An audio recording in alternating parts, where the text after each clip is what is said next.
We are live. Hello, my lovelies. Welcome to the first ever SeasonAthon Academy study session. And would you like to introduce yourself, my dear? Yeah. Hi, everybody. I'm Dana. I don't know if you want a little intro, but I'm a first grade teacher. And I have a second job. I work with adults with special needs. So That's awesome. Thanks. And Dana, I've linked her Instagram. Yeah, just her Instagram down in the description if you want to go and check it out. She does some amazing makeup too. Thanks. Oh my goodness. And she is also one of my fabulous coffee patrons. That's it. I have a box here that I've been adding a couple extra things to that I'm getting ready to send out to you. Oh, wow. I'm excited. So, what is everybody reading today? I am reading the Agathas. This is my little coffee patron book, buddy read book that Dana picked out. I am working my way through. Oh, there it is. The Roomies by Christopher Lloyd. There we go. Yeah. So I'm working my way through this one. It's funny because it's like the cram session before, things like, in the beginning. And it's crazy how I actually need that because you remember in our group chat, I said I was pretending that September 1st was still part of August so I could finish the book that I was on. And then yesterday I was trying to get into this and I had no extra time at work. Like people just kept coming in, like at my second job. So I was like, so I started it last night and I'm working my way through now. Oh, and that's one of your August books? Yes, yeah. And I have the Agathas looking right at me, staring at me in the stack. Bookworm Lynn will be reading White Smoke. I've heard really good things about that book. Yeah. Tiffany D. Jackson. She's like... I was about to say, she's great. It out of the park with basically everything. Hello, I'm reading a kid's book from the 90s I found at my library for very cheap. It has the perfect Halloween vibes. What's it called? Yeah. Love a cute kid's book. I would say send the details, sis, because I need to know. Hi, Tori. I'm reading It Ends With Us. That's Colleen Hoover, correct? I think I have that. Mm-hmm. I think I have that. Hello, Drew. He's reading Forging Silver into Stars by Bridget Kimmerer. Prompt for read what you want. Nice. I haven't read that one yet. I have it. I just haven't read it. I love Bridget Kimmerer. She's who wrote Letters to the Lost that we read?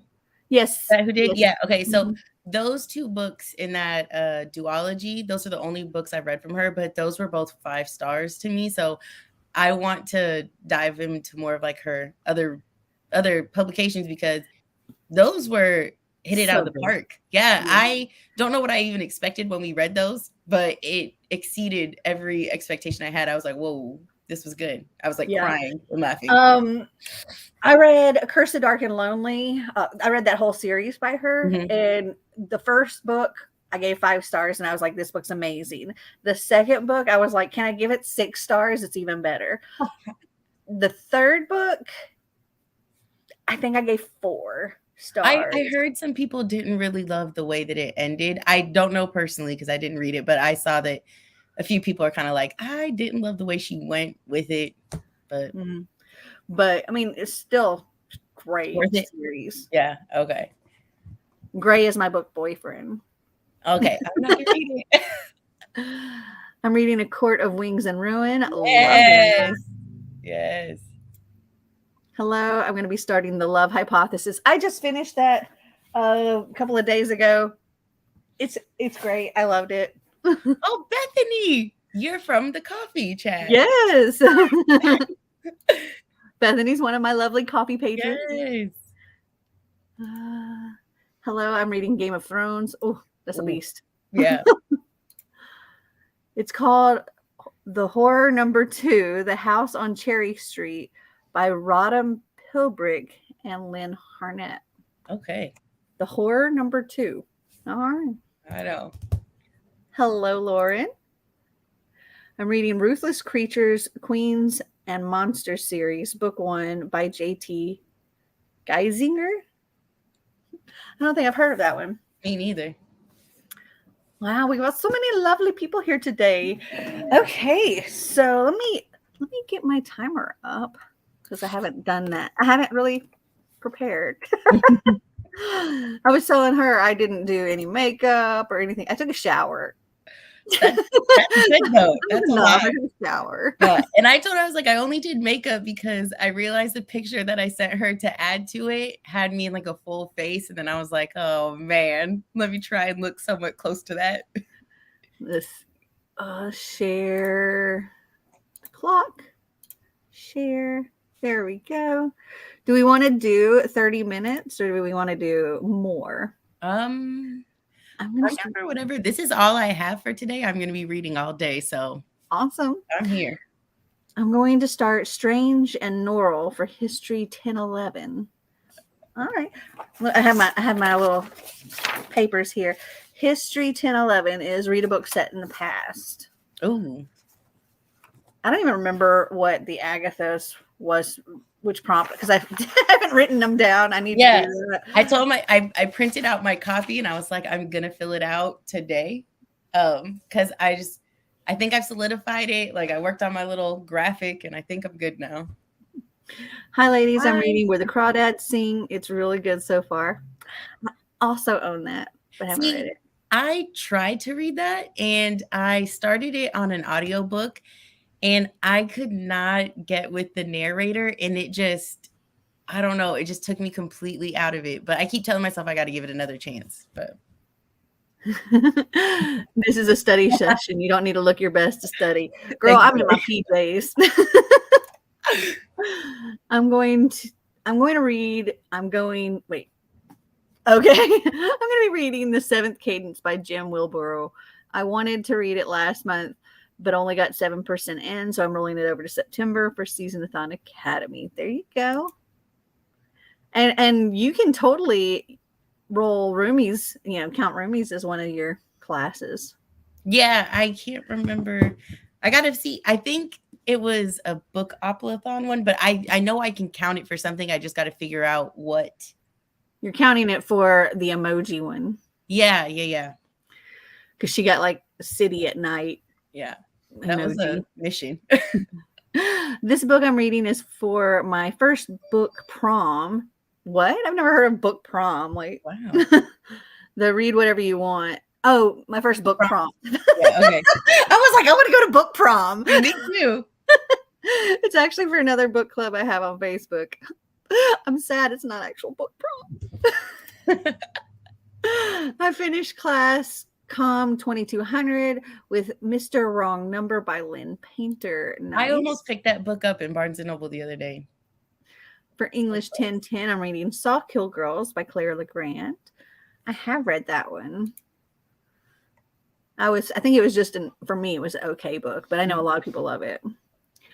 I know there was mixed reviews on Where the Crawdads Sing, but definitely I went into thinking the worst, but it definitely was good so far. I'm halfway through and it sucked me in. Yeah. I think the biggest problem that people have had with Where the Crawdads Sing isn't so much the book as it is the author. Like she's wanted for murder in Africa and stuff like that. Yeah. Sorry for the typos. I took an afternoon nap. Still sleepy. Girl, same. I just woke up like an hour ago. Book prom would be awesome. Everybody could dress as their favorite book character. Yes. Hi, I'm reading A Clash of Swords, I think it is. Clash of Swords. Yeah. Game of Thrones book 3. I think I read through the first 3 books in that series, and I unhauled the whole set. Yeah, the books are too intimidating, I think. To me, there are too many characters. Like I have a hard time following it when there's so many different characters. I think that's a series I'm happy just to leave as I watched the show, loved the show, but I don't think I'm gonna ever tiptoe into the book. I usually don't fall asleep in class. Okay, speaking of class, we should get started with our first sprint. So we'll just do 30 minutes and happy reading, all.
That is time.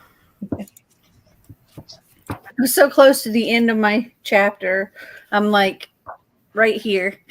I'm not even joking you. I literally ended and it was like bing, bing, bing, like when it went off. So I ended perfect. I got 19 pages. Nice. I got 37. So something I'm noticing with this book is it's very much pushing this a lot. So I think it's Iris's no, Alice says, who would think we're up to something? We're just dumb teenage girls, right? And something about that hurts, to be honest. I mean, we live with it every day, in class, on the street, everywhere. Teachers not calling on you, but calling on boys, clucking at our clothes and makeup. The eyes of men when I just want to buy a stupid cup of coffee at Dottie's Donuts. That cop at the police station, Thompson.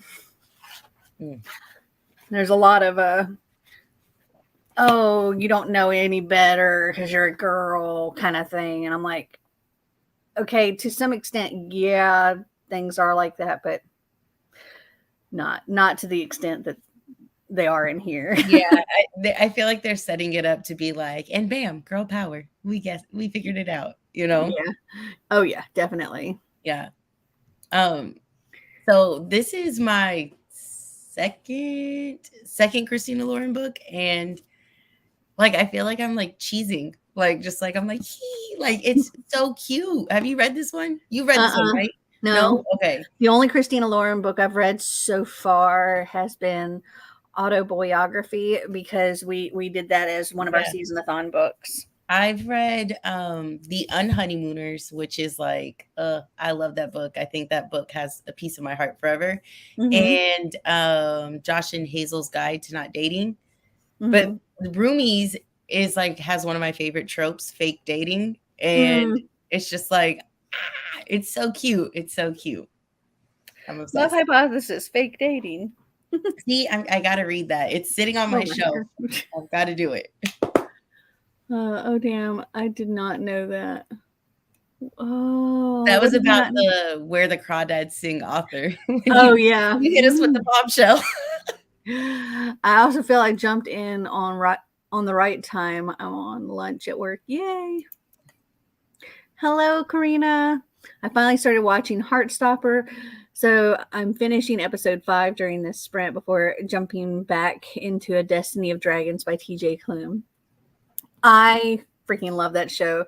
Kaylani and I binge watched it when I went to visit her. We're both just like, it's so cute. I haven't watched it yet. I've read the graphic novels. I have a real terrible problem. Like my roommate tells me all the time, like, you need to work on that. But I always hold off on things that I think I'm really going to enjoy. So it's like, because I love the graphic novel so much and it's like, I want to watch a show so bad. I'm just like, but I'll only ever experience it once, like for the first time, one time. And so it's like, I always hold off to make it perfect, but you know, I just need to watch it. Oh yeah. And be prepared to just like binge the whole thing, man, because you're not going to want to stop. That's what I did with the books. I just like, I bought all 4 because I was late to the game and just right after another. Except I didn't buy all 4, but I've gotten all 4 over time. I still haven't read. I think I've read the first 3. I believe either first 2 or 3, and I haven't read the last one, which I need to go and like binge those 2. Yeah. Hello, Nicole. I'm reading Through the Storm. I'm guessing Through the Storm by Beverly Jenkins.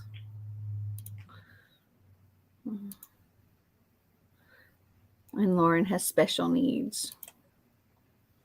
The struggle is real. Words. I read 2.5 chapters. Excellent. I got almost 2 chapters. Yeah. I've read a chapter and a half. 22 pages read of White Smoke. 2 chapters, so I don't know how many pages that is. 30 pages with big font. We love the big font. It makes you feel like you're doing so much more. You're moving.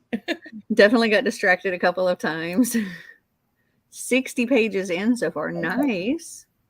39 pages of Akawar. I read Josh and Hazel, The Unhoneymooners, and Autobiography. Nice. I think Autobiography is their only YA one, maybe. I think so. I do want to pick that up. The cover is so cute. Every time I've seen it, I'm always like, maybe I need to get that. One of their books actually made it into my Have I Read It stack. Yay! Yes, just so y'all know, I have 4 Have I Read It's coming up. They did not go well.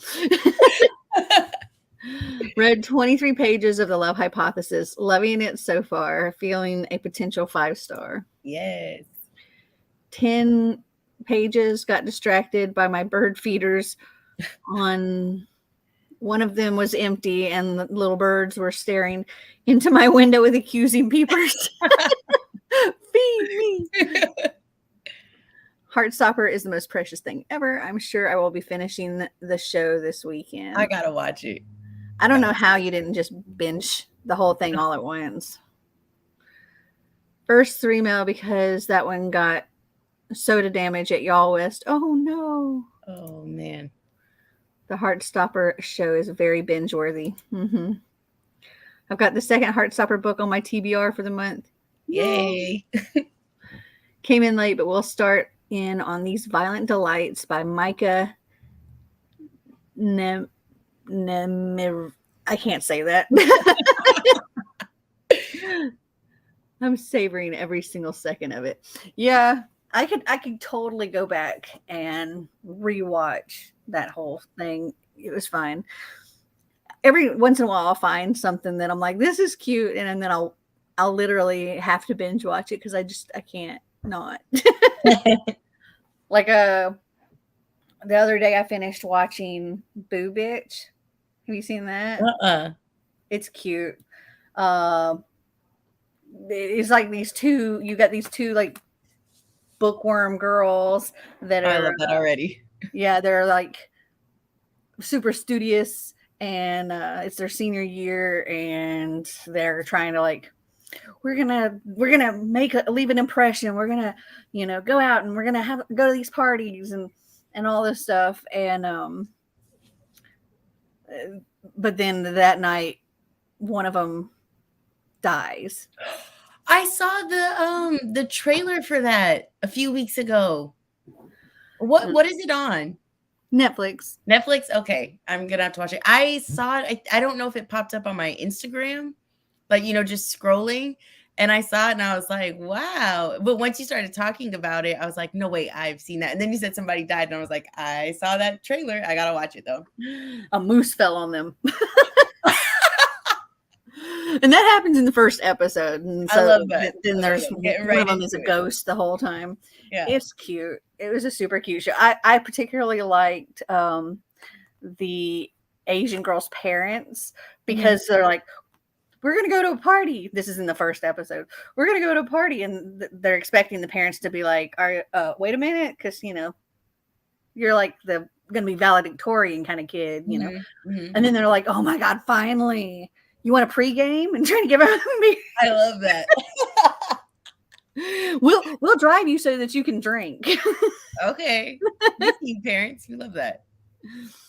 I still haven't read past volume 1 of Heartstopper, so maybe watching the series will finally give me that push. It will. I think so, yeah.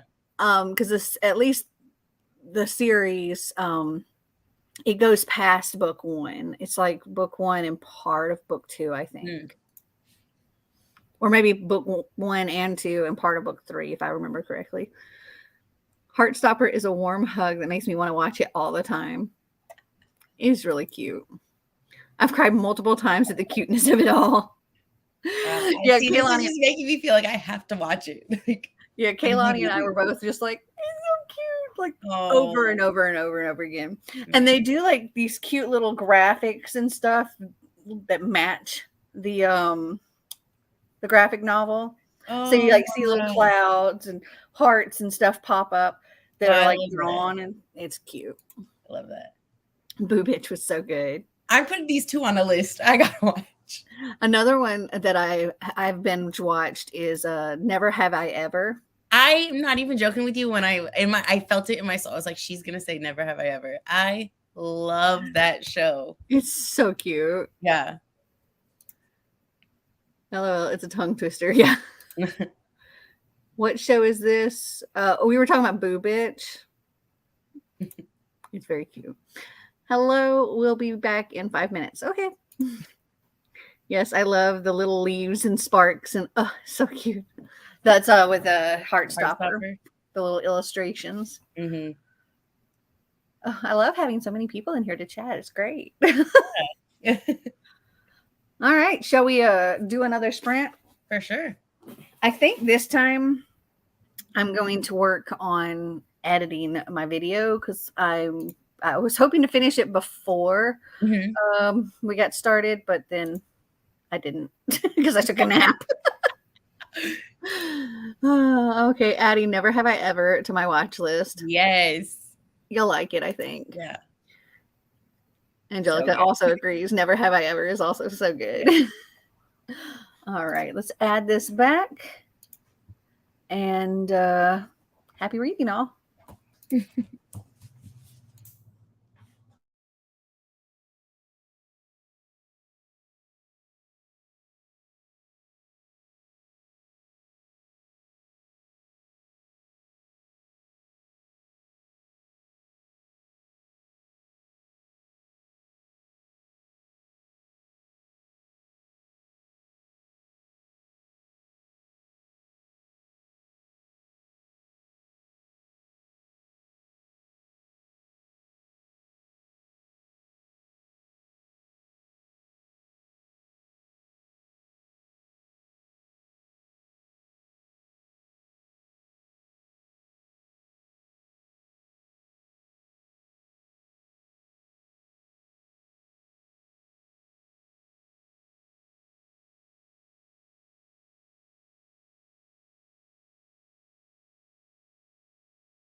That is time. How did you do? 33 pages. Nice. Yeah. I got 1 page read. Yeah. Last page How was editing though? I got 17 minutes of footage edited. Oh, nice. Not See, quite done. but that's like I'm so amazed that you put out so much content because I'm a failed booktuber. Like I tried. And it's such a commitment. And I also think hearing the sound of my voice when I was editing, I did not like that. Like I couldn't, like, hearing myself was painful. Yeah, So, I get tired of hearing myself. yeah. So from a failed booktuber, I'm impressed. I love the filming and the interacting and all of that. I hate editing. That's Takes so long. that's the thing. It took me right out. I did 2 videos and then I was like, whoop, I'm gone. Still hanging with you all. Just had to go back to my desk. Got 95 pages in today. That's Nice. awesome. Yeah. Read 3 chapters. And we back. Welcome back. I read half of the Pumpkinheads graphic novel. That is I also love super that. cute. I love that one. 24 pages read. I started The Magician's Nephew and made it 125 pages. It is a fast reread. Wow. Is that a graphic novel? That's the Chronicles of Narnia, right? I think the first one. Yeah. I love that. I love that. Love the Chronicles of Narnia. Haven't read it again in a while. I've Gosh, I think watched the last time I movies. read it, Becca was like 5. Really? Yeah.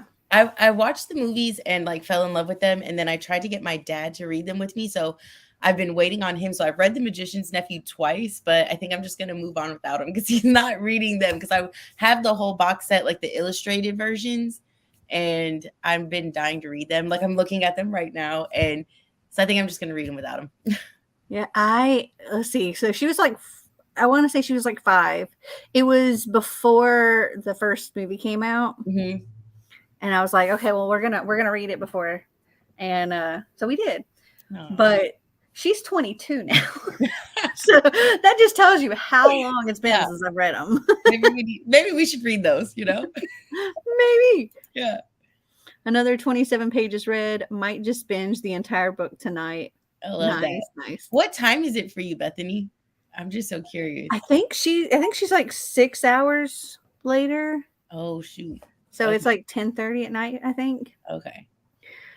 I just finished my current read, Beach Read. I wasn't able to read for the last few days because I was sick. Oh, that sucks. Yeah. But yay, I finished a book. By the way, I love your DuckTales shirt. Ah, thank you. DuckTales. So you guys remember in the last sprint for 3 weeks ago, I was writing up my 1,000 word personal statement for my application for master's. Yes, I remember. Well, I got a freaking place on the course. Yay! Congratulations. Congrats. Yeah, I remember that.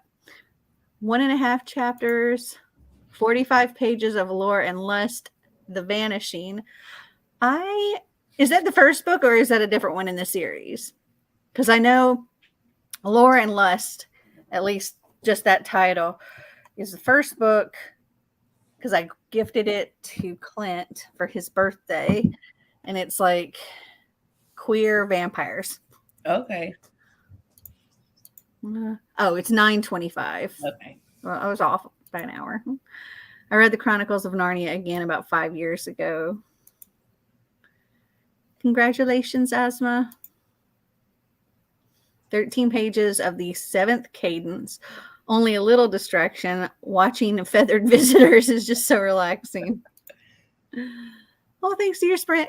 Yay. Oh, wow.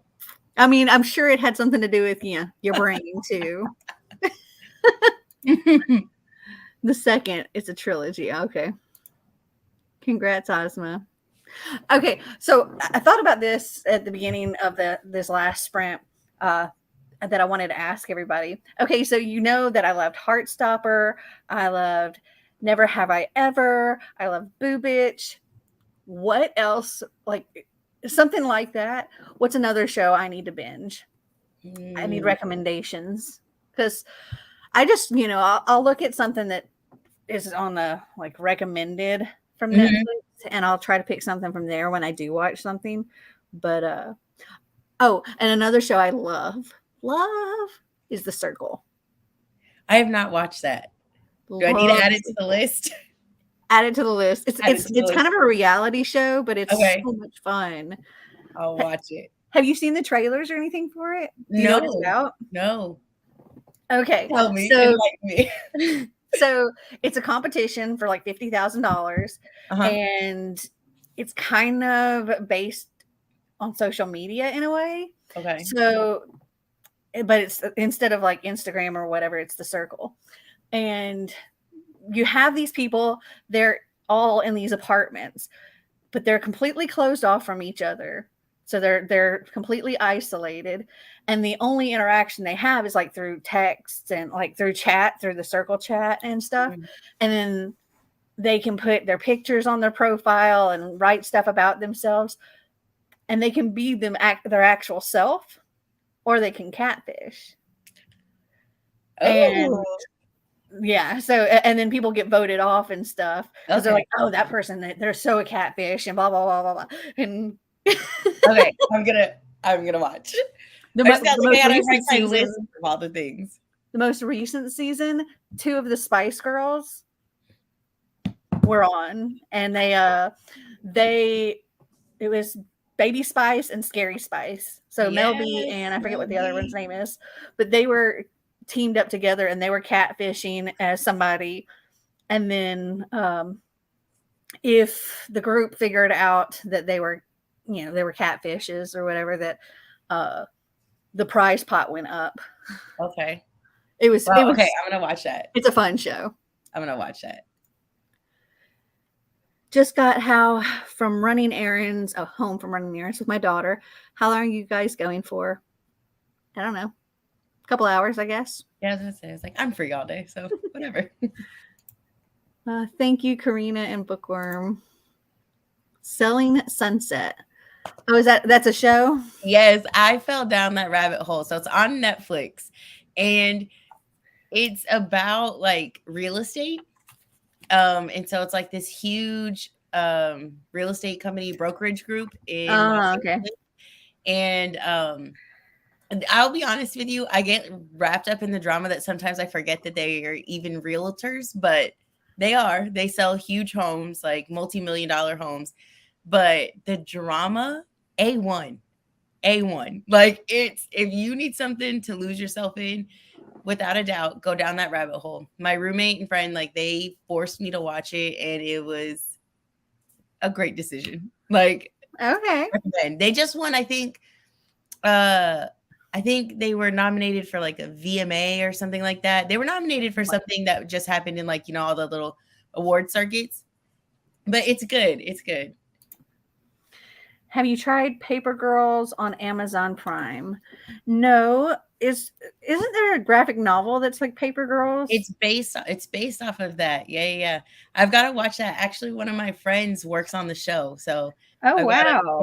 So it's something that I've got to get to, but it's based off the graphic novels, and I've been wanting to read those, and now I feel like it's like the push, to be like, let me just read them. The art style, I just feel looks so cool.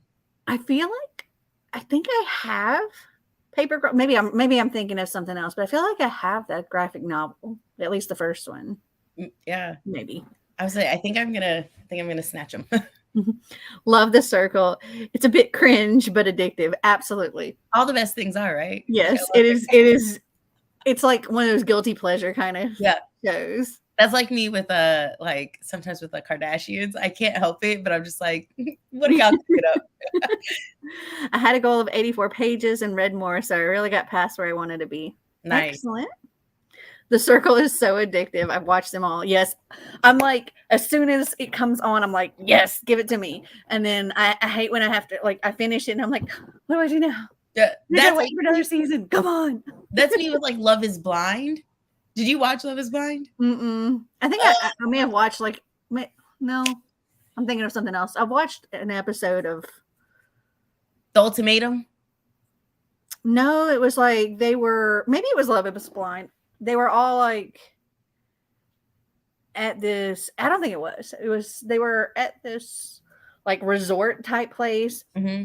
but they're not like allowed to be intimate at all. Oh, no. But so Love is Blind is like, it's I think it's like 10 guys, 10 girls, like how many ever, but they do like blind dates, but they can't see each other. So they call it the pods. And so they date, I think it's like 10 days or like a couple weeks or something like that. And so it's like they never see each other, but they just talk and talk and talk.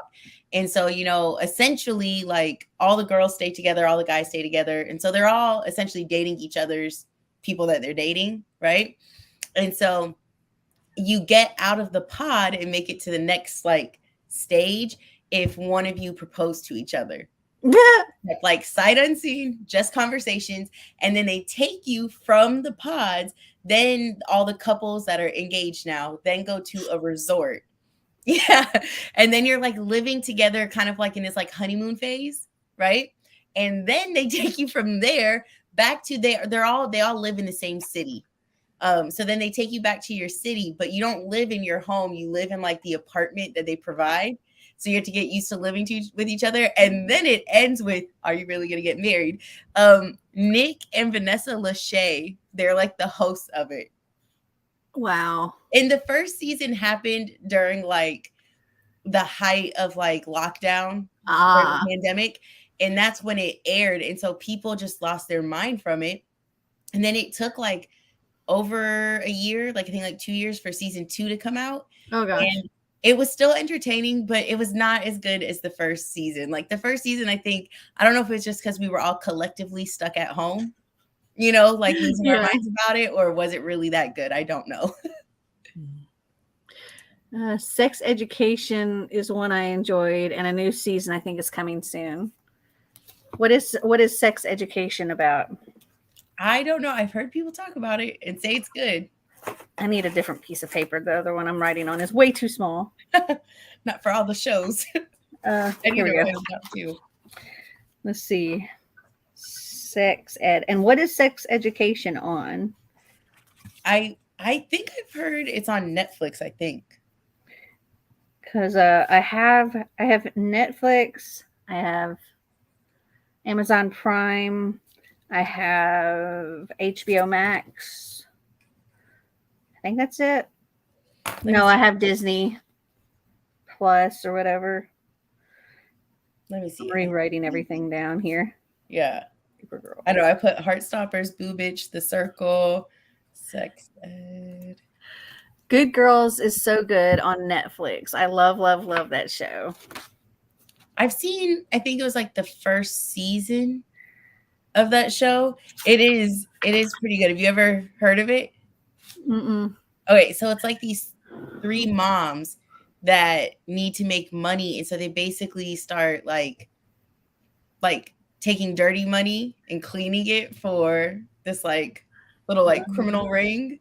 Yeah. The Good Place.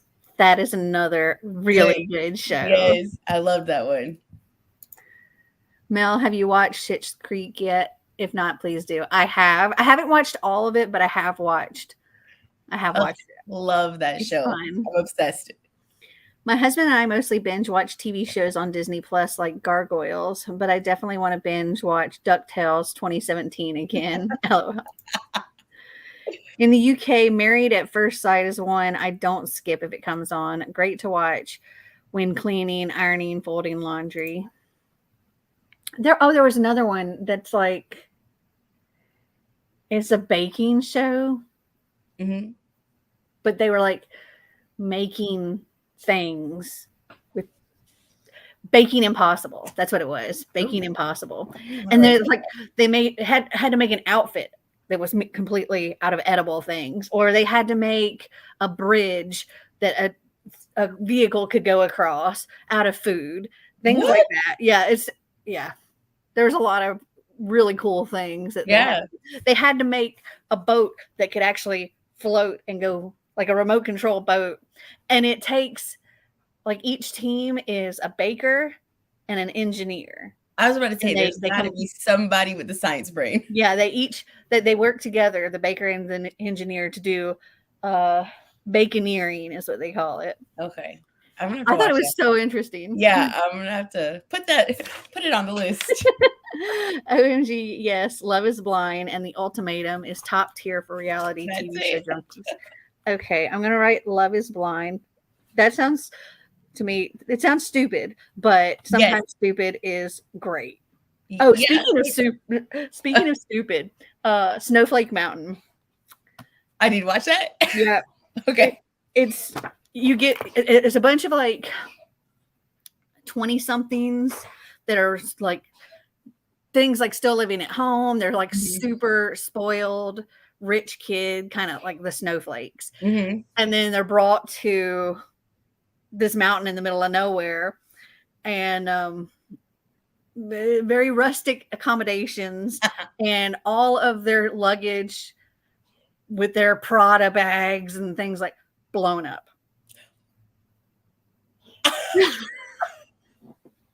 Oh, and they watch okay. their stuff get blown up. It's great. I'm gonna watch that. And yeah, it is a fun show. Like, and then like if they there's sometimes that like the person that's voted the lowest or whatever, they have to like go to this one thing. I forget what it's called. Well, Last Chance Lake or something like that. Mm-hmm.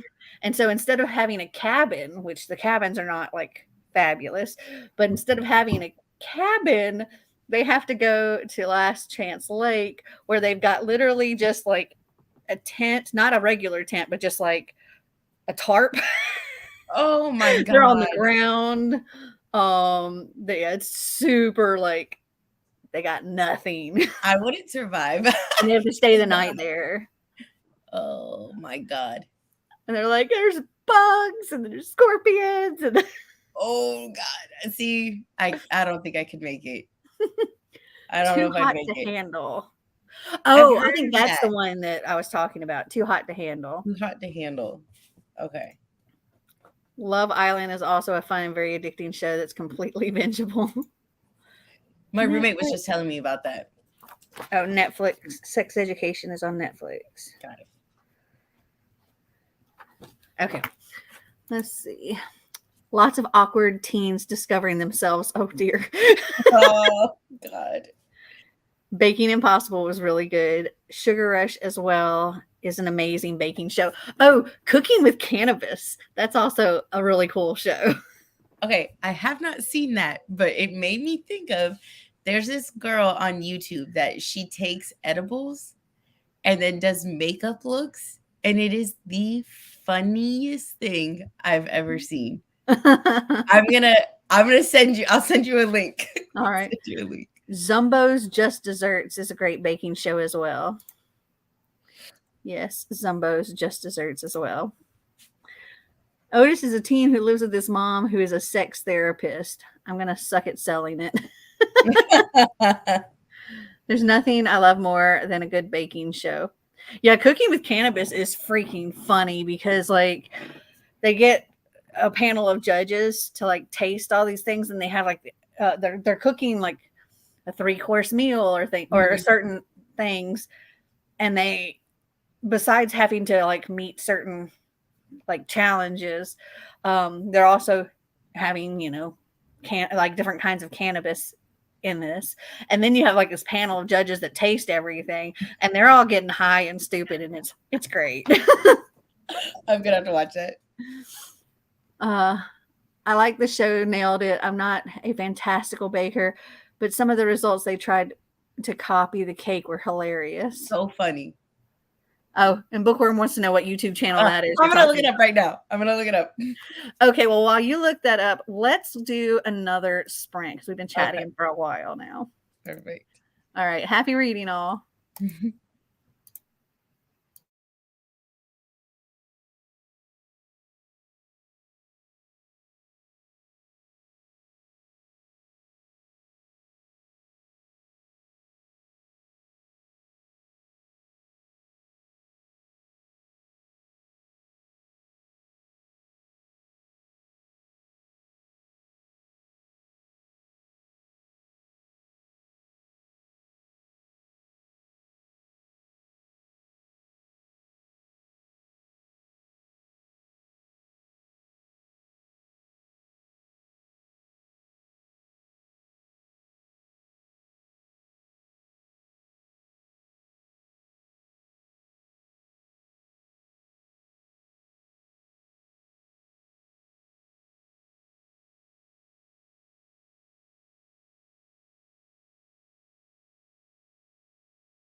That is time.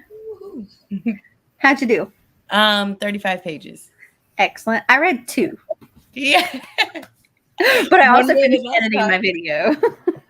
You got more editing done though? No, I finished editing, so yay. Oh, It's exporting right now. okay. That's wonderful. Oh, did you figure out what I did. I think I sent it in the chat. I think at some point it should come up. It's called Brandy TV. Oh, you sent it in the private chat. Oh, Not my good. bad. It's So called Brandy Brandy TV. Yeah.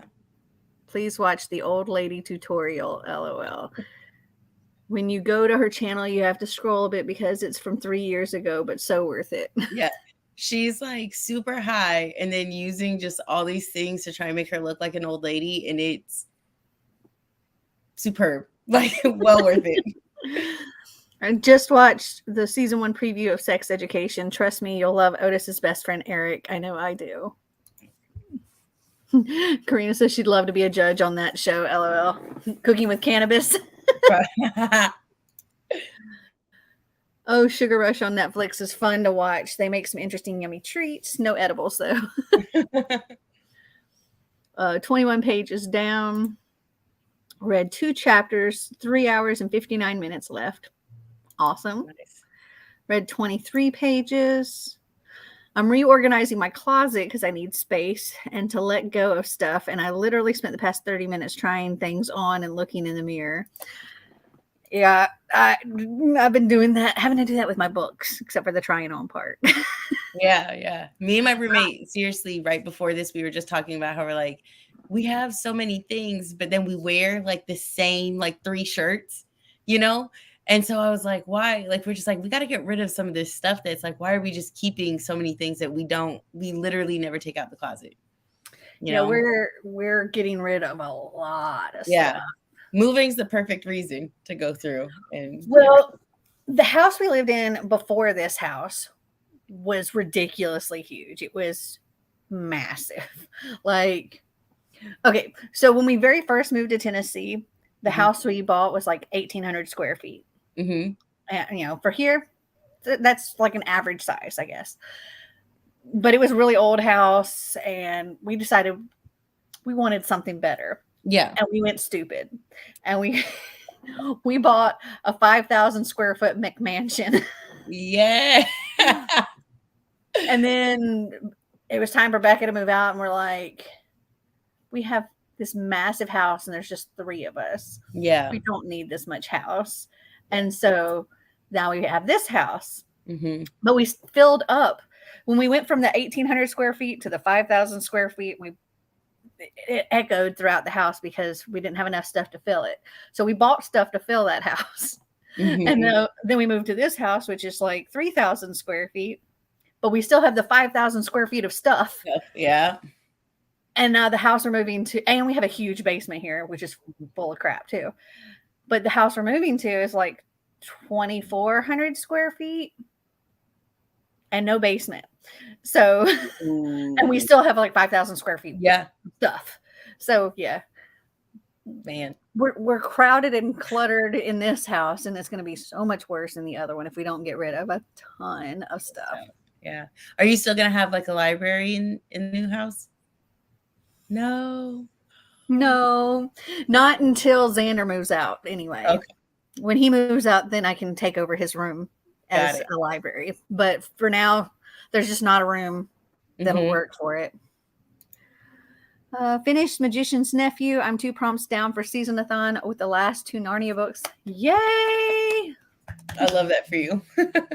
Another 23 pages down. I'm already obsessed with this book. Excellent. For me, it's the same 6 outfits on repeat for the past few years. The rest are going out outfits, but it needs a call. Yeah. I watched this one. I can't remember what her channel's called. But she's all about like decluttering and things like that. And she said, when you look at your closet,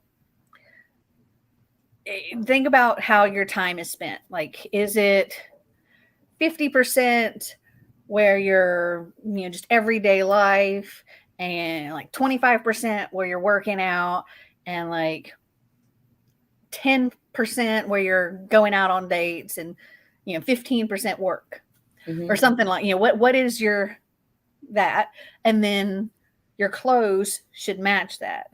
So Wow. if you're going out on dates, 10% of your time, you should only have 10% of going out clothes in your closet. Wow, So that's so simplistic, but like very like mind-boggling, because I never thought of it in that sense, to like match my closet to like the actual needs of my life, which only makes sense.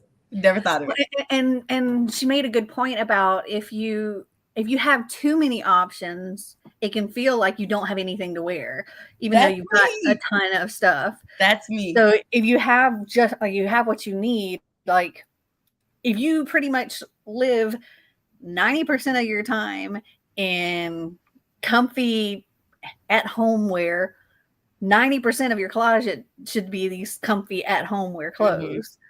And then you're like, oh, well, I only go out, once a month or something like that. You don't need a whole lot. Yeah. You don't need 20 ball gowns when you go to maybe one event a year. Yeah. That So makes sense. it made a lot of sense. Yeah. Which is, I'm trying to keep that in mind with going through my closet. I have so many fancy ball gowns, and I'm like, I don't need a bunch of fancy ball gowns. Did you used to go to events, like a lot of events? Well, like when we go on cruises, there's like always a Captain's formal night? night. Yeah. And so I'll get fancy dresses for those. But that's like the only time really I wear ball gown type things. Yeah, And I have a lot of ball gowns in my closet, and I'm like, I don't really need all those. I'm going on a cruise in March, so I need to like find one. But I've got some time. But 29 more pages, and got scholastic flyers ready to send home next week. Oh, are you a teacher, Jane? That screamed teacher to me too. It does, because I have some on my desk to send out. Might I also say both of you are looking lovely today. Oh, you're very kind. I know. Thank you. She's looking lovely. I'm looking like a slob. You're looking beautiful. Beautiful. Thank you so much. I've just downsized, so I know the feeling. I wear the same couple of shirts, and like 2 or 3 of them are from when I graduated high school in 2012. And my mom's like, get rid of them. And I'm like, no. So I feel that.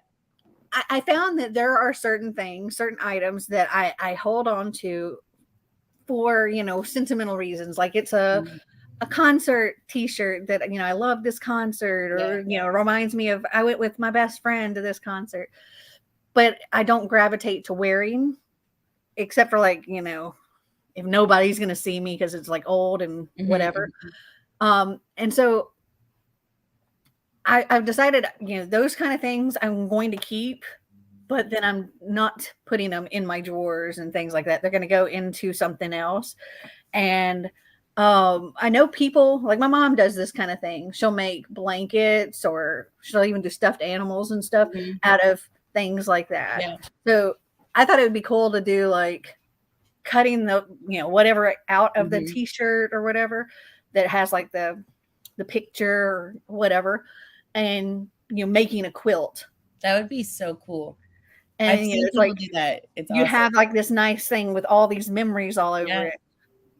But it's not like, you don't have to keep the ratty t-shirt as a t-shirt. No, it's so smart, because like you said, it gets to a point where you don't even wear them anymore, but you're like, I'm not going to throw it out. So it's like, you got to do something with it.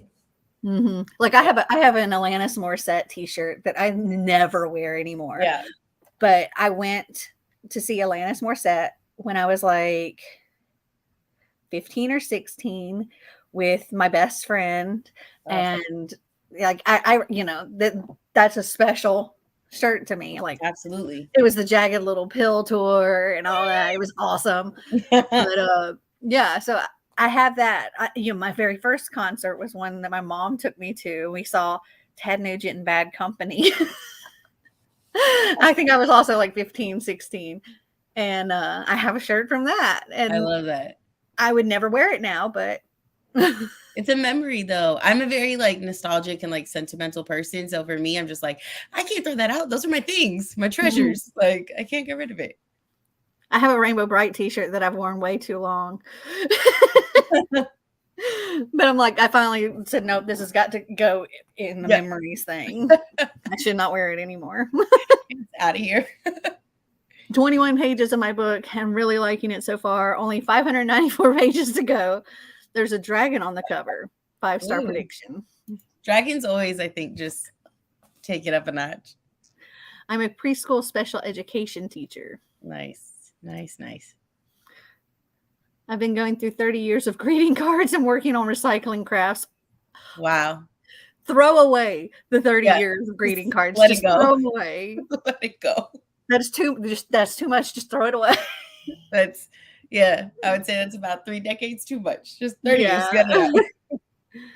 I started going through my clothes after my honeymoon, figuring out what I don't wear as much as I used to. But I got so many new clothes from my honeymoon that I need room for.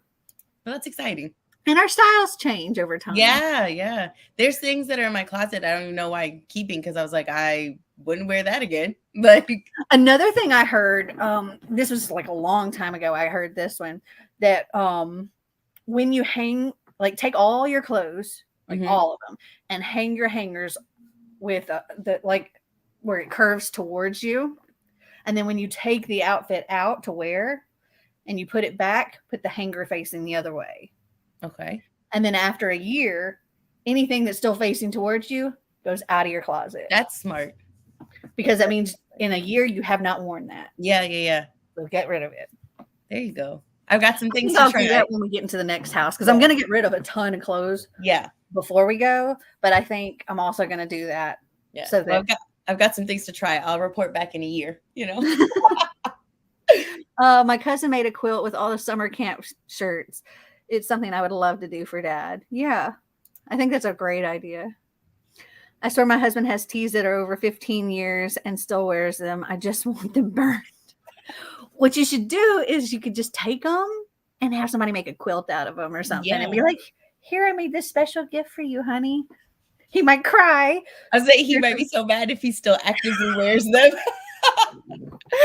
You can just wrap yourself in it and it'll be okay. Just wrap up and go to Walmart, hun. Oh, I've heard of that too, Mel. I've tried that and those things, and those are the things I'm getting rid of. Well, there you go. Yeah, a good bit is getting thrown out, but some I need for decorating a table for an event. Okay. That's cool. I have an Einstein right here. I just ran over a toy. Oh, hi. Hey, pupper. Oh, goodness. Einstein, I remember when you just came home. Yeah, he got a lot bigger. Yeah. Yes, he did. Hi. He's my sweet boy. Oh, man. Yes, he's a very cuddly. Yeah. Oh my goodness! This vlog that I'm editing, or I've been editing, there's a couple of times that I'm sitting down on the floor trying to show stuff that I got, and he's just all over me in my lap, and licking on my face and everything. My favorite is always on a Wheel of TBR video. There's always one point in every video where the tripod gets knocked just because Einstein's so excited, and I find myself like living for it. I'm like, oh, yeah, he I swear, when I go to film, it's just like he has got to be between me and that camera.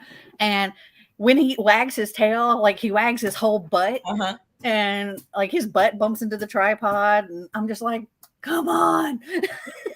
I'll try to put the tripod far away from me and zoom into me because maybe then he won't bump. But then him and Bella will go running across the room or something and knock the whole tripod over. I'm just like, really? Like, can't win. And like he sits right now, he's under my desk, and he'll get like this, he has this big bone and it's so freaking loud, and then he'll be chewing on it and it's hitting the floor, which is wood, and hitting the side of my desk, which is wood, and it's like bang, bang, bang, bang, bang, and I'm like, really? He started doing that right before the live, and I'm like, Really? Please, please stop. He is a big boy. Yeah. Stepping out for 10 minutes, BRB. Okay. I was going to say he was a main character in the new Yeah. vlog. Yes. Well, so my coffee patrons are the only one that have seen the new vlog at this point. Everybody else gets to see it tomorrow. Yes. If you're interested in becoming one of my coffee patrons, there are a lot of perks. Yes. It's very cool. I have a link down in the description if you want to go and check that out. I also have a video. My 5 years on BookTube video tells about all of the different tiers and what each tier gets. So definitely check that out. Join us, you guys. We have a lot of fun in the chat. I've just had such a good time just getting to know people. Yeah, we have a special Discord just for my coffee patrons. And Dana is actually the book buddy of the month. So she's gotten lots of perks. Yeah. For one, I have a box of goodies to send her, but also she got to pick the buddy read for our group. She got to pick, we're going to have a movie night tomorrow. Tomorrow.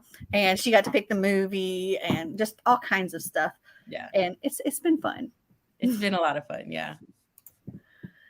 It makes sense now when you say Einstein bumps the tripod. Yeah, he is a big boy. Yeah. And him and Bella, like Bella's a little fat chihuahua, and she didn't really play much before Einstein. Like we had another dog, she didn't really play with that dog. But with Einstein, she turned into a puppy. And so she plays with him and wrestles around with him. And it's funny because she's like this big. And so she tries to take him down and it's hilarious. But she'll do that while I'm trying to film. They'll wrestle between me and the camera. And I'm like, can't you do this anywhere else? This is a gigantic room. Yeah. Why do you have to be in these 2 feet? I just want to be near you, Mom. Definitely recommend becoming a coffee patron. It's such good fun. Yay. Miss Bethany is one of my coffee patrons as well.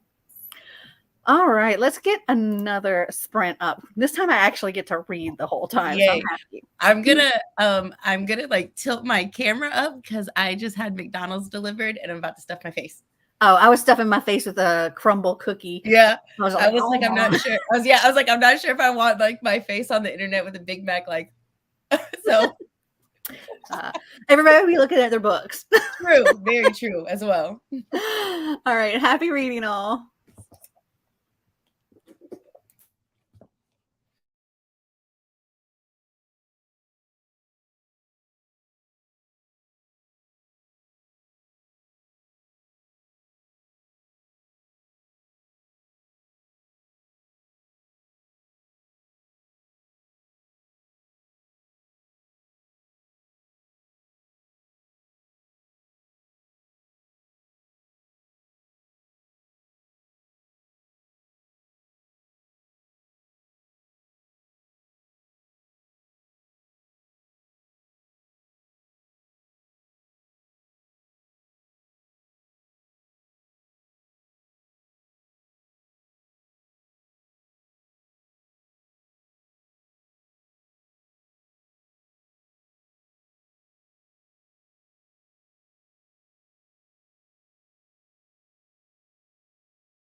It's time. How'd you do? Let's see. I got 23 pages. Yay! I got 35, but I'm listening to it while I'm like physically reading it, so it helps me go like faster. So yeah, I was going to do that. I was on the wait list for the Agathas through Libby, but apparently my library card expired on the 1st.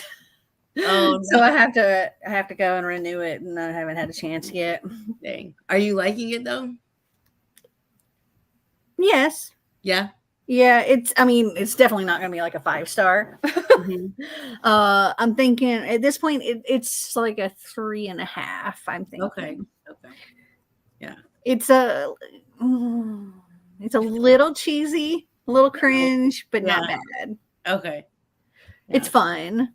That's good. I mean, sometimes a fun read is great. This one here has me by a chokehold. Like, and the thing that was like, I saw on Goodreads, I mean, and you can't, judge every book by, a Goodreads rating, but I think its rating was like a 3.8 something, which is not bad necessarily, but it makes me a little nervous. Like, does the second half kind of like fall off? Because they're just so cute in this, because and this is not like spoilers, but like the Holland, she's one of the main characters, and then there's oh my god, my brain, Calvin. I was like, my brain just went blank. So my brain does that too. Yeah, she met him, or she saw him playing music in the subway in New York, right? And she just was like, basically like, did the daydream sequence, and like has been mentally dating this man for months, right? And then she has a near-death experience, and like he saves her, right? And so she wants to thank him, and her uncle has like a Broadway show, and he needs a new musician, and he's obviously a great guitar player, right? So he auditions, things go great. They're just like, yay. Then find out can't take the job. His student visa expired like 4 years ago. So, and this is on the back, like she's like, great, got an idea, let's get married. And so it's like, it's a marriage of convenience, but she actually likes him, and they're fake dating, fake being married, and I'm eating it up. But it makes me nervous for the second half. Like, is it going to fall off? I don't know. I think a 3.8 is pretty good. Yeah. Because you might have a lot of people that have rated it 4 or 5 stars, and then some that have rated it 3 stars, but probably not a lot of like really bad ratings. Yeah. To be able to have still a 3.8. So. Yeah. Do I have that one? I'm trying to see. I don't know. I have a bunch of their books. I don't know if I have Roomies or not. Yeah. I had for your TBR knockout for the yellow, orange, red on the cover. I chose, like, I want to read Fat Chance Charlie Vega. Like the glare. Very shiny cover. Yeah, the glare from my lights is like killing it. I want to read that. So like I've been wanting to read that, but part of me now, because I feel like I'm on this like Christina Lauren kick, like, do I want to grab Love in Other Words? Because I have like the old cover that's like orange. I have Love in Other Words as well. I think mine's yellow. Yeah, it's like yellowy orange. Let me see. Yeah, that's the one I have. And it's like, it has like a really cute, like new cover, but like I have the old one, and part of me is like, do I want to swap them out? Just because, I really have enjoyed all the Christina Lauren I've read. So I think mine is an anonymous girl is what I picked for that one. Yeah. Let's see. Didn't get any reading done during that sprint. Instead, ate dinner. Now going to make apple cobbler. With the apples that went today. Yum. Hey, yo, making progress with my unhaul. I hate that I don't wear my pretty outfits more often. I know what you mean. I wish that my life, I wish that my closet represented my life. Yes. Like, I need an entire rack of ball gowns because I'm always at special events. Somewhere. Yes. I'm always dressed for the red carpet, you know. I love that. I hope, I wish that for you and for me, friend. Yeah, I'm struggling with the getting rid of those dresses just because there's so many that are so pretty and I love them. But there's I It's can so only wear them so hard. often. Yeah, it's just like it's hard to give up stuff that even if you don't use it often, it's just like you're like, but it's so pretty and I love it. Yeah, and then you're like, well, okay, well, the next time some big event comes up, ooh, this dress is pretty, and you get a new one. Exactly. That's what I I've done that so many times. I'm like, I can wear this on the cruise. Yeah, it's that whole thing of when you're like a bridesmaid and they're like, but you can wear it again. And it's like, I'll never do that, but thanks, Didn't really read. I ate dinner. Everybody's eating dinner. Yeah. I need to eat dinner. Marty's taking a nap. When he gets up, I'm going to see if he'll cook dinner. Yeah. I'm 60 pages into Soul Lanterns by Shaw Kuski. It is sad, but so good. Never heard of it. It sounds interesting.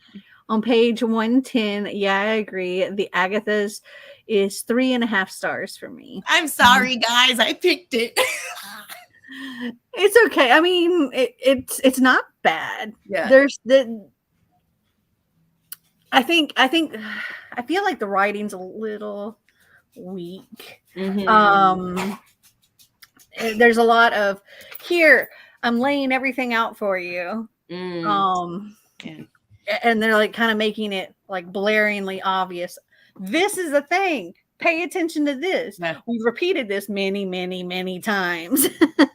I like when the book came out, because I remember being in high school, and when I was younger, I was like such a big reader. And then I kind of like I read like Babysitter Club Mysteries, like Hardy Boys, like Boxcar Children, and I've always loved a mystery. And then I kind of went through a phase where I wasn't really reading. And then my life changed when I was introduced to Meg Cabot, and I read the Princess Diaries for the first time. And my whole world was changed. And then I went to a slump again for years in high school where I wasn't reading. And I had a book report. And I remember I was like, Dad, I need to get a book to read. And he was just like, well, let's go to the library. And I'm, we're at the library. And then he's like, have you heard of Agatha Christie? And I'm like, no, what's that? And so he was like, well, you should probably read one of those. Cause he knows what I used to read as a kid.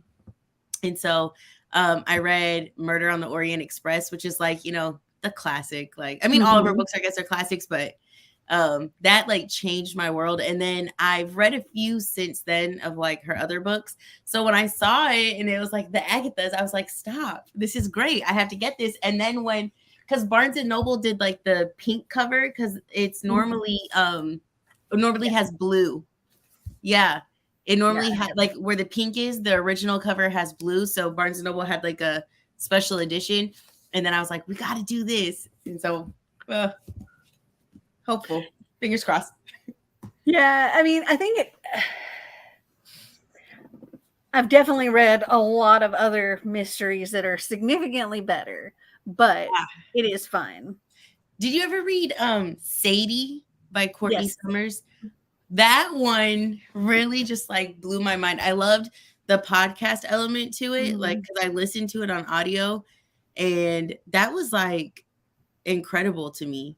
That type of mystery. I really enjoyed that. I listened to that one too. Yeah.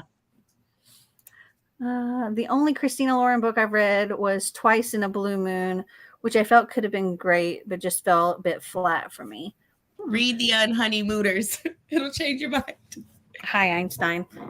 He's sticking his head right between my boobs, and he's like, hi. Excuse you, sir. Excuse you. Oh. Okay, I have to scoot back because he's trying to climb up. There's not enough room between me and this desk, apparently. You see this nose? Yes. What? Am I not paying enough attention to you? Don't be sorry. It was still enjoyable. Wonderful. I had to DNF. Huh? Oh, no, somebody had asked, I think you clicked past it, but like which Oh, one to start with. there we go. I And read I 30. recommend the Unhoneymooners. Oh, there's a book switch. Okay. Yeah, I've only read the autobiography because that was our season-a-thon pick. And I think it's one of their only like YA books. Yeah. And it was great. Yeah. I don't know, it was 5 stars. I think it was 4 stars for me. Well, if you enjoy, like, I recommend Unhoneymooners because it fits into my whole like fake dating trope that I enjoy. But a real brief synopsis of it is some like a couple's getting married, and the sister of the bride and like the brother of the groom, or it's the best friend of the groom, they actually like hate each other. But at the reception, the wedding reception, you know, everybody eats and everybody gets sick except the two of them, the best man and the maid of honor, because they didn't eat like one of the dishes. And so there was a all expenses paid honeymoon to, I think it was like Hawaii. And they were just like, her sister was like, well, you got to go. Somebody's got to use it because otherwise, you know, we lose it. So they have to pretend they're married and they go on this, but they like really can't stand each other. But their banter is top tier. I was legit like LOLing. I was laughing. It was wonderful. See, I had a DNF Night of the Mannequins. It was so dumb and poorly written. I couldn't take it anymore. I've had some of those. Well, that took longer than 10 minutes. LOL, ran into my youngest sis who wanted me to know my one of my other sisters is visiting tomorrow, and then we talked books and the show she's binging. Okay. Switch to book lovers. Yay, I'm off of work. Congratulations. Woo-hoo. Book lovers, that's Emily Henry, right? I think so. I have it on my shelf, but as like many books on my shelf, not read. Yes, I have that one as well. And I haven't read it either. I read Beach Read, which was so good. And it was definitely not what I expected going in, because I was expecting light, fluffy, beachy, romancy kind of book. And it hurt. Oh man. See, okay. So Emily Henry has 3 books, right? 3 books out, I think. A Million Junes. Oh, okay. She has more than 3. I own 3. I have A Million Junes, Beach Read, and Book Lovers. Yeah, I have, what do I have? I have Beach Reads, Book Lovers, and then I thought there was another one, but I've not read any of her books. But everybody else's like raving reviews convinced me that I needed to buy them all. I'm excited to read more. I've heard A Million Junes is amazing. I've heard really good things about Book Lovers, and Beach Read was really good. I think I gave it like, it was either 4 or 5 stars. It was really, really good. Is it People We Meet on Vacation? That's the other one. That's the other one. Okay, so I have those 3. I don't have A Million Junes, but I have the other 3. But I love like a romancy book that also like cuts deep to the heart. There's okay, I have Livy Hubsher. This is, if you ask me, I haven't read this yet. This is her newest release, but her other one, hold on, I will tell you what it is. It like made me, it was like such a cute romance. It had like cuteness in it, and which, I mean, if you love romance, that's always good. But she has another book. Her other book is Meet Me in Paradise. And I think I've seen that one. I loved that book so much. I was legit sobbing because it was like not what I expected. Like how, you know, it's like where you're just like, wow, romance, cute, fun, good times. And then next thing you know, like you're like, like ugly crying. And so I was telling my friend the other day that I picked this one up, and I'm using it actually because I don't know if this counts, but I think it was leaves on the cover. They're not normal. That works.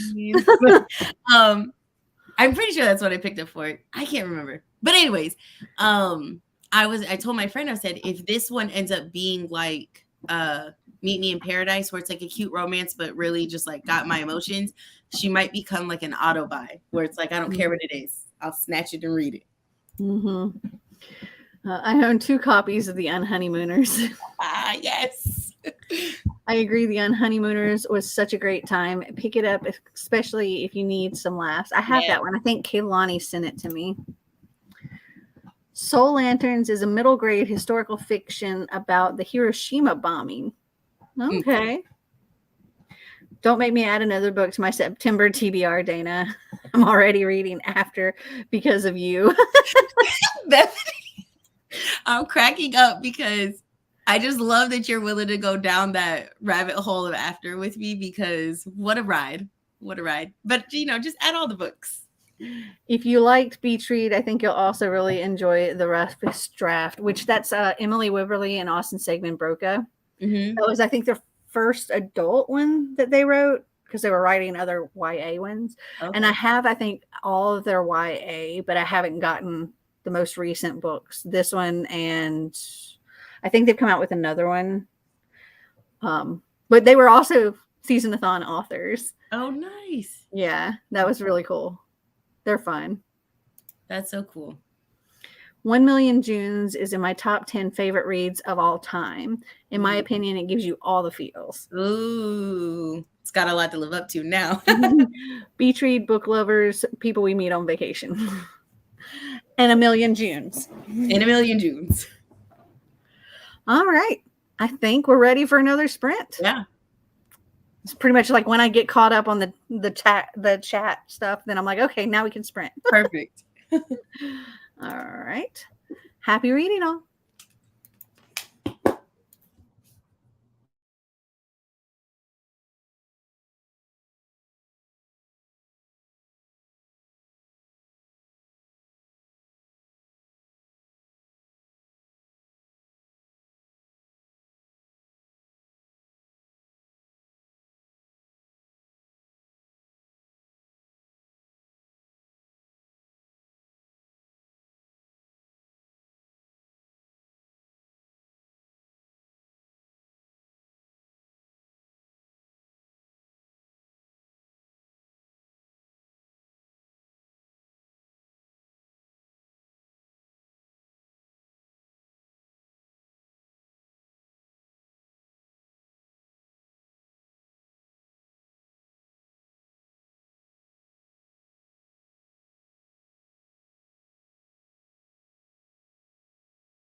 That is time.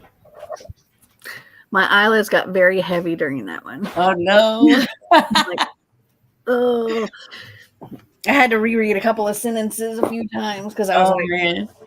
I hate when that happens. yeah. How much did you get through? 20 more pages. I'm on, where am I? I'm on page 187. And I'm on chapter 20. I do think you will enjoy this book. Yeah. For Okay. nostalgia purposes, Perfect. all the Agatha Christie stuff. I think you will Yeah. enjoy it. Yeah. Because there's a ton of references. And one of the characters, she talks a lot about Miss Marples. So Mhm. Marty's being silly. Hey, honey, you want to cook some dinner? Please. Please. Please. Please. I love you forever and always. Yes, I'll do that anyway. But I won't be hungry doing it. That's right. You guys are so cute. Done with my closet organization and unhaul. Looks so nice and tidy now. Yay. Okay, I'm jealous. I need to do that. One bag full of clothes to donate and recycle. Yeah, I've already gotten rid of I filled up 2 garbage bags of stuff to get rid of. Though my friend across the street pretty much took a garbage bag home with her. Just reached chapter 8. This book is almost making me reconsider dating. Almost. Listen, it's hard out there in these streets, okay? Let me tell you. So my roommate convinced me to get back on Tinder, right? Online dating just does not go well for me. I just don't think I don't know. I don't have the bandwidth, I think, to just sit there and message like all these random people. But like these are the messages that you get. I had one guy who like he'd sent me a message and it was my bad. I didn't respond. I didn't see it. I was like in the hustle and bustle of getting like back to school and ready. And like the last thing I was doing was checking like Tinder messages. And then I had gotten some notifications from him and I opened it up and that's when I saw at the top, I was like, oh dang, I never responded.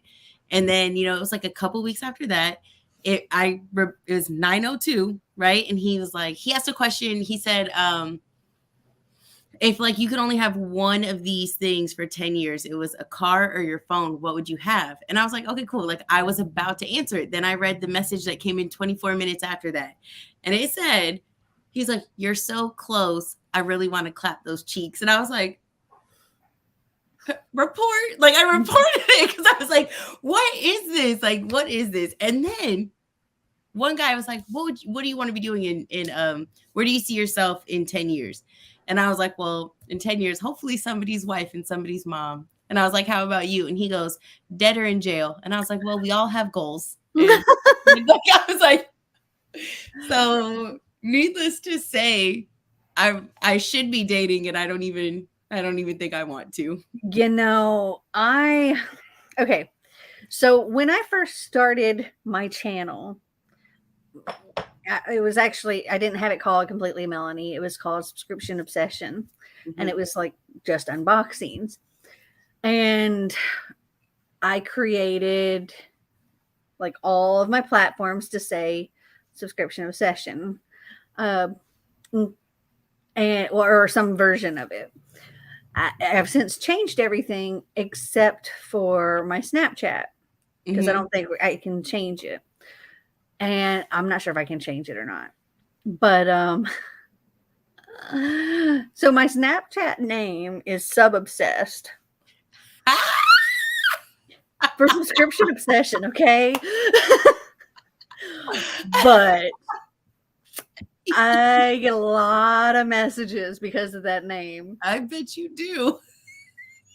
And I've started responding to people because it's guys, and I started responding to them, and I'm like, The name is not what you think, okay? Yeah, you're very far off base here, friend. Like, and they're like, you like subs? And I'm like, I like subscription boxes. yeah. In the subway, and that's it. I've tried online dating and it just does not work for me. Potentially scarred from the experience. Same, sis, same. I'm eating dinner. I took a break to watch TV while eating. Oh my Lord. It's hard out here, Asma. It's hard. I get a lot of those kind of messages. How did it not hit you when you were choosing it? I don't know. I mean, it was I have a sweet, innocent, naive brain, okay? Yeah. My brain wasn't even thinking of that being a thing. But I've since learned. You want this? I don't even know what this is. What is this? Oh, you killed an eye mask. You don't need that. Yeah, I've since learned about that. And so I'm like, yeah, I need to change this name. It was a simpler time. One person that was writing me, I told him, he was the one that said, you like subs? And I'm like, I like subscription boxes. And I also like to send these people to my channel. Yeah. And the guy, like this guy, he was like, "Oh, you look all sweet and innocent. You should definitely change your name." Oh. Melanie, oh God. LMAO, not Mel, giving off that Dom energy. I love it. I got home and sitting down to read more of Book Lovers. I read one chapter. Yeah, I've had people thinking that I was obsessed with being a sub. I've had people thinking that I liked subs. Bethany's dying. OMG, he had a good heart though. Yeah. he was just looking for love, but he had a good heart. Yeah. Yeah. He was nice. Yeah. I mean, it's a regular occurrence. I've gotten today even. I've gotten messages where, let me see, from Blind Boy, period. Oh, here they are. He's like, "What's up?" I said, "Not much, just editing a video." Word. What kind of video? I'm like, "A vlog for YouTube." Word. What you look like? Feel free to check out my channel. It's called Completely Melanie. What you look like? I'm like, I didn't say anything after that. Yeah, I'm just like, yeah, no. That's so funny. Oh. What does Marty say about all this? That's what I'm wondering. He heard me read it. He's like, word. Yeah. I get a lot of stupid stuff on Instagram too, but not for the same reasons. Because my Instagram is just completely Melanie. Yeah. But yeah, I gotta change my Snapchat. But the thing is, like in the description boxes of all of my videos, I have like my Twitter, my Instagram, my Snapchat, and so every single one of them says this is my Snapchat. So if somebody wants to I'd have to go and change that on all of my videos. Oh yeah, that's a lot. Word. The person is living in the early 2000s. Word. I'm like, how old are you? Honestly, it's like, what's going on here? I wonder if I can here's his little avatar. He doesn't share his location. I don't know where he is. Apparently he's a tourist though, like me. Okay. Yeah, I've gotten another person that I'm expecting them to write me because people will friend me and I accept all the friends because I never know where they're coming from. Yeah. And it's a guy, so I'm assuming it's for the same thing. But have some good messages. Like 2 days ago, I got these two different women's names show up. And I'm like, except they're both, I don't know, bots or something, but they're sending videos.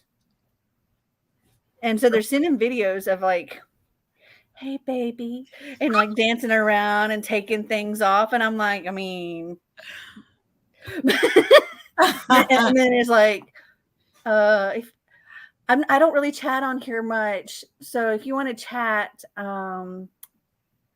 click on my OnlyFans page. Yeah. I'm like, yeah, no, thank you. Oh my gosh, there's a freaking ginormous spider outside my window. Oh my gosh, it's like that.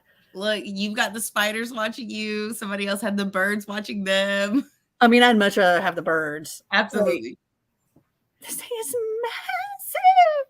And it's just, it must be weaving a web because it's going up and down and up and down. Oh, yeah. Okay. Oh my gosh. Okay. At the end of like every month in one of your videos, you should put in the best messages you got from Snapchat that month. I think you can now. I remember my sis saying that the recent updates allow you to change it. Cool. I was making dinner and oh my God, Mel. Karina, people still say word today, especially in England. Apparently you can change your username now once a year. Cool. I need to do that. Word. I just finished Book Lovers Before the Timer. Nice. The internet is a scary place. Scary, sis. Super scary. Some younger person offered to be my sugar mama on my Insta last week. I was like, what? I'm old enough to be your grandma. LOL. I did not respond. Oh, I've gotten a few people that are like, oh, I'll be your sugar whatever. And I'm like, okay. Yeah, I need like a splendid daddy. And then they don't. Yeah, I need a splendid daddy, somebody that still wants to give me things, but for polite conversation, you know? Yeah. A splendid daddy like that.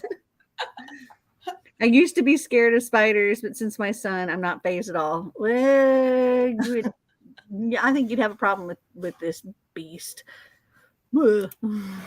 Wait, you should let those crazy messages serve as a scavenger hunt for your next read sometime. Oh my God. Okay, how would that work? I don't know, but think of like a special vlog or something. TBR Tinder of sorts. Yeah, like yes, and like have like different things, like maybe like words or I don't know, or maybe like their username, something that could like correlate with a book, like how it's like with the emoji for a book, like right? It's just like very broad. It doesn't have to be exact thing. It can just correlate, remind you. That could be hilarious. Oh, except the messages they go away too. Though, I mean, I could, if I went by their names. Yeah. Like that one's Blind Boy. Yeah. Find a book with a blind character. Yeah. Maybe? Or just like, or even something like how you read autobiography. You know? Let's see. The other guy's name is Erito. Okay. Well, that one might take me longer to come up with. Yeah, the nice guy that said I should change my name. He was Donnie C24. And then the girls, they're like, one said she was from Ukraine, and I forget where the other one said Romania. Mm-hmm. Haley Regina's from Romania, and Adelaida Mina was from the Ukraine. Wow. Yes, that would be so cool. It would.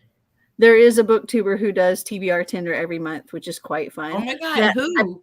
I've heard of that. Hold on. Let me Google, or not Google. Let me search. Oh wait. Stop doing that one. It's a different video I was watching earlier. I started watching some of Ariel Bassett's videos today, or Ariel Bissett. Yes. Yeah. Yeah. She's like redoing things in her old house. Yes. TBR Tinder. who does this. Is that the booktuber that bought like that like super old house? Okay. Yeah. Kara's Bookshelf. Kara apostrophe S. Okay. Bookshelf. She does TBR Tinder. Gonna look that up. Yeah, I'm gonna have to watch some of hers. Is Ariel Bissett, is that who did the Reading Rush? Yep. Mm-hmm. Yeah. Okay. Yeah, and she still does the bookish videos too. Does she? Mm-hmm. But like in between some bookish videos, she has different things she's renovating, and I love how she's redoing this house like so much. And the colors, like she uses a lot of pink. I mean, she painted her bedroom floor pink.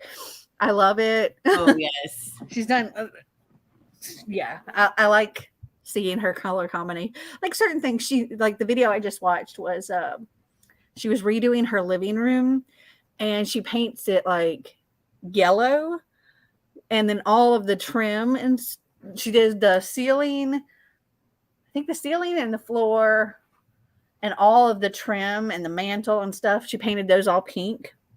So it was yellow and pink. Wow. That's and bright. Then green curtains.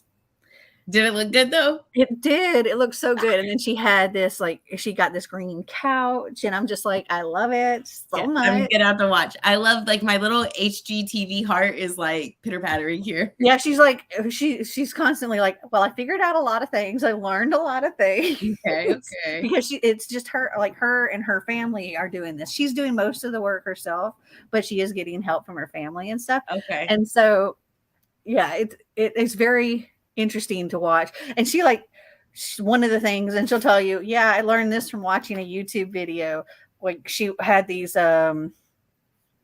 she wanted to like redo these hinges and like doorknobs that had paint and stuff on them, and she learned that if you boil like water with baking soda and put them in there, it makes like the paint come right off and they look like brand new. Oh wow. Yeah. Naruko Uzumaki is the name of the main character from Naruto. 72 volumes long manga series, 720 episodes long anime. I think that just go with your Ukrainian love. Naruto, Xander actually, I think, likes Naruto, Naruto, however you say it. But no, this person wasn't Naruto. It's AIRTO, like Air 2. Ariel Bissett is such a throwback. I love watching her redo her old house, though. Yes, I do too. I get on a kick of like a certain kind of video. Yeah. And then I'm just like watch that like crazy. Like, you know, I watched a bunch of gig tubers, and then I'm like, okay, I want to do this. And then I watched a bunch of people going and hitting yard sales and estate sales, and they resell this stuff. But I'm like, I want to do this. I want to go to an estate sale. Yeah, there was a lot of estate sales like over this weekend and stuff, and I didn't go, but I kind of wanted to, but I'm just like, my back's hurting and stuff. So yeah. But yeah, I'm loving going to these estate sales because I find such cool stuff. Yeah, I feel like there's got to be so many hidden gems. Oh yeah. Had to jump on and make one comment. Based on my limited internet dating, I'm convinced the human race is going to die off. Hey, Marty. Which thing are you cooking? Which thing was in the front? The what? Oh, yeah, I was going to have you cook something else. Well, you didn't say yes, you would cook. Einstein's got the package that the food came in his mouth currently. Yeah. Oh, that's disappointing.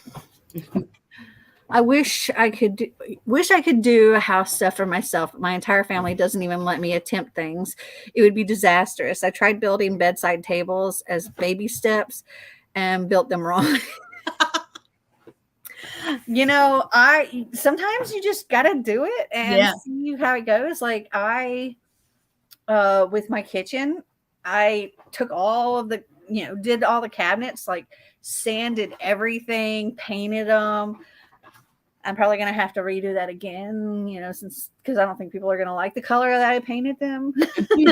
Because I painted them for me, not for other people. Yeah. And they're green. Like my cabinets are all like a sage green. And then, of course, my library's pink. I'm going to have to change that because people aren't going to want a pink. Like a neutral palette now. Yeah. Plain and boring. That's, yeah. You see plain and boring here. I need to like hang stuff. Someone hit on me while I was playing a bingo game on my phone. Like, no, bro. So the new house that we're moving into, like all the colors, like the walls and stuff are very neutral, but this house is so freaking pretty. And so there's going to be like really cool pieces of color and stuff. Like I want a pink couch. Yes. Gonna get a pink couch. And gonna have some like cool retro-y green light, like pendant light things in the kitchen. And there is one room that's going to be painted this pink. The guest room is going to be pink, but the bed is like a velvet green and velvet green curtains. And yeah, I'm so excited. I've been doing all of this decorating in my head and like with my Amazon wish list. Yeah. Like it's not my regular wish list that everybody can see. It's like I have a private one that's just called New House that I really love like adding a million things in. I really love like the like that really rich emerald green, like deep green. I went to a brunch one time in Miami and it was like we walked in and it was like the prettiest place. It was like everything was that like deep green with gold and like white and like some browns. And it was just, I was like, I was in love. I wonder if I can, I don't know if I can, I have to take the timer off to share screen. Okay. I'm going to share Chrome tab. Let's find one that's on Amazon. Okay, this one. Okay. And I show you. Can y'all see it? Yep. Here we go. Click on this list. Okay. I found some pink glasses, some green glasses. Love it. This little white table, some green chairs, some pink chairs. Ooh, the table. This light. That's like the place, like brunch. I was telling you, it was like green and like gold like that. It was so pretty. So I want to put this above the headboard in the guest room. And come back. This is the bedding I want to use in there. These are the curtains. And the bed is like the same color. Nice. Show you the pink couch. I like this thing. That's cute. The pink couch. Oh my God, yes. Isn't that cute? That is so cute. Oh, I'm jealous. Okay, let me stop sharing that. OMG, I get thirsty ass men texting me on online Ludo like, brother, there's 2 other people in this chat and I want to play a game, not have you sext me in a group setting or at all. I love emerald green. Me too. A stevia in the raw baddie. That's it, Angelica. That couch is glorious. I know. So glamorous. I'm so excited to decorate. Yeah. It's the best part. And I don't, probably half the stuff in this house is just going to stay in this house. And we're going to have an estate sale here. There you go. The plan is to move out everything we want to keep and then have an estate sale with everything that's left. That's good. And then whatever doesn't get sold will be like donated or whatever. All right. Oh, no, I don't need to. Not that again. Stop screen and then share my timer. Do. Share. Decorating makes up for all the moving / packing part. It does. Yeah. It helps. It helps. The moving / packing part sucks. It does. It sucks. Though getting rid of stuff is kind of cathartic, Yes. Yeah, I agree. You take some weight off of you, literally. My problem, see, I know we got to sprint, but my thing is like when we were talking before about unhauling books, like when we were in our group chat, and it's like, I got to get rid of books because I get anxiety having so many books unread, but the book buying addict in me is just like, but keep buying more. And then I keep like unhauling more, but buying more. And I've realized I'm not doing any good here. Like, you could do like I'm only allowed to buy, like I can't buy as many as I've unhauled. yeah. So like you unhaul 10, you can't buy more than 9. I tried to do what Maddie from Book Browsing Blog, like when she's doing this kind of like TBR bingo thing she started doing this year about like she has to minimize how many books that she's bringing in, and I was doing really really really good with that. And then I treated myself when I was in Texas in July because me and somebody went to Half Price Books, and I came home with like 20 books, which was okay because I knew that was going to happen. But then this last weekend, when I was in the group chat and I was like, you guys, I'm going in. And I only came out with 2 books and then went back the next day and came home with 9 more. And it's like, what's happening here? I felt like Mr. Krabs in that meme where it's like, If you guys want to join us in that chat she's talking about, become one of my coffee patrons. Link down below. All right. Let's get back to reading. Yes. Happy reading all.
It is time.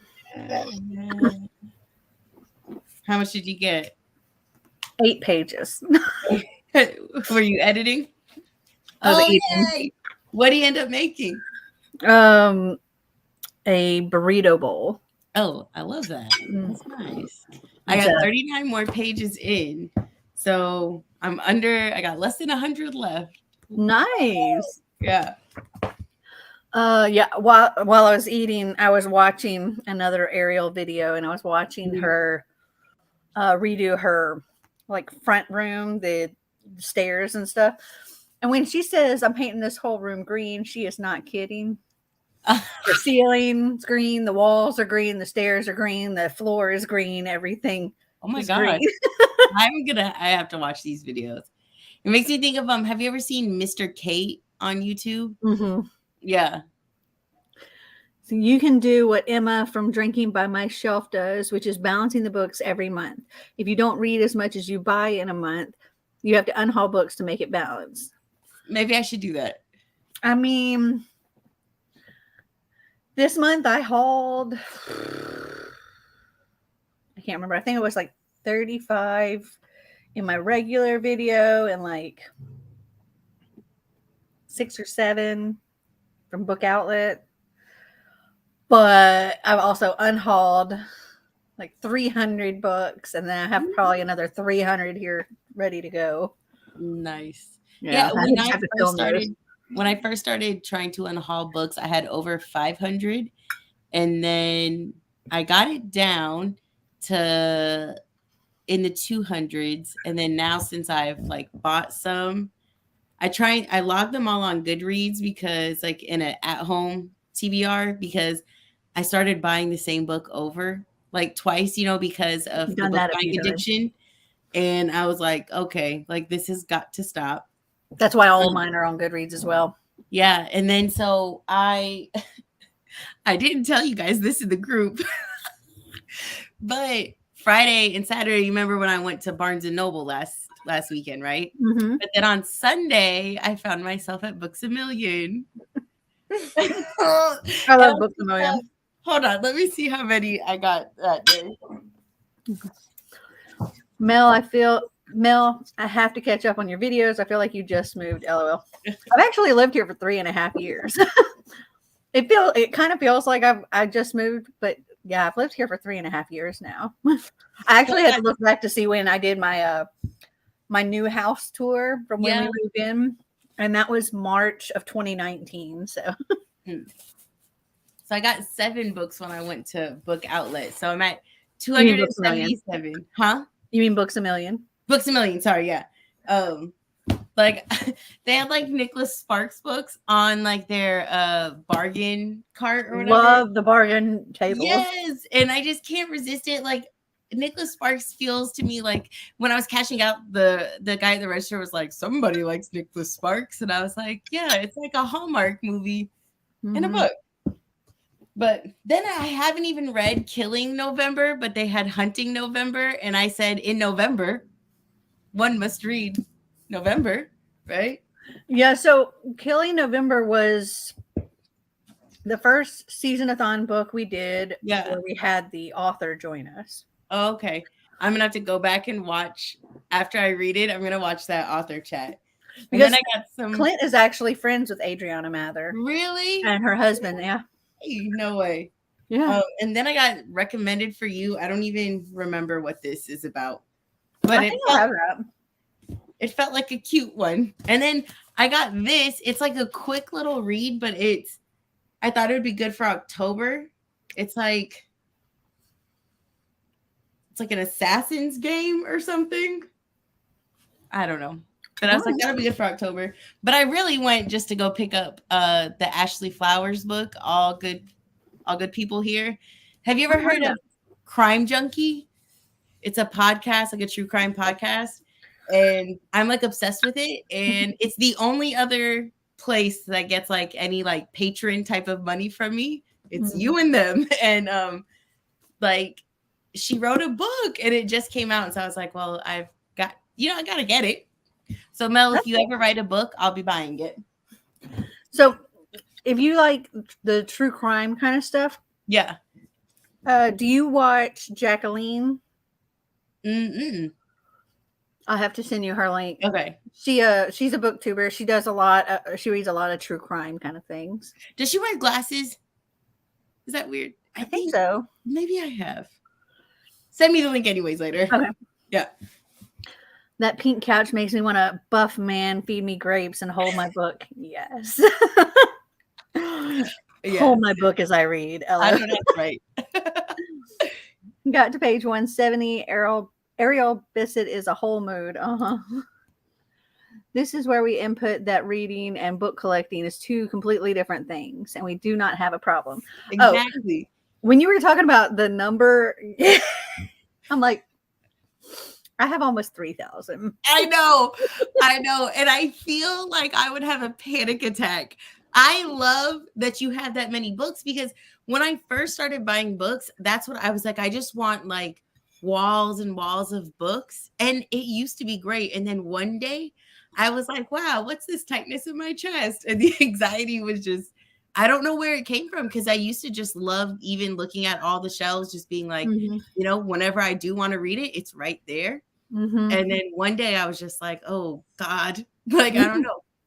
Something changed. But here I am still buying books. So yes, Dana, feed the addiction. We're completely fine. Bethany, yes.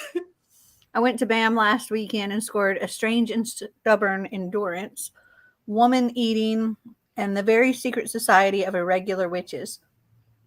I feel like that last one is a book that's coming in one of my subscription boxes, I think. One of the things though that I like about Books A Million over Barnes and Noble, it comes to like the bargain books because like Barnes and Noble like doesn't even really have like, at least my Barnes and Noble, it used to have like quite a few different like genres of books, and now mine does not, like, at all. And even when they did, everything was just jumbled in there. I appreciate that Books A Million has such a large bargain section, but they have it all like by genre. At least in mine, I imagine that it's like that at all of them. But like I can go in and go to like fiction bargain, like young adult bargain. For the longest time, I thought that was the only young adult books they had. And then I realized that I was in the bargain section because I was never used to having one so like neatly organized because I was just used to the crapshoot that Barnes and Noble just like threw books on a shelf and was like, they're cheap, buy them. Yeah, I love the bargains, like the bargain tables. I'm like really bummed because they closed our not our Barnes and Noble, our Books A Million, and the closest one is like almost an hour away, something like that. I don't typically buy from Barnes and Noble, but I ended up, I forget when it was, they had this huge sale and it was like 25% off everything, including pre-orders. Oh, and so I remember you talking about that in a video. Yeah, so I like pre-order. I went through and I was like, what do I have pre-ordered on Amazon? And I went through it and like pre-ordered all of those with books with Barnes and Noble and canceled my Amazon one. So I'm like, okay, got them all coming in. Yeah, and because I was like, yeah, you know, that's going to be the cheapest price for sure. Yeah, no. And, so I was like, that was a really good deal. But normally I don't buy from them because Amazon's typically cheaper, or book outlets cheaper, or whatever. So I like having all my books, but I don't like spending that book money. And that's where I had gotten like most of my books that I had was a book outlet, because especially when they would do like the 25 off of 100 or something, like I would just go ham, like it was ridiculous. But I don't buy many books in Barnes and Noble. Like last week when I went in there and bought books, last weekend was the first time I had in months, just because it is typically cheaper to buy them elsewhere. But I think I'm going to go in. I don't know. I'm trying to hold myself off and just say like, wait till it gets close to October. Because even though it's September and we're just starting, my brain is already like going on like October spooky reads. And I love Karen M. McManus. Like, she's auto buy for me at this point. Now, the last one, one of our last ones, The Cousins, that one like wasn't like my fave. Oh, I like The Cousins. I liked it, but it was like my least liked one of her books, but I liked all of them I read. But the new one she has coming out has had really good reviews. And even if it had bad reviews, I was going to read it anyways because like I just enjoy her writing. But I have beautiful editions of her books. Do you? Mm-hmm. I'm jealous. You want to see? Yes. Hold on. Oh, there's an Einstein under my feet. I put my feet down and he jumped up. Sorry, BB. You gotta move. So I have a question for you guys. What's like a super like book you're anticipating right now? Like a book you really, really want to get to? Because one book that I have in a stack next to me that I can't wait to get to is Funny You Should Ask. I saw people talking about this and I was like losing my mind wanting to read it when I found out that one of the inspirations for this book was a Chris Evans interview he did with GQ like in 2011, and I have a healthy love for Chris Evans, and so I was like, wow, I gotta read this. And so just curious what like I saw those. They're all foil. The titles are foil, and then the edges are all sprayed. Slay me. I love it. Book Depository. I gotta get on there. I always forget about Book Depository. I ended up unhauling all the other copies I had because I had like the hardcover of The Cousins and stuff, and I'm like, you know, it's all foil, the title, and I'm like, they all have different colors, and I'm like, they look so pretty together that I had to get them all to match. Yeah, no, for sure. Even one of them that I didn't really like, I still ordered it because I'm like, I need to have them all. Which one didn't you really like? I think it was One of Us Is Lying, I believe. Or maybe it was Two Can Keep a Secret. I can't remember. I remember there was one that I was just like, meh. Is Two Can Keep a Secret? That's the one where it was like the mom's sister went missing. No. That's not the one. And it was like a cheerleader or somebody went missing. I can't even remember now. I literally just brushed my teeth, but watching and hearing all you guys have dinner has made me hungry. And I'm contemplating going downstairs to eat or straight to bed. Honestly, Mel, if you wrote a book, I'd probably want every edition. Yes. If I wrote a book, it would either be a thriller or a fairy tale retelling. I could see you in both of those ways. Have you ever thought about writing a book? Oh, absolutely. Yeah. Like one NaNoWriMo, I started doing it, and I had quite a bit, and then I forget what happened. Like, I think Marty did something with my computer, and I don't remember what, but it ended up wiping it out. Oh, and I'm like, oh, it wasn't great anyway, but well, I was still trying to figure out my concept, like how I wanted to do it. But I have like a thing on my phone that let's see if I can find it. It's a little notes thing that whenever I'd have like a book idea, I'd put it on here. Let's see if I can find it. Wow, I have a lot of notes in here. Oh, I guess I only have 2 left that I put as for novel ideas. These are other than my like retelling ones because I didn't have to write those down. This one says, bullied burn victim becomes homecoming queen. Okay. Don't even remember why, like what made me think of that one. And then I have, I really did love my husband. If only he could keep it in his pants, he might still be alive today. I'd read that in a heartbeat. I'd read that. Somebody's told me like you should write a book, and I was like, you guys confuse the fact that I read with being able to like concoct a story. Like I don't think that I could, but I think if you even have those ideas, like you should try. You see, I came up with this one idea, and I was like, oh, I love this idea. This is like I had it all figured out in my head, and I told my mom and a couple other people like the kind of like the the cat, like hey, this is what I'm thinking of. And my mom was like, and it was the so and so, like it was a thriller, and she's like, and it was this person that did it, and I'm like, you figured it out without even reading the book, just from my idea, and I'm like, well, this is not obviously a very good idea. Everybody's got to start somewhere. I believe in you. There isn't a lot of discount book places in the UK. I'm so jealous. I know, right, Bethany? The UK sucks in that aspect. Gotta wait for sales or try to score my luck in used bookstores. Yes, but you have Waterstones. They're not cheap books, but you have Waterstones, and I'm so jealous of that. I am jealous about that. There's so many times I've wanted to order things from Waterstones, and I'm like, well, let me just remind myself, and I put whatever in the cart, and then I go to check out, and I see what the shipping is, and then I'm like, nope. Yeah, I've done that. And then I was like, exit out.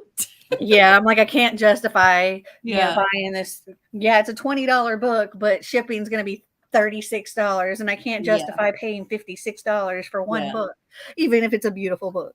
Yeah, I wish I had used bookstores around me. I mean, I'm in Florida. It's not that like we don't have them, but in my area, we like other than like Goodwill, I don't have any. That's why when I went to Texas, we went to Half Price Books, like I lost my mind. You would lose your mind at McKay's. Oh, that's like ridiculously massive used bookstore. I got 32 pages into spoiler alert, and I'm invested. Olivia Dade has me hooked. Yay! I'm actually reading that one as well. So that's on my TBR too. Well, Dana is the one that, as my book buddy, she got to pick something off of my wish list and have it sent to me, and then I paid her with a gift card to pay for it, and that's what she selected for me is spoiler alert. And so I'm super excited to read it. I think it's super cute. I saw it on your wish list, but I already had it. And so I was like, you know what? I was like, let me get it. Like, I chose that one because I was like, then I'll finally read it. And then when it came up on the wheel or, you know, and you used it or whatever, I was like, great. And it's in my like TBR stack. I think I used it. I just remember one of the things that I'm using it for is buildings, because I got that on Bookopoly. I got like the buildings prompt, and I was like, perfect. I've recently read 2 of McManus's books and loved them. Need to read the rest. No, Dana, I'm not adding them to my September TBR. October, Bethany. October is our month. OMG, yes. Funny You Should Ask is a favorite of the year for me. I'm so looking forward to reading it. It gave tremendous Daddy Chris Evans vibes, and I was living. You're going to love it. The audiobook was great as well. Great. I'm excited. I really want to read I'm Glad My Mom Died. It's really intriguing to me. Yeah. Same. Most anticipating read is All My Rage by Sabah Tahir. I have that in, I think, one of my Once Upon a Book Club boxes. Tomb of Sand by Jitan Shari, winner of International Man Booker Prize of the Year. First South Asian, specifically Indian, to win the award. Very cool. Nice. The romance girlies are obsessed with Magnolia Parks right now, and I can't wait to pick it up. And I tell you what, Karina, the romance girlies are about to get me to buy another book because I keep hearing about it. I don't know that I've heard about Magnolia Parks. Maybe I have, but I'm drawing a blank right now. I'm very easily influenced. Yeah, same, as you can see. The Last Housewife is my most anticipated read now, and Carrie Soto. Petition for Mel writing a book, please. Start it, Bethany. We'll share the link. Waterstones is hard to get good releases in, especially U.S. books, because of copyright and permissions. And it is a bookstore for the rich. Yeah. It kills me with that shipping. Like, we may have Waterstones, but you have Barnes and Noble. True. Yeah. Except I think the editions that I typically see of Waterstones are so much prettier. Yeah, I was about to say the editions that come out of Waterstones, I think, is heads and tails like above everything that we get in Barnes and Noble. But don't get me wrong, I am a Barnesy girl. Like, I do like it. I have another book to show you. Yay. Because, okay, I don't have enough editions of the Cassandra Clare books. So, hold on. If any of you guys have seen Mel's shelves, like in her videos, you know the Cassandra Clare love is intense. I can't wait to see what she's about to pull out. The 15th anniversary. Oh, pretty. Pretty, pretty. Wow. Okay, so I got this from Book Depository. Did you see there? I really got to get on there. As I talk about not buying any more books, I really got to log on to Book Depository. So Cassandra Clare, like I told you, I went through like just years of went through like, you know, reading a lot when I was a kid, not reading, kind of get into my preteen years, reading a lot. And then I don't know. I stopped reading. And then in college, I think I read one book, like outside of like school stuff. And it was The Fault in Our Stars. And then I graduated college and everything. And like, I went to college like later in life. I wasn't like a full blown, like fresh out of high school person. Like I went and then stopped and then went back. But since like I've been like reading. And so I was like, wow, I got to be one of the cool kids and read some Cassandra Clare. And so I read, I think the first 2 or 3 in the Mortal Instrument series. Mm-hmm. And I really, really have enjoyed them. And I know some people said that like they don't like the first book because they get irritated with Clary. But I don't find myself irritated by her very much because I think of her as being like, you know, like a 15-year-old kid learning that there's a whole other world that like her mom like brainwashed her from knowing, basically. You know? So I enjoyed them, but it was just like, I think I got too intimidated by the size, like the size of the book, but then like the commitment of the entire world that she's built, that I was just like, and I'm out for now. Like one day I'm going to go back into it. But I was like, I don't have the bandwidth to be able to read those. And because I knew that I would get sucked into it and then stay in that world and not read anything else. But that's the same thing with y'all are going to like probably like kick me off the chat now. But I've never read Harry Potter. No. But I am obsessed with the movies. I'm obsessed with the movies, and one day I will read them. I can't remember how many years ago was when I read the Harry Potter series for the first time. And I did like this whole my biggest booktube secret, and it was that I'd never read Harry Potter or watched any of the movies. And I managed to keep myself, I think it was 20. No, I don't remember when it was. For over 15 years, I didn't let myself get spoiled on anything from the movies. People would start talking about it, I wouldn't listen. And so then I did this whole series where each month read a book, watched the movie, did a live show with her channel was called Your Book Nerd Zoe at the time. Now it's Zoe's All Booked. But we did a show every month and we talked about the differences between the books and the movies. Now the Harry Potter books are not on my shelves, and we don't really talk about Harry Potter because J.K. Rowling is a terrible human being. Yeah. But I did enjoy the books, and I did enjoy the movies, and I did enjoy the park. I even enjoyed the Broadway show. That's how I ended it. I went and saw the show. Nice. But yeah. It's yeah. I would absolutely buy whatever you write, unless it's poetry. I'm not that deep. I have written poetry. Have you? Yeah. Actually, somewhere I have like this whole little book of stuff that I wrote like when I was in high school, like poems and stuff. Oh wow. Stories. See, you could write something for real. I know you could. I found out there's a McKay's near me and I have to go ASAP. No. There's only like 3 McKay's in the entire country. Where are you, Karina? Because 2 of them are here in Tennessee. I have to look. Hold on. See, I'm jealous. I want used bookstores. Okay, I'm looking this up right now. because a dog is barking. Let's see. Click on my case and locations. Okay, no, there's 5. There's 3 in Tennessee and 2 in North Carolina. So you're in North Carolina. Either Winston-Salem or Greensboro. Yeah, there's one in here. There's one in Nashville, Knoxville, and Chattanooga. I'm reading Once Upon a Book Club's The Many Daughters of Fong Moy. It's very good. Oh my goodness. So like that's going to be in my coffee vlog, but I did like a little unboxing of that. They sent like this massive, oh, it's already over there, this big box, like not one of their regular boxes, because the gifts in there are so big. Yeah, that's the one that had the pink box. No, hold on. No.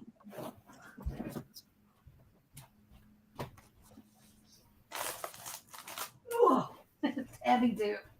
Oh, my back doesn't like this. This. Oh my God. Yeah. Big box. Oh, I can't wait to watch that. Let's see. Magnolia Park's cover to me gives off, what the fuck is this, a fantasy? But no, it is absolutely not. I'm looking it up right now.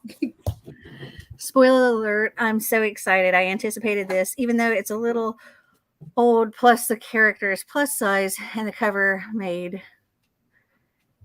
tear up being a curvy girl myself. Oh, okay.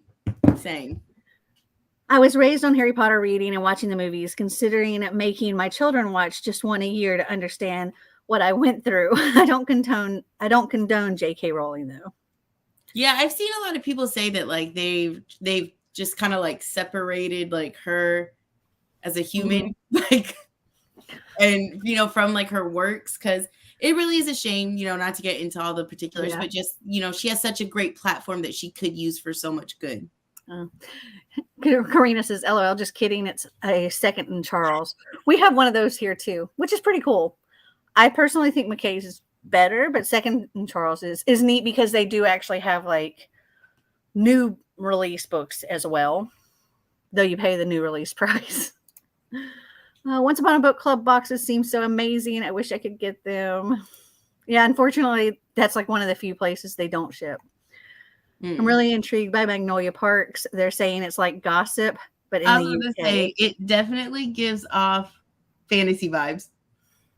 That is a wild cover. Yeah. Watch the movies on a legal site so that you're not supporting her directly. Gossip Girl. Okay, we need to do another sprint because we chatted for a long time this time. Let me put this back on. All right. Happy reading, all.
I was getting so like engrossed in the book. I was like, like that third act conflict. I'm like, it's stressing me out. I got a whole one page, but I also got my video uploaded and tagged and all that stuff. Yeah. Yeah. Ozma says, that's what I do because I grew up on the movies, not the books. To be honest, I didn't know who she was or that she wrote HP until like her turf comments on Twitter. That's enough for me. It's half 1 a.m. Gonna go to bed now. See ya later. I told her good night. And I tried to put the link for that channel I was telling you about, but this is her channel name. Okay, cool. And she's the one that does the true crime and stuff. And yes, she does wear glasses. She has then I think maybe I've seen her. She's been doing like IVF stuff, trying to. Yes. Yep. Okay, that's the girl. Mm-hmm. I actually, I clicked on the wrong thing. I actually won the Love Hypothesis from her, though I ended up with another copy from the Once Upon a Book Club. Oh, wow. And so I have like the things from where she gifted it to me in here, but I also wanted this because I had the gifts. Yeah. They were super cute. I really need to read that book. And then, because I know she has, what's the new one that she came out with? Love on the Brain. Yeah, I think. Did I make that up? Well, I think she put like little like short stories or like novellas out like in that universe too. I think. I'm not sure. I don't know. I actually just hauled that Love on the Brain book because I pre-ordered it. Yeah. I love the little like the covers. I think the covers are super cute of the books. I've got 24 minutes left in my ebook reading Mercy by Sarah Kate. Yep. So I had a different thought on what this book was going to be about. Because I don't even think I bothered like really understand like reading the back or paying any attention to it. And I totally thought it was going to be like love being sort of a science experiment type thing. It's not. Okay. I heard it was like low-key like Kylo Ren fan fiction. Oh, I have no idea. No? Okay. I've heard it. I don't know if it's true though, but that's Star Wars, right? Yeah. There is something about like on the back it says that the happily ever after was always going to take more than hand wavy Jedi mind tricks, but I don't recall any other references to Star Wars. That's like the After series by Anna Todd. Like it's what they say it's Harry Styles fan fiction, like One Direction.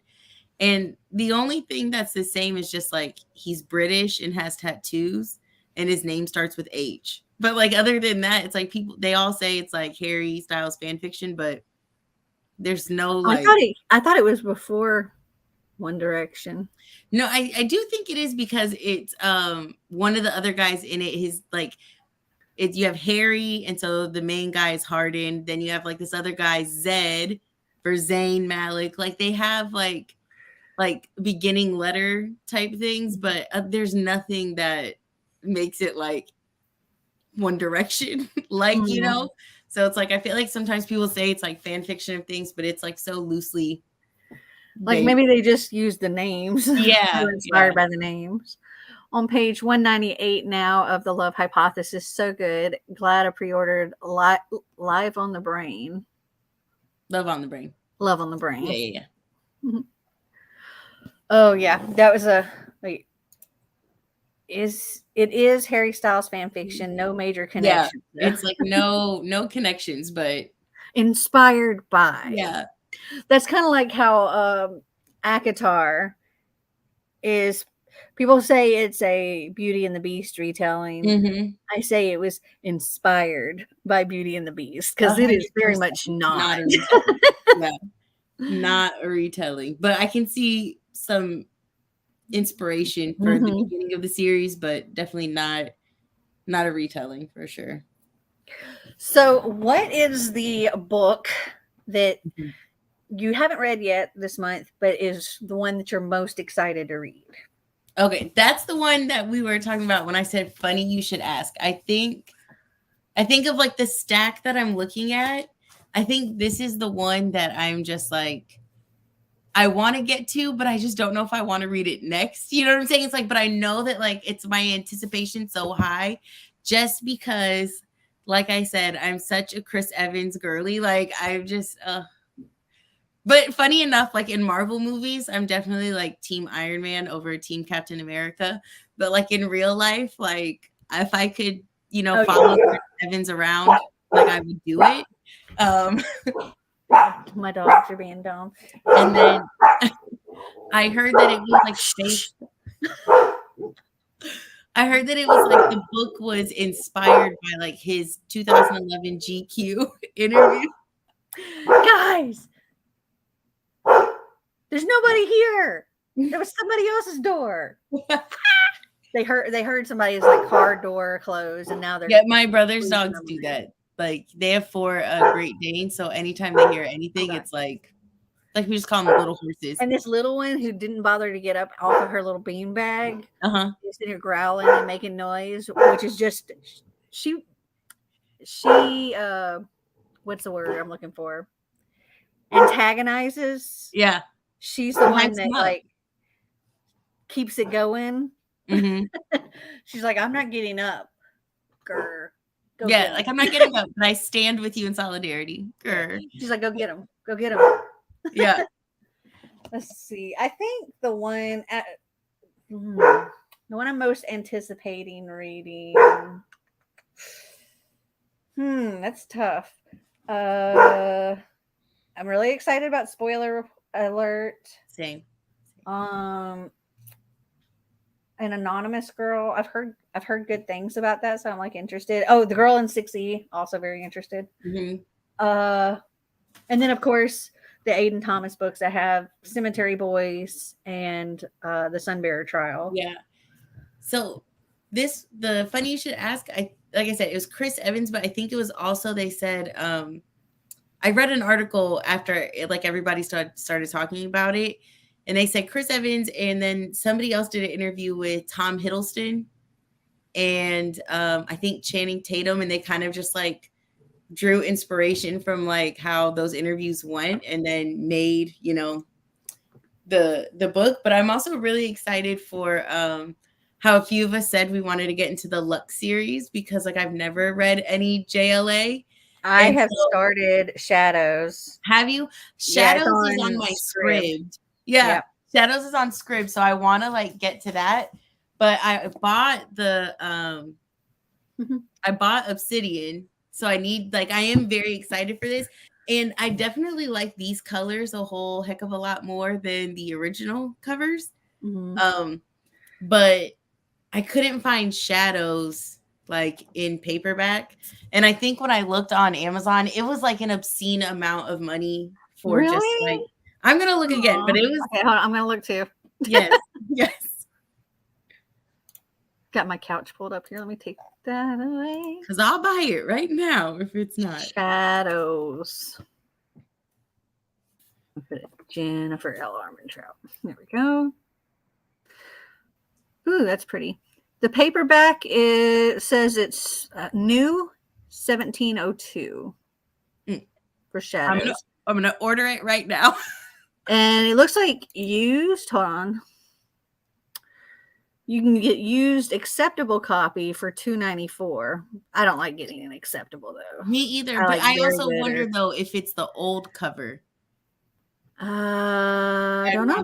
I mean, it's so they've got, if you do like new and very good, they have a like new one for $3 plus $3.99 delivery.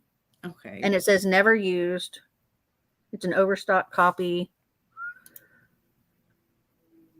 Don't know if it's that edition or not, but I mean, according to the picture, it's the edition that it's really pretty.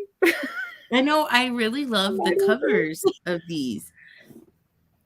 And then another one I see like new $7.48 with free delivery. This is great shape. Pages are unmarked and sharp.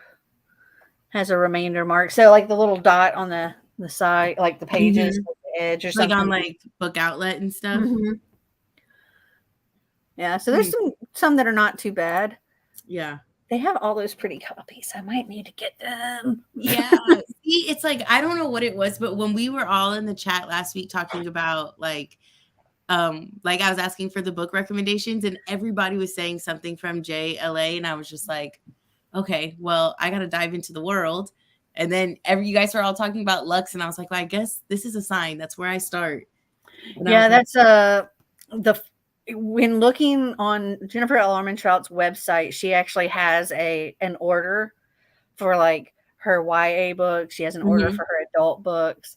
And so according to her YA one, it starts with Shadows. And so I'm like, I want to read all of her books. So I'm starting there and just going to make my way through.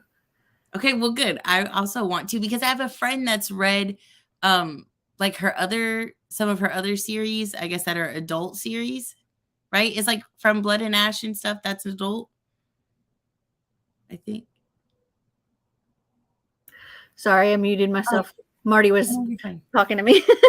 Oh no, you're fine. But like From Blood and Ash and stuff, is that like her adult series? Mm-hmm. So it's like good. my friend read something from one of her adult series, and she's been telling me like, just read it. And I told her, I was like, well, that's like mid-series. I'd have to read all the other ones to get. Yeah, see, I the first thing I read from her was Storm and Fury. Okay. Is that the first one in that series? Let me check. I want to make sure I'm saying the right one. Storm and Fury. Yes, it's the first in the Harbinger series. And I read it, and that one and the second one, freaking loved them. And then I realized that like a different series, I think it's called the Dark Element series. That one, there's characters in the Storm and Fury, the Harbinger series, that are in that other series, and so you get other character stories in that. So I'm like, you know what? I just need to go back and read all of them. Exactly. Well, I'm happy to announce Shadows will get to me Monday. Yay. And it's a quick audiobook on Scrib too. Yeah. But the awesome thing is I forgot I had the gift card from you on my Amazon account. So I just got it and I got like just the new one and I only paid, let me see. Hold on. That was anticlimactic because I should have had that already ready. Dun, dun, dun, dun. Okay. I only paid $4.02. Nice. So wonderful. Yeah. So according to on Jennifer L. Armentrout's site now, for the reading order for the young adult stuff, you read the Lux series first, and it tells the order for those.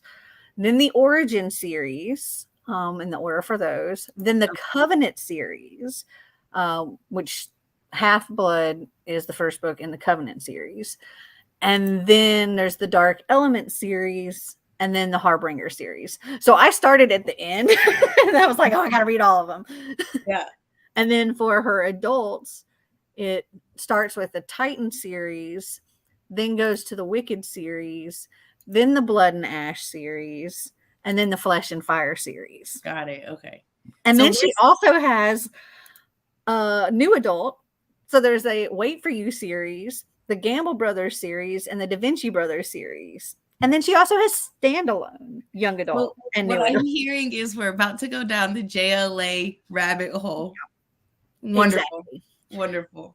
And you're jumping in at the same time as me, so it's going to work out. We'll be reading them alongside each other. This is perfect. You'll just have to let me know what we're going to next.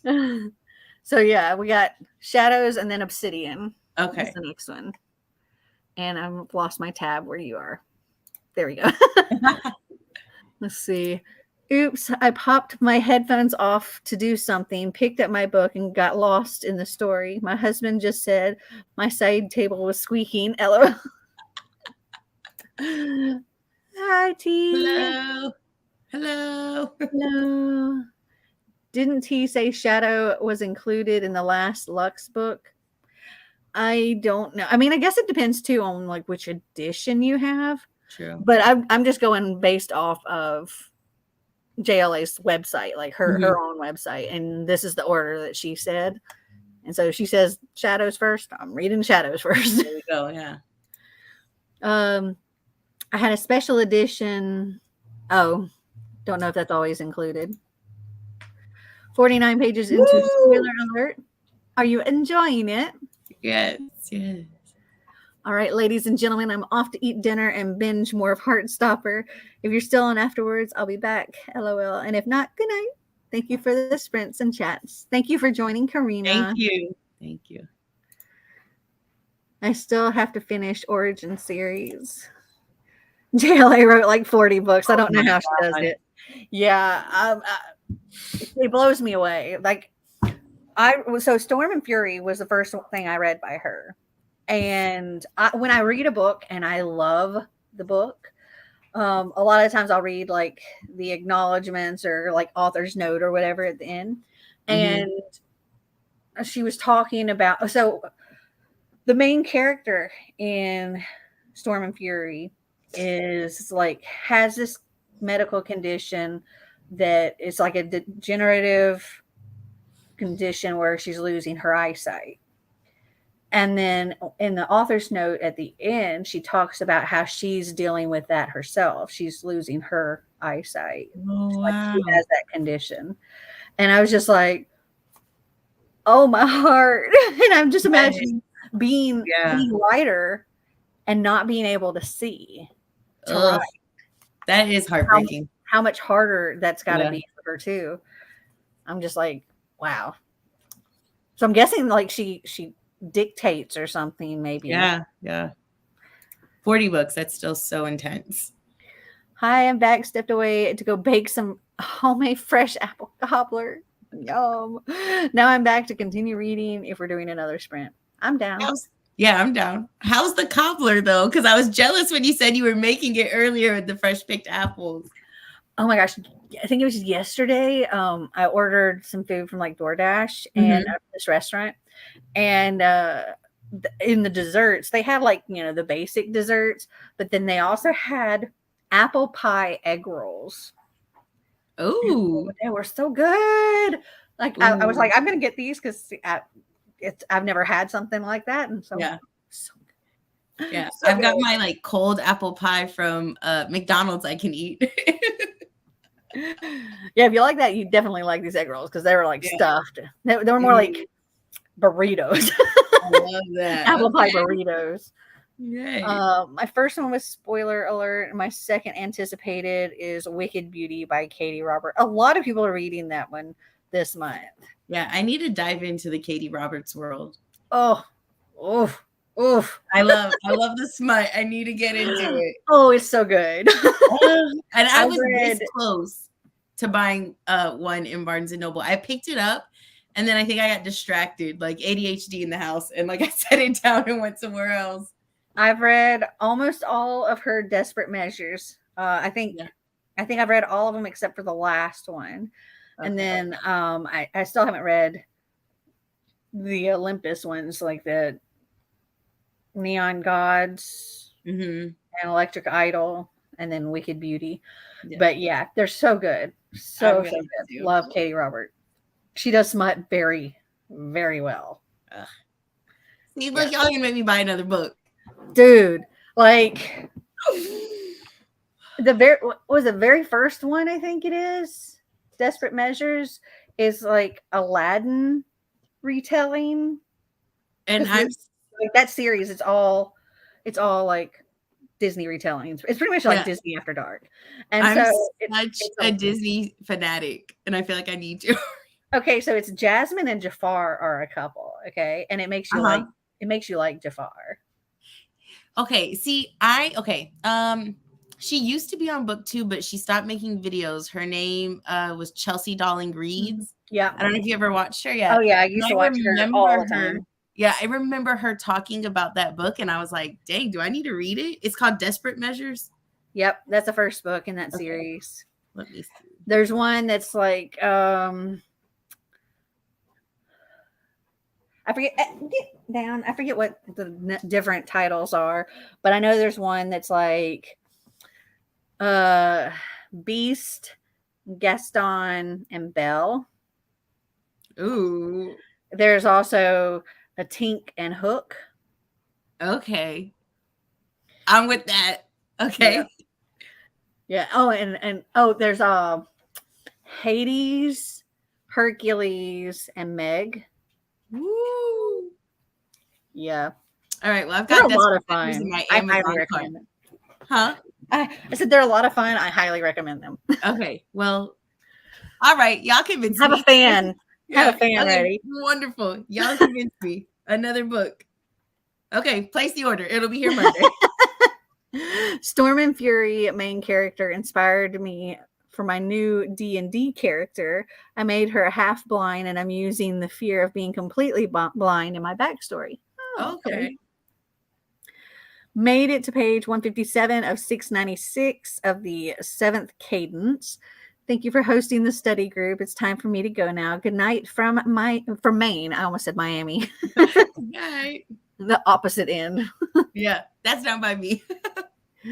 It's cooling now. We'll get to try it soon. First time we've made it.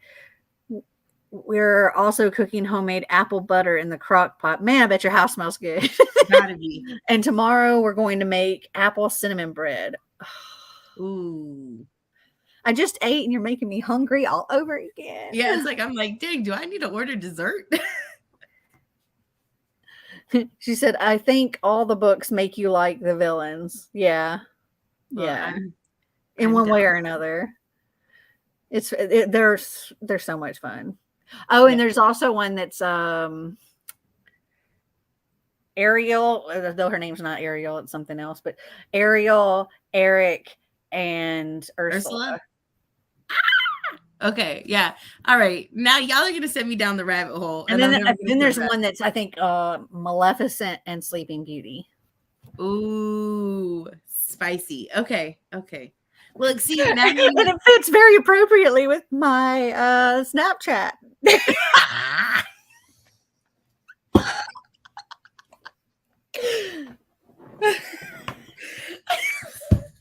see these would be perfect for our TBR idea. You having to read things based off your Snapchat. That would be just smut. I love it. We all need a little smut in our life, okay? I love me some smut. Me too. Smut is fun. It really is. This gets a little bit steamy. Does it? Okay. There is a little bit of in here. Okay, we love that. So it's just a small part, but it's enough to get you a little hot under the collar. Perfect. We love that. Just fan ourselves off. Mm-hmm. We've been going for 6 hours now. Yeah, I love this, but we're getting stuff done. True. I got video edited and uploaded. I've gotten to where am I in my book? Almost halfway. Pretty darn close.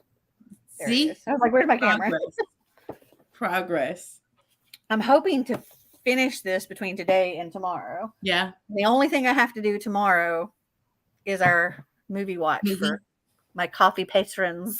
Yay. Again, if you want to be a coffee patron, link down in the description. Yes. I'm telling you guys, we have a lot of fun.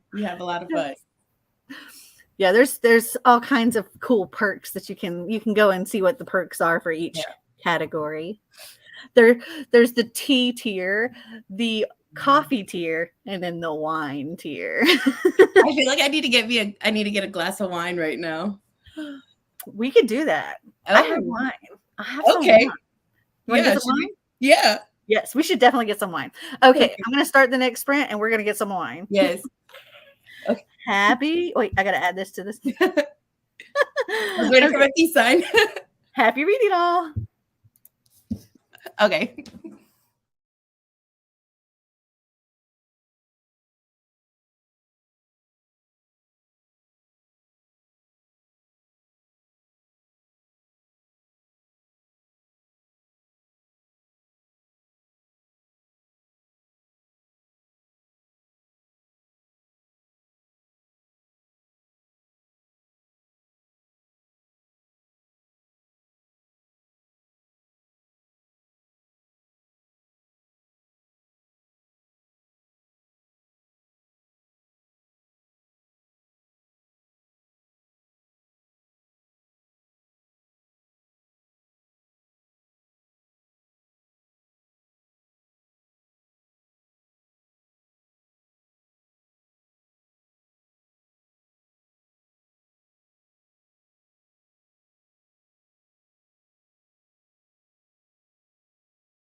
I literally have a page left in my book.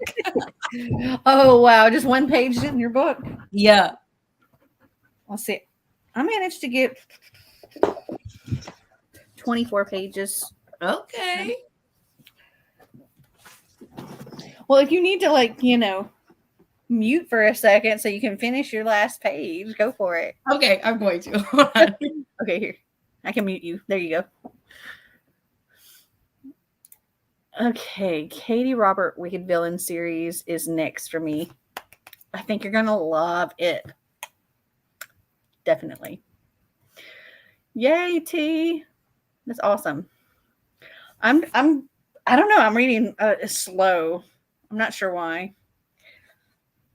Maybe it's just the book. I'm enjoying it though. It's a fun book.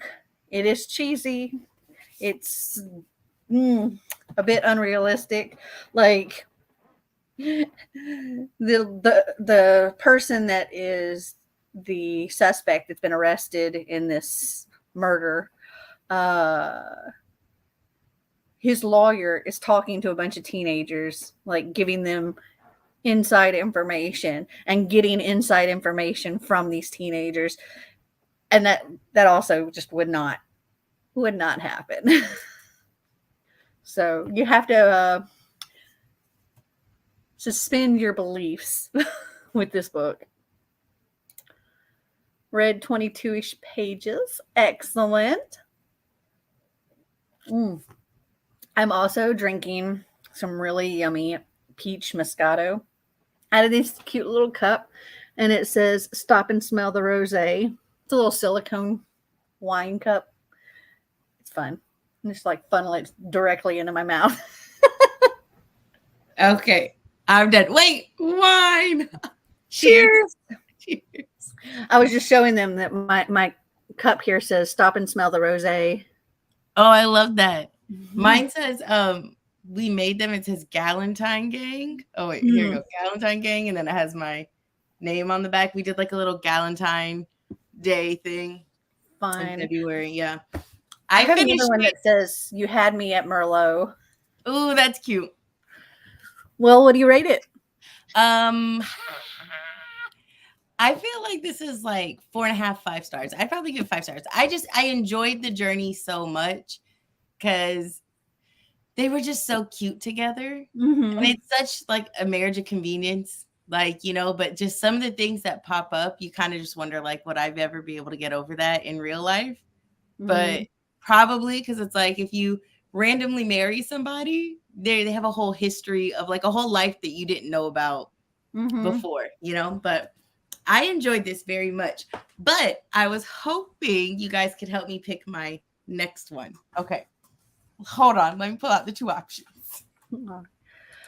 On page 228, I can't wait until we've all finished the Agathas and I can finally say my thoughts. Well, you can go and say your thoughts in the last the Discord channel, because there's a channel for like different sections, so you can go and say your thoughts on in that last one. And Bethany's joining in on the wine. Yes, Bethany. What are you drinking? It's called Takara Plum. It's like a sweet plum wine, and it has like caramel, so it's definitely sweet, but it's really good. We have this restaurant over here called Makoto's. It's like a Japanese, like a hibachi style. And they have this wine, and me and some of my family, like, we really, really enjoy it. So we ended up like tracking down, like, we were like, what is this? So that we can actually buy it, in real life. I'm drinking peach Moscato. Ooh, I love peach flavored things. Okay, so I have my anticipated read, right? It's romance, and I was just reading romance. So I don't know if I should like continue down the romance train, or I have this one that I'm really excited about as well. It's for the prompt, a translated book. So this is Elementary Foreign Language 2. Okay, so this book is about like the interview, right? And then there's, I guess it's told in like past and present timelines. Ooh, question. Could this work for a book based in the past, set in the past? Sure. Oh, okay. There we go. Add this to the list. But this one, okay. So this is from a Swedish author. So it was translated, but it's somebody I cannot say the name. It's like prosopagnosia. That's like a medical term, not Swedish, but medical. But it's called face blindness, where you can't recognize somebody's face, which that's terrifying in itself. But this girl has it, and she witnesses her grandmother being murdered, but it means nothing to her about the face, obviously, you know. So then she finds out her grandmother left her this estate where her grandfather died. And so it's like 50 years of like mysteries and lies like coming out. And so it's like, I don't know if I should continue with the romance or go with the mystery thriller. If you guys could, you know, maybe put in the comments, help me along. My vote, yes, personally, would be go with the mystery thriller one to break it up. That's what I was thinking too. I don't like wine. Tried so many different ones, and no, it's not for me. You know, I used to think that too, and then I found the ones that I like. Same. I used to think like I don't understand how people drink this, and they talk about how great it is until I found the ones I like. I'm definitely a sweet wine drinker and not a dry wine. Same. Like, and it's funny. Aldi's has this Winking Owl brand, and they're like $2-3 a bottle, but the sweet red and the sangria are pretty good. I like there's like a blackberry merlot by Arbor Mist. That's also so good. I like that one too. I'm having some rosé and reading. T says mystery thriller as well. I think so. Has anybody else finished? Huh? Oh, I was asking if anybody else has finished their book. I want to pick up the Agathas, but it's like I know our live show isn't until I think the 23rd. Is that what you said? 24th? Did I asked, yeah, the 23rd. 23rd. That's right. So it's like part of me wants to wait till it gets closer, so it's like fresh in my mind, but also part of me wants to just like pick it up right now. Well, I'm doing it now because I'm right now filming my vlog. Hold on. Let me actually do this. Hey, vlog. It's not on your, I'm trying to get it to focus. Focus. Come on, camera. It's just we're blurred blobs right now. Oh, there we go. And it's recording. Hey, vlog. Hi, Dana. Hello, peoples. There we go. You can see the people's names. Yes. Yes, I am filming this vlog for my coffee patrons. Oh, yay. So, because they wanted it of me reading the buddy read. So that's what y'all are getting. Yeah. See, and that's the thing, though. I do need to read it before that vlog comes out. Now, the vlog is going to actually come out while I'm on my trip. So that's why I'm filming it now. Filming it and going to edit it before I leave. And where is it? My coffee vlog will be up. When the heck will it be up? The day before. No, the day I get back on the 19th. Okay. So I will have it read before that so I can watch the vlog and get, you know. Yeah, so that will come out on the 19th. We're flying home late on the 19th. We decided to fly instead of drive because Marty's work schedule. We were planning on leaving here on Thursday and driving up halfway and then going the rest of the way the next day. So driving up halfway on Thursday, the other half on Friday, and then getting on the cruise on Saturday. But he now has to work Thursday and most of the day on Friday. So we're like, if we started driving as soon as he got Yeah. home and drove all night long and he stayed up for over 24 hours, we could drive straight to the ship. Oh man. And so we're like, you know what? Let's look at some flights. Yeah. And yeah, so we're flying. Honestly, it's like and being able to eliminate that stress of like trying to get there right on time is worth it, I think. Yeah, and we don't know exactly what time he's going to be off on Friday. Mhm. So we know the absolute latest he'd be off is 5:00. So our plan is like our flight is at 8:00 that night. It'll be almost 1 a.m. when we get to New York. Jeez. We're actually not flying into New York. We're flying into Newark, New Jersey. Mm-hmm. And so we got us a hotel that night, like close to the airport. And then the next morning, we're going to get up and take the public transportation and stuff to the cruise terminal. And then we get off the boat on the 17th, but we're not flying back until the 19th because it was the cheaper flight. Okay. So we'll have all day the 17th and the 18th and part of the 19th to hang out in New York. That's fun. That's Yes. fun. And I'm planning on going to the New York Public Library while I'm there because I've been in New York many times and have never gone there. And Marty's like, you can't check out books there. And I'm like, there's a lot more to that library than that. Yeah. You remember when we all got our like 2-week-long New York Public Library online card in the Twitter? Like somebody sent it. Did you get it? I didn't. No. No, I do remember that though. Mm-hmm. Hello. Hello. Hello, vlog. I got excited for the buddy read, so I already read it. Yeah. Well, now I definitely have to make sure it's done by the 19th. And while you were reading it pretty much right along with me, like this first 11 chapters, we were chatting in the little channel for that. Mm-hmm. And then I've started chatting in like the next section. Yeah. Wait, I'd like to say I'm a professional passenger. Everyone else can drive. Oh, that is me too. What do they call it? A passenger princess? That's me. Like I'll drive, but I don't want to. I have no problem driving. Yeah. But my car. I have no problem driving my car.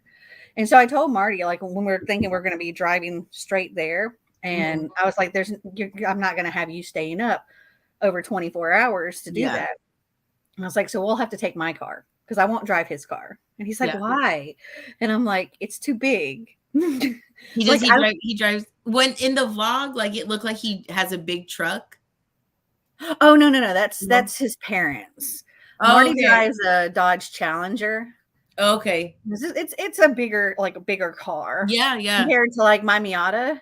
Yeah. Like I have a little Miata and it looks like a toy next to his car. Compared to it, yeah. And before that, I had a 370Z, and before that, I had a little Beetle. So I'm used to the little cars. I'm okay with the tall car too because like we had a minivan. I was fine with driving the minivan. Yeah. But his car is wide, and that just makes me uncomfortable. Yeah. So when I first started driving, my first car was like I had a Dodge Dakota, like so a truck, but it was like a smaller truck compared to like big trucks, right? And I loved that car, but the gas was ridiculous. So then I drove a little Toyota Corolla for 14 years. And then so just like in April, I got myself a new car, and it's one of the new Kia Sorentos. So it's not as small as the old Sorentos. It's like a mid-size SUV. And it's funny because like I used to drive a truck, and I find myself still being like, okay, she's big, she's larger than charge on the road compared to like a little Toyota. It's weird. Yeah. It would always take me a little adjusting when I would go from like my car to the minivan or from the minivan to my car. I miss my minivan though because I could carry so much stuff in it. Yeah, no, the room. Man, Black Friday, I would go nuts. But like the car, the Miata, one day I went and did me and Xander were stopped at the grocery store and we bought a ton of groceries, and I'm paying and I'm like, how am I going to fit this all in my car? Because all I have is a Mhm. tiny trunk and there's no back seat either. Yeah. And so we got out there and we tried to load it. I wrote Marty, I was like, can you come to the grocery store? He had to drive and meet us so we could put the rest of the groceries in his car because I didn't have room for it. I'm like, well, That's so funny. that's a downside. Yeah. And then when I was doing my like thrifting and stuff that I've been doing these like estate sales and stuff. Mm-hmm. And the first one I went to, I'm like, I got this big picture and a little car. I'm like, how am I going to put this in here? It took some finagling, and it took me driving, holding the picture the whole time because Oh my it's God. trying to slide everywhere. Yeah, that was a sign of like I got the right car for me when it was the first weekend I had it. Me and my mom and my sister-in-law went shopping, and we were able to put like the third row down because we had gotten big pictures and artwork from like cheap at Burlington for my nephew's room. And so my mom was just like, my mom's Trinidadian, so she has like an accent, and she's like, Dana, how are we gonna put this in the car? And I was like, I got it, Mom.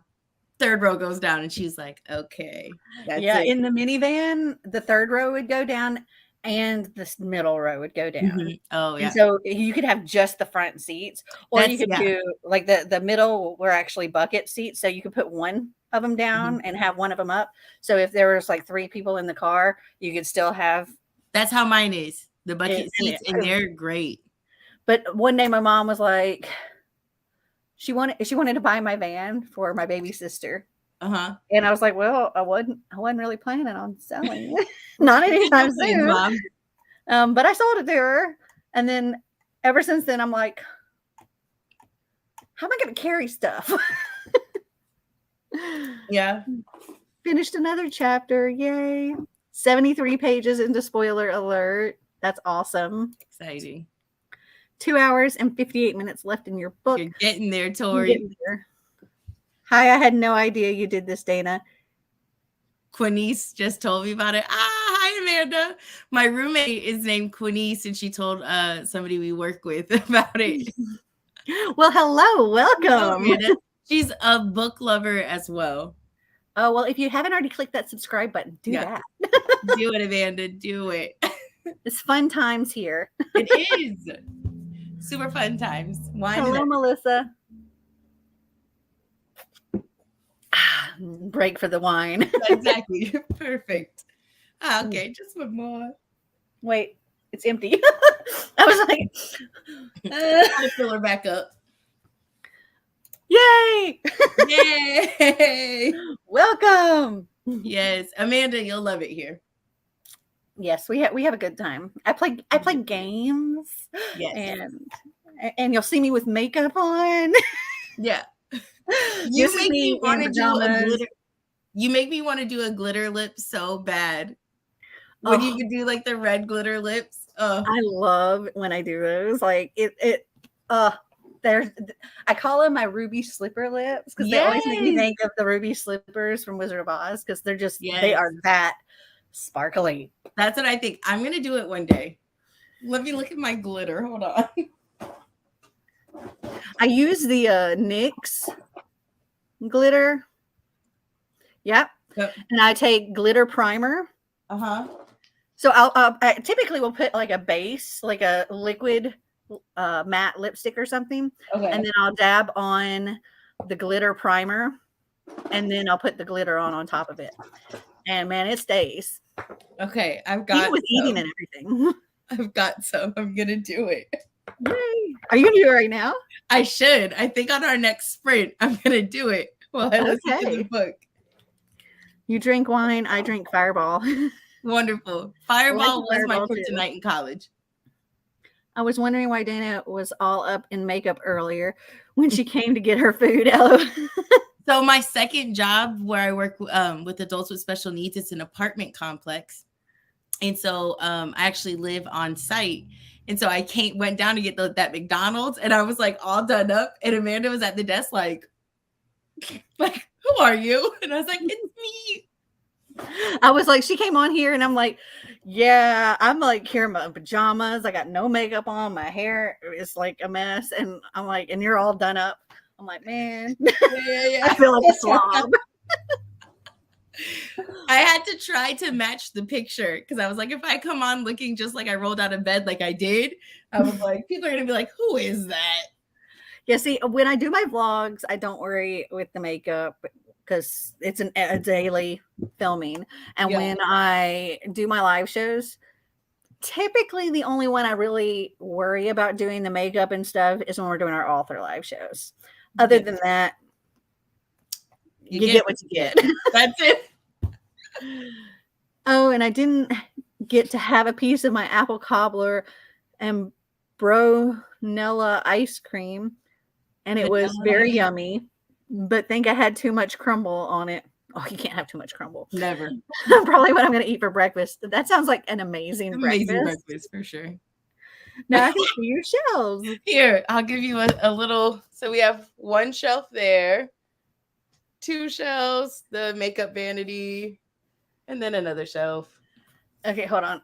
Let me unplug my computer. Amanda, wait till you see Melanie's shelves. Oh, I have to get up. Oh, gosh. There's also a lot of clutter because, you know. You're moving. Yes.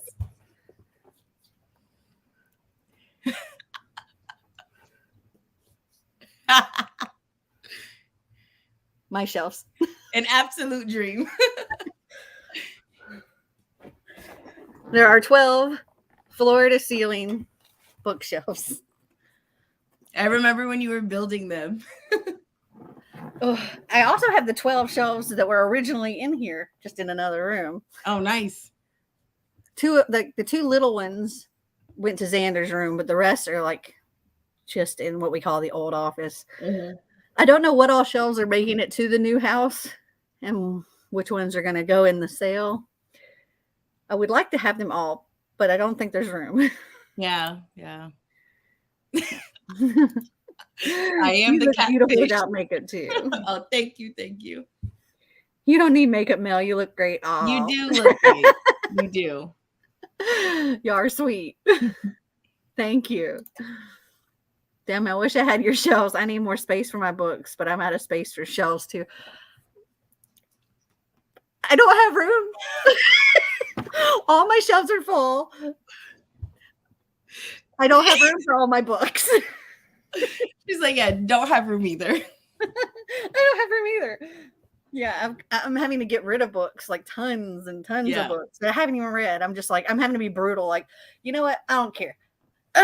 You got to go.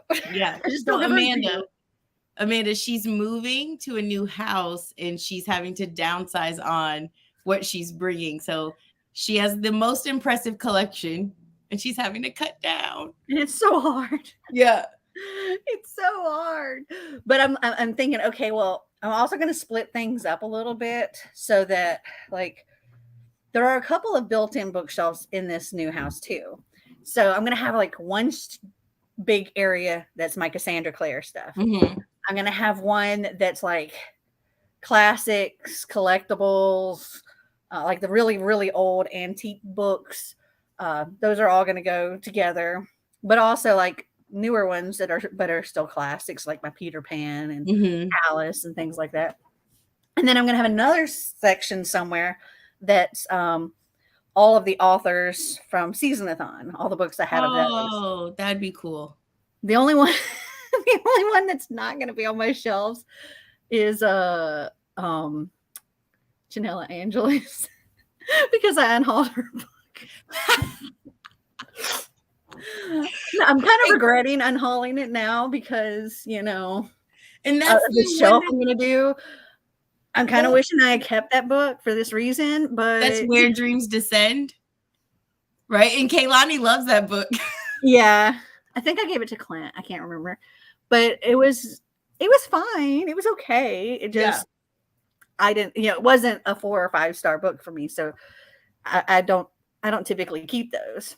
Yeah. And I also got rid of one of Crystal Sutherland's books, and it was actually the one. The newest one, the House of Hollow, I think is what it's called. I unhauled that one because it wasn't a 5 star. Yeah, I've made that rule for myself. After I've read a book, if I don't really just like absolutely love it, I'm just gotta go. When Mel got to showing her bookshelf, it reminded me of the fine, I'll do it myself thing. Man, I tell you what, like when I did my bookshelf tour and I went through and showed every single freaking book I own, it hurt. It took days to film. And like they were doing freaking construction next door, like tearing off their roof and replacing their roof. And I'm like, it's so noisy. And I would have to like wait for sounds to stop. And then the person across the street had like 2 mowers going. And then the person next on the other side of me started mowing as soon as they finished. And then I'm like, okay, finally. And then like down, like in front of the house across the street from me, or in front of the house that's next door to me, there was one of these big trucks that was like a tree grinder, and they were like putting branches, and I'm like, kill me now. And then it was like 14 hours of footage, and then it took days to edit, and it ended up being like an hour and a half long. Yeah, I remember your vlogs of saying you're like, I have so many hours of footage that I have to go through. Oh God!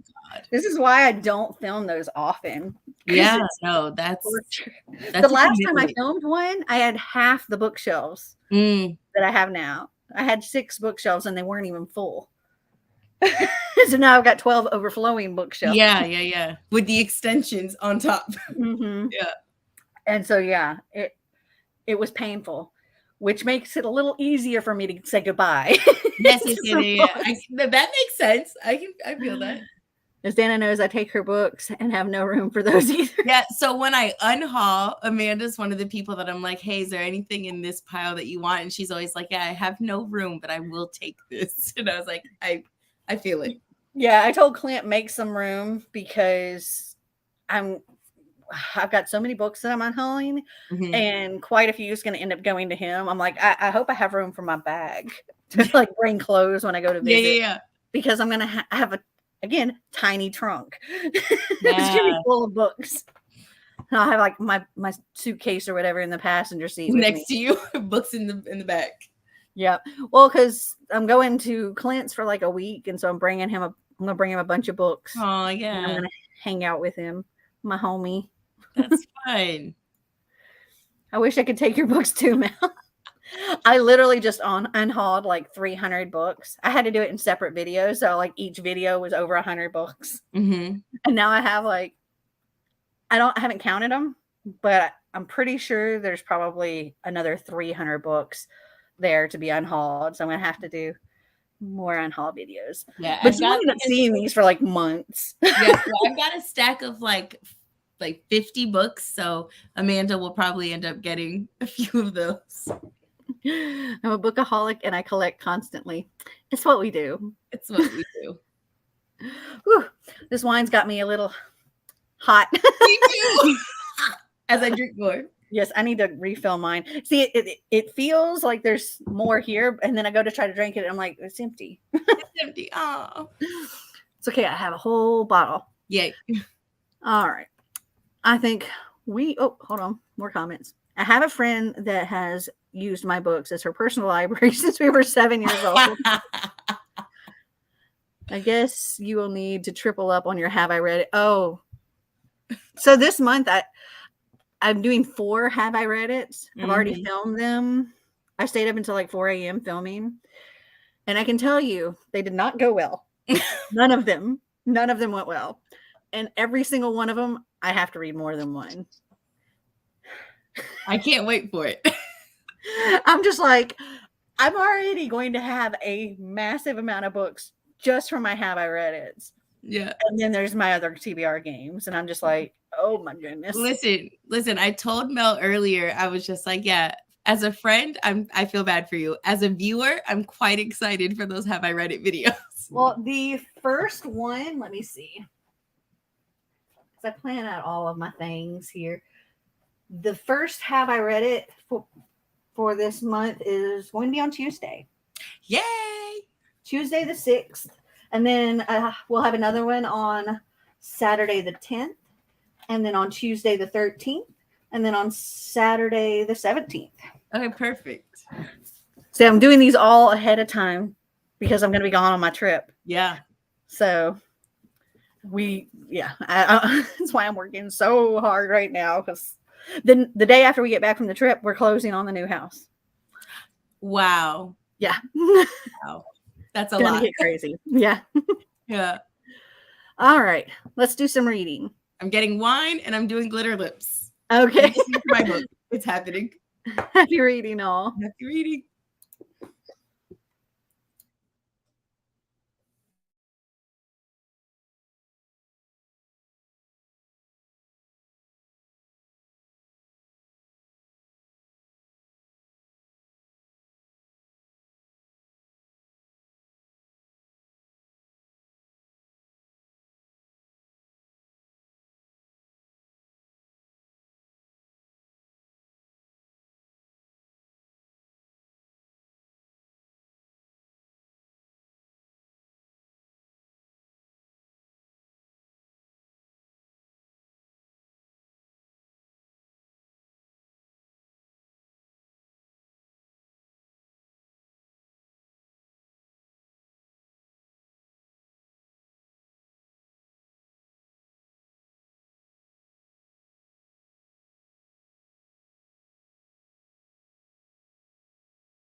And it's time. I was very engrossed. I was like, oh, the time. Is it getting good? I feel like about, I don't know, a couple of chapters in, they're like, yeah, it's definitely got to be this person. Like the kids are like, yeah, it's definitely got to be this person. And so I'm curious if it's actually going to be this person or if there's something else. I mean, if it is this person, it's going to be lame because it's very laid out. Oh, yeah. There's this motive. There's this missing. Oh, this was covered up. Oh man, I'm not having high hopes. That's who it ends up being. I want it to be somebody like, oh, it was this. Yeah. Throw you for a loop. Yeah. Well, listen, I'm reading The Resting Place, and this girl's grandma is a bitch. She says, put on a little lipstick, won't you? God knows you aren't smart enough to give up on your looks. Wow. That was rude. But speaking of, I have glitter lips right now. Love it. Yeah, I'm living, laughing, and loving right now. So, we love a glitter lip. Yeah. I've got to say, I'm torn between being excited for more content and you having more books to read. That Bethany, that's why I was like, as a friend, I'm sorry. As a viewer, I'm happy. What kind of reading? Okay, so I have this series that I do on my channel called Have I Read It? And the way it works is I react to a haul that I did over 3 years ago. And I tell if I've read the book, if I haven't read the book, or if I've unhauled the book. And then based on how many books that are in my I haven't read stack, the audience gets to vote through these books which book they want me, or books they want me to read for the next month. And if I have 10 or less, I only have to take the number one voted book. If I have 11 to 20 unread, I have to take the top 2, and so on and so on. And I did 4 separate Have I Read It videos for this month. And every single one of them has more than one book that I'm going to have to read because of how many unread. I'm reacting to a 4-part haul where I had 12 boxes of Book Outlet. I was just like, 12. So each part was, I unboxed 3 boxes to get through all 12 boxes. Can you give us an inside look? Can you give us an insight? Like, how many books did you buy in that haul? Oh gosh, no idea. I think the most I've ever got from book haul at one time was 50. It was like 40 to 50. Or from Book Outlet, sorry. I think one of them I said 60 something. Yeah, it was a lot. It was a lot. There was a lot I hadn't read. I love this. There was quite a few that I was like, oh, I've unhauled that. But there was a lot that it was just like, okay, let me go find it. Oh, and I also told Amanda that between chatting, we read our books. And she's like, okay, that makes sense. Was wondering why it was so quiet. She's like, oh. Neither do I. Book problems. The struggle is real. Think I have about 13 chapters and an epilogue left. Approximately 2 hours and 28 minutes remaining. You're getting there, Tori. What are you guys reading? I am reading the Agathas. And I am reading The Resting Place. This is like a YA mystery thriller. Yeah. Cheesy. Let's say mine's like an adult mystery, but I'm still very fresh into it. I think I'm like 20-something pages in. So yeah, one of the things that I say you have to kind of suspend your beliefs in reality. Is like the way the cops handle the things. That's not actually how it would happen. The person's lawyer that's supposed to be defending the person that's being accused. This lawyer is like sharing information with these kids and getting information from these kids that also would not happen. It's giving very much Pretty Little Liars, the TV show. Yeah, it's like the lawyers discussing the case, and they would not discuss the case with a bunch of teenagers. And like the lawyer, there's actually this one point where the kids have stolen all of this stuff that could be evidence, and they've got it out on her floor, and they've got this board and everything set up, and they've got a bunch of other people all trying to figure out what's going on. And then they contact the lawyer, and she comes over, and she's like hanging out with all these kids eating pizza and discussing the case. I'm like, that would so not happen. Oh my God. I am so sorry to everybody in the coffee group that has to read this. It's not terrible. It's fun. It is a fun read, but it's just like when you're reading it, you're like, yeah, this wouldn't actually happen at all. But I'm having fun reading it. Okay. Good. I'm not disliking it, but it's kind of like there's definitely some cheese here. Okay. Got it. On page 260, I will say, I guess the killer of the Agathas at the start of the book. Oh, I'm sorry, Bethany. That's a shame, because that's what I'm afraid of. Because I've been like thinking, okay, it's this person the whole time, and if it ends up being this person, that's gonna hurt it for me a little bit, because that would be like the entire time they're telling you who it is, pretty much. If that's the case. Oh God, I hope not. I hope not too. Oh, the resting place. I remember you showing it to me when you got it. Yeah. I just started Love on the Brain and was able to get to page 30. Yay! Yes. I pre-ordered that. I hope you love it. I hope it's as cute as The Love Hypothesis is. Oh no, October is coming to horrify you with your TBR for the month. Oh yeah. Honestly, yeah. Okay, you watched my wheel of TBR too, right? Mm-hmm. And my wheel was so freaking nice this time.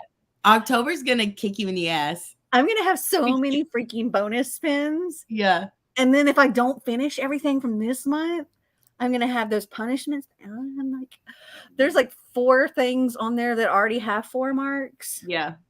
So yeah, October's gonna be. I already stated in I forget which video. I was like, I'm gonna fail.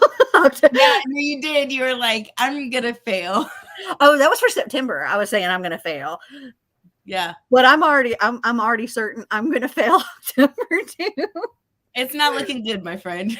It's not at all. I'm kind of thinking that I may tally up the results. Normally I wait and I tally up the results after I've done my cards against my TBR, but before I do my wheel, so I can tell the results of my wheel. Mm-hmm. But I'm thinking I may tally those results before my cards against my TBR, so that I can use those. Yeah, and try to fit them in there. Yeah, do that. Because I need to find a way to. I was about to say, if you don't, you'll be completely drowning with the possibility. I'm going to be completely drowning. Yeah. Just with that. Yeah. I mean, you know how big my TBR gets? Huh? I said, you know how big my TBR usually gets? Yes. Well, these cover about half of that. Yeah. Of what it normally is. Just with the Have I Read It. Oh, Lord. Yeah. I'm stressed for you. Just wait until you go to watch the video, and I'll start out like, this is gonna be fine. Yeah. And then by the end, I always love when it starts going really good, and then it's like, meow. And then I start the next one going, okay, hopefully this one's better. No. Steady decline. And then we're like, surely this is gonna be better than the first 2. No. I cannot wait. And then the third one, I'm just like, please be better. Please just be 1. Come on, just 1. No, I can't. Okay, I'm halfway through the video and I've already gotten over 10. Time for a tiny pick for the next buddy read. Well, we don't have another buddy read until October, and that will be selected by the book buddy of the month for October. So Dana's the book buddy of the month for September, and then I'll have to look to see who the book buddy is. Yeah. For the next one, because I'm actually doing it in order that they joined the wine tier. So whoever joined the wine tier after Dana will be the next. I was the first coffee overall, I think, right? Yes, you were. Before it was even announced. Yeah. to in my video and everything. Yeah. Because she was in my little Twitter group and was like, "I'm joining right now." I was like, "Okay." Yep. All right. Yes, please, book buddy. Go easy on Melanie. Oh yeah. Graphic novel book buddy. Graphic novel. Oh yeah. Yeah, there's all that too. Yeah. We have and then there's the coffee mug too. Yeah. We have a low-key other book buddy reading with our luck series. That's true. A few people were like, yeah, okay. That's true. Yeah. Yep. All right. Do we want to do another sprint or no? Yeah, I'm down. Yep. Okay. Yeah. Angelica says 114 pages of spoiler alert, and it got so good. Yay! Because that's another one I've got to read this month. I got to read so many. Okay. I can do this. You can do it. No, I can't. Do it. I can't. Month. Positive vibes. You know, it's funny because I keep thinking, yeah, I can do this. I got this. But then I'm like, oh, wait, I'm going on a trip. And then I'm closing on a house. And then I'm moving. Oh. Yeah. Audiobooks. Hopefully I can find them all on audio if possible. Yes. Tia has to go to bed early morning tomorrow. Have a good one. Good night, T. All right, let me get this back up. Dude, I am sweating here. I think it's flying. I had to crank the AC because I was like, I'm still gonna drink. I think Bella's got her little beanbag thing on top of my vent too. I gotta go move that. Yeah. I gotta go potty. All right. Well, you do that, and happy reading all.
And it's time.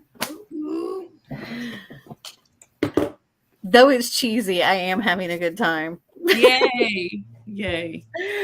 Because I think the ridiculousness of it is what is so much fun. Okay. Like they're taking to Facebook and Twitter and Instagram with like starting rumor kind of things. Mhm. And yeah, it's it's fun watching it spiral because that's what actually happens, you know. Yeah, okay. We love a good spiral. Yeah. But also, How there's far a are lot of you? fake accounts. Huh? I said, but also there's a lot of fake accounts, and I love the names they came Mm. up with for the different. Oh, yay. Yay, yay. How far are you into it? I am on page 264. Wonderful. So I got this much left. Yeah, you're definitely getting through it. Let's see, what chapter am I on? I don't know. Chapter 28. Nice. I made it through 74 pages between the last sprint and this sprint. Oh, okay. But again, the audiobook with reading makes me go faster because if I read without the audiobook, like I feel like I'm a pretty slow reader, or like probably bottom of the average reader without the audiobook. Yeah, I think I'm like average without an audiobook, but when I'm reading with an audiobook, see, I can listen to it at a pretty good speed with just the audiobook. But when I combine audiobook and physical book together, I can go even faster. Same. Let's see. Hello, Raymond. Ray, that's Amanda's fiance. He also reads. Yeah. You guys are still sprinting. Yes, we are. Yeah. 3 chapters down, 1 hour and 53 minutes to go. Tori, we're so close. I'm loving these long sprints, Mel. Yeah, we've gone for like over 8 hours now. I love that for us. So you guys do 30-minute reading breaks all day. Well, we started at 3. 3. And yeah, we've been going since 3, and it's almost, well, it's 11:21 here now. Same. Let's see, my co-hosts, they're also going to be doing these study sessions on the 5th on Kaylani's channel. It's 6 p.m. Pacific. On the 11th on Clint's channel, I don't have a time for that. The 19th on Kaylani's channel.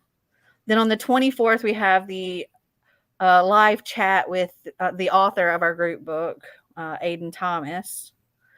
And then the after hours, Get Drunk and Stupid.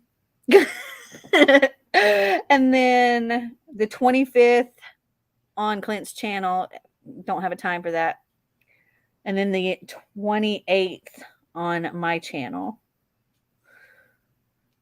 Yeah.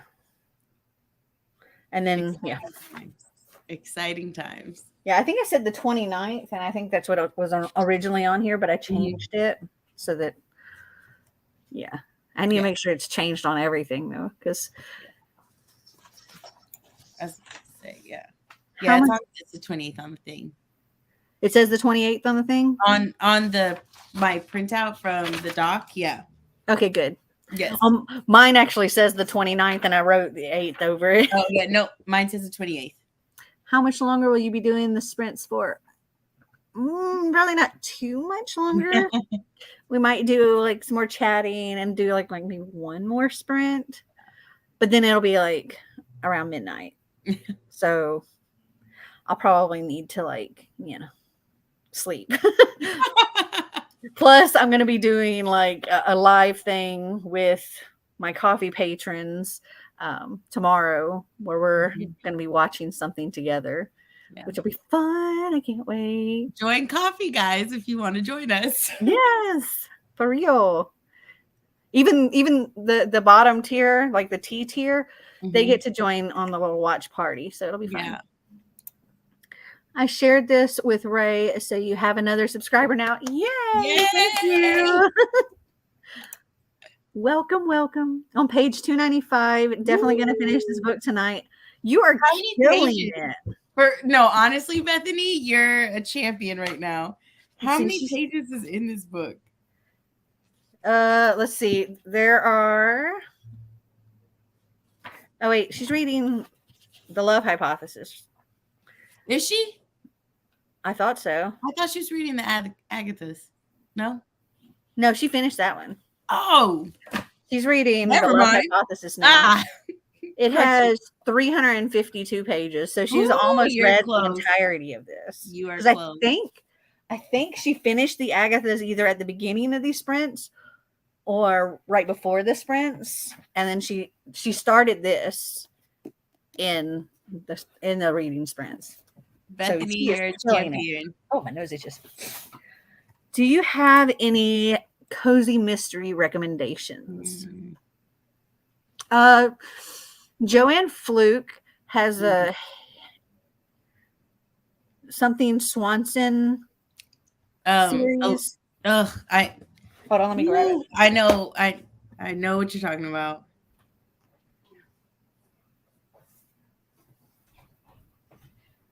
Hannah Swinson Mysteries. Chocolate chip cookie murder. It's so freaking cute. Yep. They actually made some of the books into movies on the Hallmark Channel with Allison Sweeney, I think. Yeah. Yeah. And there's recipes in the back. Like this one has 3-way fudge. Yeah, there's like recipes throughout the book whenever they're making something. So there's in this particular book, there's the brown sugar drops, Mary Berry cookies, Hibby's metaphysical English toffee, butter scotchies, candy cane cookies, chocolate pecan roll, chocolate mint softies, fudgeroons, 3-way fudge. Yeah. Listen, if you were this a baker, is the first book in the series. If you were a baker, that would be such a good vlog idea to like read and bake all the sweets from the book. I'm not a baker, but maybe I would try it anyway because I think that would still be a fun. That's even better. Let's see how. It'll be like what all of our shows that we were talking about, like Nailed It and Baking Impossible. Be like, bam, that looks awesome. Or that's it. Oh, that was not it. I love that. But it would be even better if there were like pictures for each thing, and I could be like, well, here's what this is supposed to look like. Compare it, yeah, for sure. Here's what this is supposed to look like. Here's what it actually looks like. For sure. I read a cozy mystery series. I didn't finish the series, but it was like a donut like shop series, and it was good. But I read most of them on Kindle, like unlimited. And my only thing with that was like some of like the typos, which I know happen even in like big published books. Sometimes you can still catch some issues, but sometimes it can like pull you out of the story, you know, like when names are messed up or just things are like, that doesn't jive with what you said earlier. And so it's like, I'm also in the market for cozy mysteries as well, but I just can't seem to find ones. I know Joanne Fluke is a good one to go to, but I also look for other ones. There's one that I read called House Witch. That was cute. Let me write it down. I think that came in one of my Once Upon a Book Club like special edition. They have like you can get the spooky or the sweet. And that was the sweet one. And then another one that I read that was cute was like 15 minutes of flame or something like that. And it was another cozy one. Yeah, cozy. I have you guys on my TV now. We're TV stars. We're on the TV. We've made it. Bigger than life size. We are. I'm still drinking on my wine. Me too. This is the end of my bottle though, so I'm about to be a bottle in. I have like that much left in my bottle. So when I fill this up again, that'll be you'll be there. So I probably should just keep sprinting until I finish the bottle. I think that's only right. Yeah, I think so. And then I'll be ready for sleep because I'll be. That's it. That will be the perfect, just like bed night, bed night. Oh my God, bedtime. You've almost finished a bottle. I have. I bought this bottle of wine that I'm like, I don't have a clue what it's going to taste like. I don't know if it's going to be good or not. It was actually more expensive than this one, but I bought it because the bottle is just really pretty. Oh, I love that. I'll have to grab it in a little bit and show. You're on my TV and my phone. Oh. TV so I can watch the countdown, and phone so I can talk in the comments section. Wow. Ah, okay. That's So smart, Tori. we're TV stars around the world. Wow. Hello, Janelle! Hi! Is this Another somebody else person. you know? Yes. Wow, that's so funny. But okay, speaking of how you were talking about like a pretty bottle, random story in college, me and my roommates, like back when we were just like, yeah, we're having a party and we're getting wasted, right? We bought this bottle and it was legit the prettiest bottle I'd ever seen of, I don't even know what was in it, but it was like whatever was in it was pink. And it had like a diamond at the top, like that was like Oh. and me and my roommates were obsessed with the bottle. And so we were just like, perfect. We cracked it open at a party and we took a sip of it. And it was the nastiest thing I've ever tasted. But, you know, other people were like drunk. And so we were like, hey, y'all, get a shot of this so that we could finish it. And we just got like kept the bottle and it was so pretty. You could have terrible. just kept the bottle and it would have stayed pretty because it would have had the pink drink in it. True. But in our like drunk college minds, like that thinking wasn't there. We were just like, we got to get this out of here. I'm gonna grab my my bottle. apartment, we had like a shelf of like, you know, like in college when like everybody saves like their empty bottles, like we had just like a cubby hole and like shelf of Fireball because that was like our kryptonite because it wasn't like the most expensive, but you know, it got the job done and it tasted pretty good. And so one of our neighbors upstairs, they wanted us to come to their parties, but we were just like, I don't know. And they go, but we bought you a handle of Fireball. And we're like, we'll be there in 10 minutes. Like, okay. You got us. The perfect idea, getting through the bottle. I'm already on the second bottle. Yes, Bethany. I'm in the comment section too. Amanda's back. Oh. Janelle's at Amanda's. There's a party at Amanda's house. Party at Amanda's. Watching us on the TV. That's it. It's a reading party. That's it. You got the golden trio. Ray, Amanda, and Janelle. 170 pages of spoiler alert. It's getting so dang good. Oh, I love to hear that. I can't wait to get to that one. I might do that one next. Yeah? Yeah, I might do that one next. Because I need a book that I'm just gonna be like, yes. Yeah. I love it. Honestly, all day Angelica has been convincing me that needs to be like top of the list. It's on my TBR for the month, but maybe after the resting place, maybe that's what I need to go to. Always. Yeah, I might do that because like this is fun and all. I am enjoying it, but it's not going to be a 5-star book. Exactly. You need the one that gets you going. But this is fun. Yeah. I will say that. But when you read it, you'll understand what I mean by it's ridiculous. Like I can't wait. This would not happen anyway, like they're talking about. I can't wait to start reading and get into the coffee group chat, like in the sections, because I'm sure you and Bethany are gonna crack me up.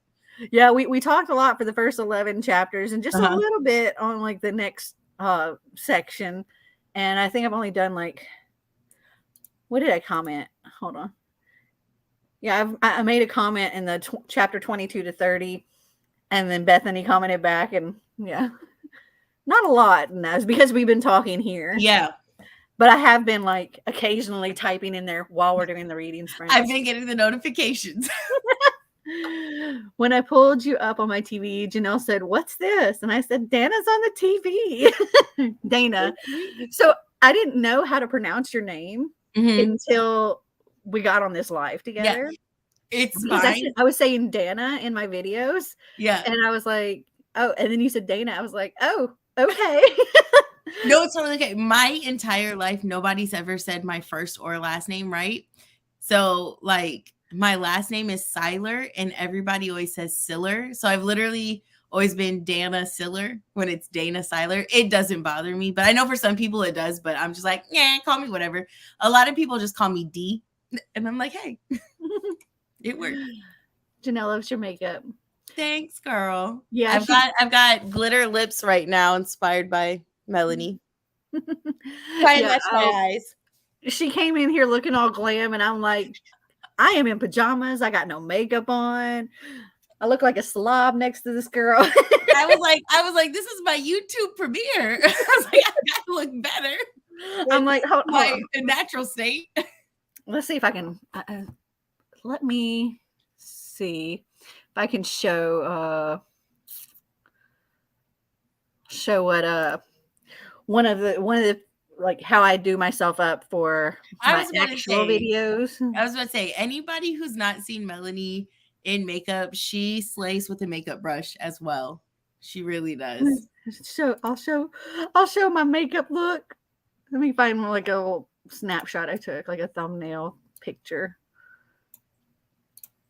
I would say she's the inspiration for the glitter lips now, because she slays with the ruby red glitter lip. I'm obsessed. I could have totally done a glitter lip with this look. Let me get back to the chat, and then I'll take this off, stop screen, and then share a tab. That one, share. Ta-da! Exactly. That's like kind of weak makeup, but still. No, I'm telling you guys, like, I've been watching Mel for a while, and she kills the makeup. I wonder if I have a thumbnail that I could show with a. Hold on. See if I can find a thumbnail that I can show with like the glitter lips. It was. I remember you were killing the glitter lips on the cruise. I got the purple hair here. Mm-hmm. Yes. And the tinsel. That was so cutie. And let's see. I know I had glitter lips when I went to like BEA and BookCon. Back when I lost all that weight. It's so hard to see those pictures. Ugh. Because I've gained so much back. Oh, That's the other thing. Y'all join the coffee. We're trying to encourage each other to be healthier. Mine is today when I'm eating my McDonald's and drinking wine. Yes, there it is. That's me with some blue hair. I love it. Let's see what else I can find. Do I not have any with my glittery? I got every freaking color in the rainbow on my head. Oh, this picture. It's not me, but it's still cute. Oh, little Einstein. Little bitty Einstein. Oh, man. He's a really big Einstein now, but he was a little bitty Einstein. And I can remember like the vlog where you got him, like, and he made his first like appearance. Yeah. He was just a little thing. My little fuzzy teddy bear dog. Oh, this might be. I might have the red ruby lips here. Possibly. I can't tell when it's just like the little thumbnail. Oop. Go back. There we go. Nope. Wait, I'm going the wrong direction. There we go. Yep. I think those are my ruby lips. I think so. Yeah. So okay. Don't let her fool you. She can slay with a makeup brush. I just I look like a slob right now because no.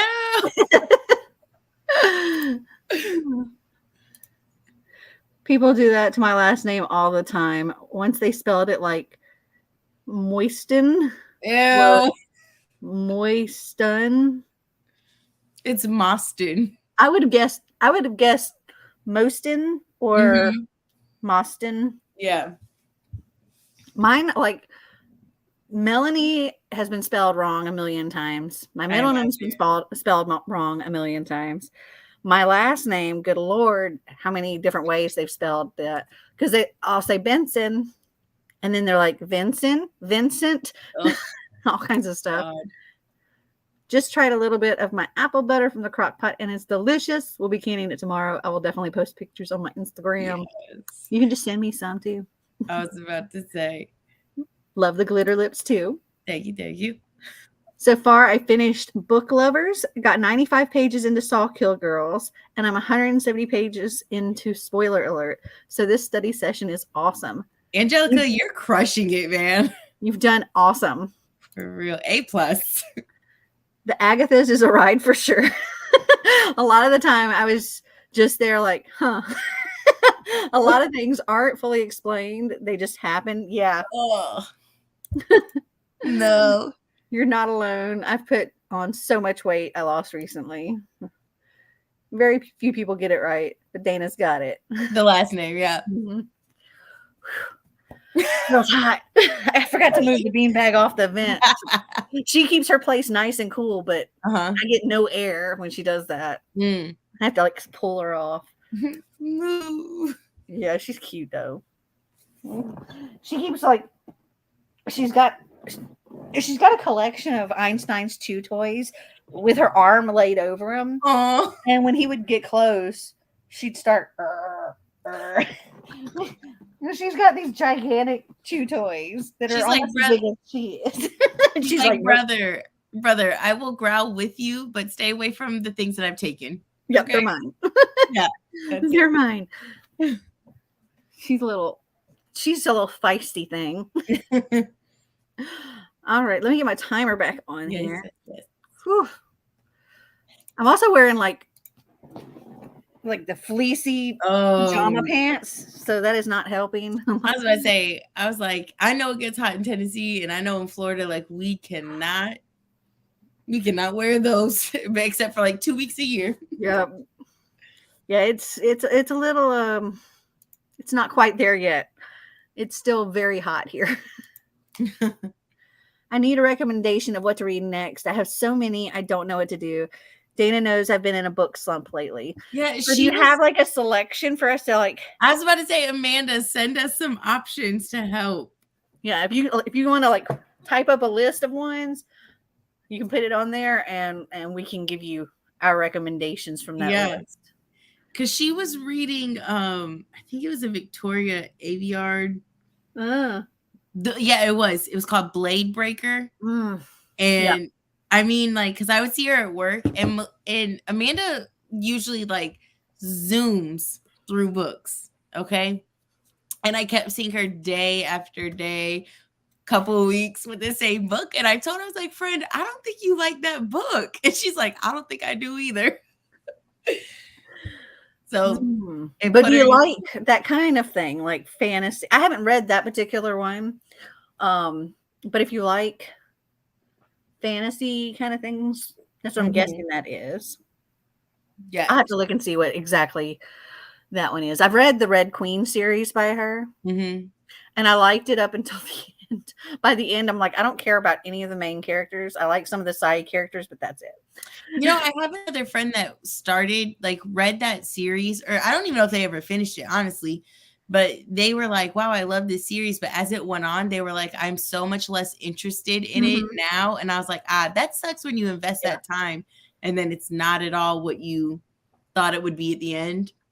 A really good recommendation for somebody that, and this is not necessarily, it's a little bit fantasy, but it's like more of a competition kind of thing. Okay. And it's like, it's called The Savior's Champion. Okay. And it is so good. 5 stars. Marty and I both gave it 5 stars. Okay. And you have like this competition where these guys are all competing to become the Savior's champion. Become like marry the one that's like the savior, the princess or whatever. I gotta write this down. And but it's like a ferocious competition. Like, I forget how many people are selected. There's like 20 or something like that. And then they're put in this underground labyrinth that have all these kind of traps and trials, and you need different skills for different things. Like, you might need muscles, or you might need brain, or you might need talent to succeed through things. Like, everybody's poisoned at one point, and you have to figure out how to make the elixir to fix it. And and like within the first, like right after they go into this underground labyrinth, and this is towards the beginning, somebody gets killed right away. Oh shoot. And a lot of people get killed before they get through the labyrinth, and then they go into the castle and continue the competition that way if they can make it to the castle from the labyrinth. So it's high stakes. Yeah, it's very high stakes, Okay. and it's so good. So good. Okay, I wrote that down. I Yeah, wrote it we down got- on we my got the list second of book, all of and our shows. I wrote it down with the list of all the shows that we got to watch. we bought the second one, but we haven't gotten around to reading it, and it's so good. Nice. Angelica's saying do it. Oh, I think about the book. Spoiler alert. Yep. I was the same with the Red Queen. So Tori is my nickname. I went somewhere once and put my full name down, and my first name ends in an N. They whited it out because they thought it was a misspell. Oh, gosh, that's awful. That's terrible. Okay, so my middle name is Christina. Uh-huh. And growing up, my family called me Chris. My family still calls me Chris. And it's spelled Kris. And so I can't tell you how many birthday cakes were like a mess. Mhm. Because like I remember one particular birthday cake, they did CHRIS. And then she's like, no, it starts with a K. So then they made it a K. So it was KHRIS. And she's like, no, there's no A. Oh my God. Okay, Amanda says, I have The Prison Healer by Lynette Noni, Stealing Infinity by Alliston Noel, This Woven Kingdom by Tahara Mafi, All the Ugly and Wonderful Things by Brian Greenwood. Oh, hold on. Oh, wait, hold on. There's more. I was just about to say, there's one that you're going to lose it for. The Dark Artifices and the Clockwork series. Okay, not the, like, go to the Clockwork series. Yeah, that one. I was just about to say, once I saw that pop up, I was like, yeah, Mel's going to be like, that's it. Right there. That one. Okay, the Clockwork series, or it's the Infernal Devices, that is my actual favorite series out of all the Shadowhunter series. So I highly recommend that one. So good. Had to skip a comment. The Embroidered Book by Kate Hartfield is an amazing book of magical realism. Cool. I haven't heard of that one. Me either. Serpent and Dove series too. I've heard that's really good. I have that series, but I have not even cracked open the first book. I've also heard These Hollow Vows by Lexi Ryan is really good. Same. But my vote is totally for the Infernal Devices. Mel's totally not biased, but yeah, the Infernal Devices. No, not biased. I'm not biased at all. I only have like 4 editions of not the 6 rows in a shelf. The graphic novel series of it. I've got it all. Collector's editions. She's not biased at all. Not biased at all. But they're all beautiful.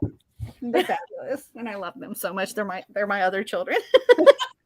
Move over, Xander. These Hollow Vows is very good. Is that the one that's like a retelling of Romeo and Juliet? Let me look. I have it, but I have it. I'm pretty sure I have it. Let me look. Let's see. Cruel Prince meets a court of thorns and roses in this sexy, action-packed fantasy about a girl who's caught between 2 treacherous fairy courts and their dangerously seductive princes. No, you know what I'm thinking of is These Violent Delights. Ah, no, that one's definitely Romeo and Juliet. Yeah, so I bought that, but then I also bought, and I don't know where it's at. I don't know where it's at. But I bought that, but then I also bought like Romeo and Juliet, where it has like the original, and then like each page, it goes page by page with like the like in today's English. So I can yeah. Oh, there you go. I have the Shadowhunter series on my bookshelf, but have not read any of them yet. Oh goodness. That's a lot to not have read too. Dana and Mel, you are so gorgeous. Gorgeous, gorgeous, gorgeous. Aww. Thank you, Angelica. So are you. The one Dana is thinking of is These Violent Delights. That's it. And yes, she just said it. Okay, let's get to reading now. Yes. And I can uncover my vent. Yeah. Happy reading, all. Happy reading.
That's time.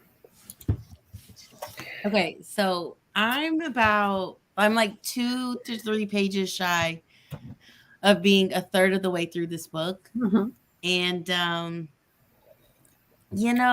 it's not what I thought it was going to be. Mm-hmm. I really thought that it was going to be like much creepier and spookier with that whole like face blindness thing.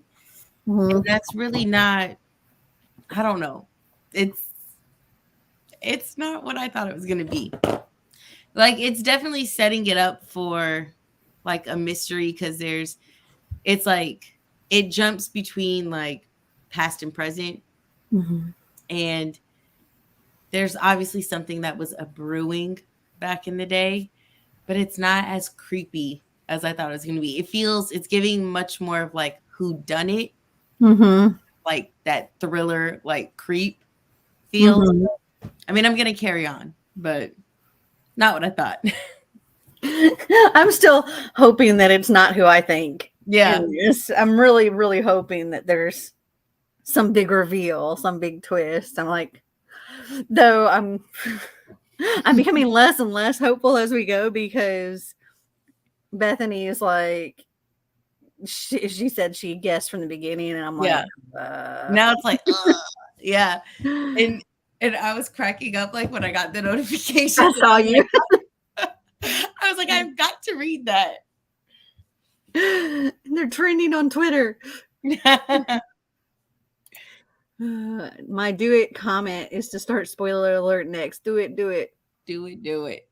Looks like you're almost finished. Well, I don't know if you mean with the book or the wine, but I finished that cup of wine, and now I have the last of the bottle here. And as far as my book, I still got a good chunk. Like, I'm on page 283. How long is it?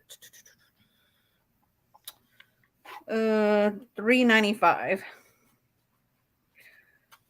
Though there's a in the back, there's like where to get help. Oh. Like one of the main characters is a victim of. We have done that like so many times. Most of it's during a sprint. I'm just like, would y'all just stop? Yeah, one of them is a child victim of domestic abuse. Oh.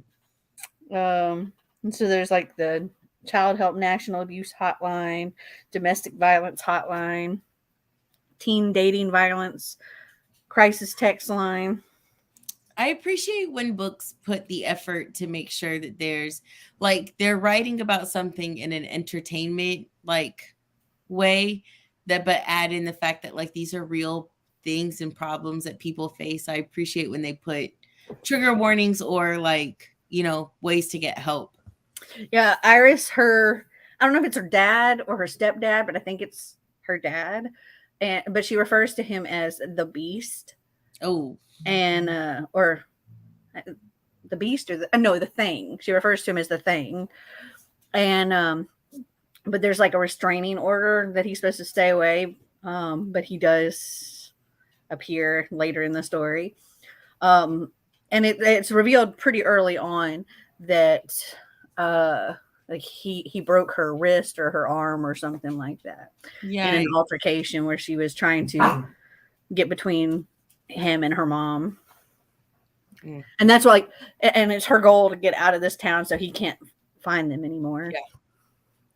Dang. Okay. I'm more intrigued now. Hi, Megan. Hello, Megan. The Imperium series by Claire Legrand. First one is Furyborn. I have that one. It's sitting on my shelf right there. I had it and I unhauled it, I think, because I didn't know if I was going to get to it. I'm trying to look at my books. I tried to go through my books and see, like, if I don't think I'm going to pick it up soonish, let me get rid of it. Mm-hmm. I think it was one of the ones that got taken out. That's a good fantasy series as well. Yeah. I have so many like that. Yeah. I love Furyborn. I read that and the second one, just not the third yet. Okay. I have the first two. And I have, I believe, at least Furyborn signed. Oh. Because I met Claire Legrand. Where did I meet her? I think it was the Decatur Book Festival in Georgia. It's like close to Atlanta. I want to go to one of these book festivals or book conventions one day. You should. They're a lot of fun. I see people post and I'm like, I gotta go. Yeah, I've gone every year for the past few years to Y'all Fest, but I don't know if I'm going to go this year, because normally, like, it's always the second weekend of November, and the first weekend of November I'll be at Clint's, and so I don't know if I want to go straight from being at Clint's to being in South Carolina, in November. And then being home, and then there'd be Thanksgiving, and all of this is like right after moving and everything. So I'm thinking I might not go this year, just because. I mean, we do have like a lot. Like we've got a cruise this month. Next month, I'm going to Clint's at the end of the month, beginning of November, and then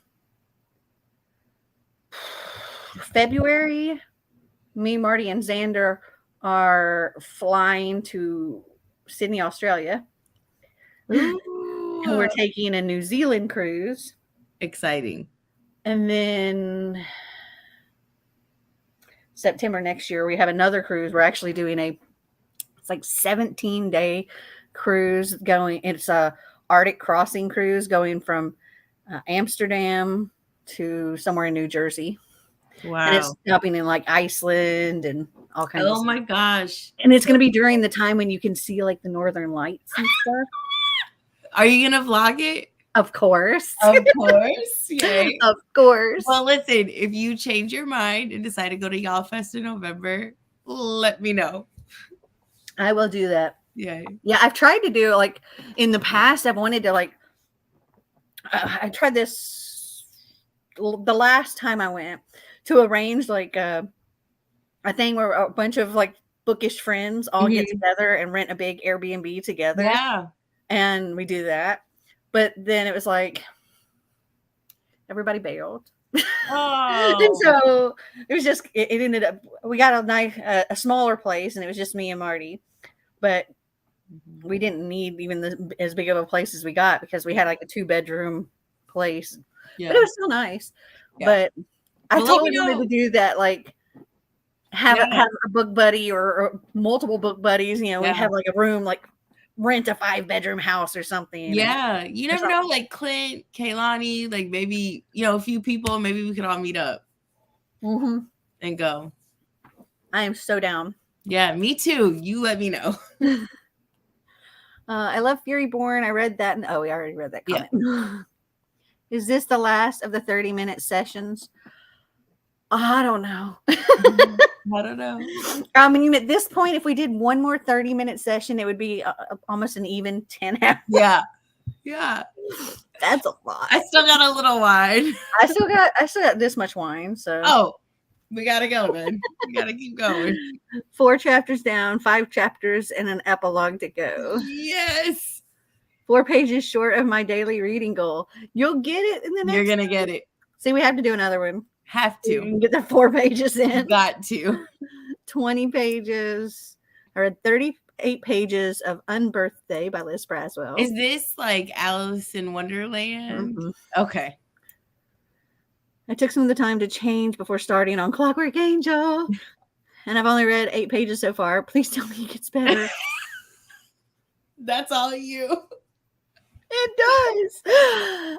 Tessa Gray ends up being like one of my favorite characters. And like she does carry throughout the other series as well. She's very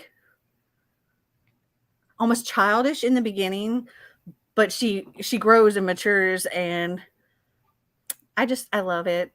It's so good. Good journey. I mean, if you're not into it, you're not into it. Not everybody's going to love the same things, but I love it. What are you reading, Mel? I'm reading The Agathas by Kathleen Glasgow and Liz Lawson. Tongue. On page 326, 3 days into September, and I'm about to finish my third book. Let's see if I can keep this up. Bethany, you're crushing it. You're a champion. I'm 3 days into September. Well, technically now 4 days. I haven't finished any books. Well, I finished one while we were on sprints, and I'm about a third of the way through this one, but this one is like making me like very sad. Like I'm just like, ugh. I'm gonna finish it just to finish it, but you know you don't have to do that. You can DNF. I know, but I'm so bad at it. You know this. But you know what? Just do it. Just DNF. I think I just want to know, like, I want to see a little more at least of where she's trying to go, because I'm trying to see like if she's trying to build to something, but I just feel like a third of the book is a little too much to try and like build to the creep, you know? Yeah, Let's see how I feel. I'm all for DNFing, like because especially like for me, I have so many freaking books, and you talk about how you have so many that it stresses you out to not be able to get through them all. That's why you don't waste time on when you're not enjoying. True. So that you have more time to get through those ones that you are excited about. Yeah. After the next sprint, if I'm still not feeling it, she'll be a goner. Hold me to it. I'm reading Daisy Darker by Alice Finney. I don't think I've heard of that one. I've heard of the author, but I haven't heard of the book. Now I want to look it up. They're so fun. I met Mel at Y'all West this year. Yeah, I went to visit with Kaylani, and we went to Y'all West together. And Drew came out and saw us and met us. It was fun. Oh, it's a new, I don't know if you can see it, but it's a new, it just came out on August 30th. I saw it now that I look at the cover, I saw it in Books A Million when I was up there on Sunday. If you go to the convention, Dana, let me know. I would love to go with you. Dang. Now we're not as tempting you. I'm like, I got bookish people that might want to go. But I've got this other trip. I was saying, you do have a lot coming up. You do have a lot. But just if you do decide. Oh, we could go ahead and like pre-plan and be like, okay, next year. We could totally do that. Next year, we'll be, that gives us time for like saving up and figuring out the place to stay and all that good stuff and like, working it all out. Yeah. Okay, maybe that should be the plan then. Yes. Work out all the deets and we'll go next year. Perfect. And in my personal opinion, since I've now been to Y'all Fest and Y'all West, in my opinion, Y'all Fest is better. Okay. Y'all West is the one in California, mm-hmm. but it's significantly smaller than Y'all Fest. Like Y'all Fest takes over the entire historic downtown of Charleston, which I absolutely love. Okay. They actually like they take over a bunch of different shops and stuff. So you go from you go into these different shops and people and the authors are set up in the shops and you get to see different parts of the town.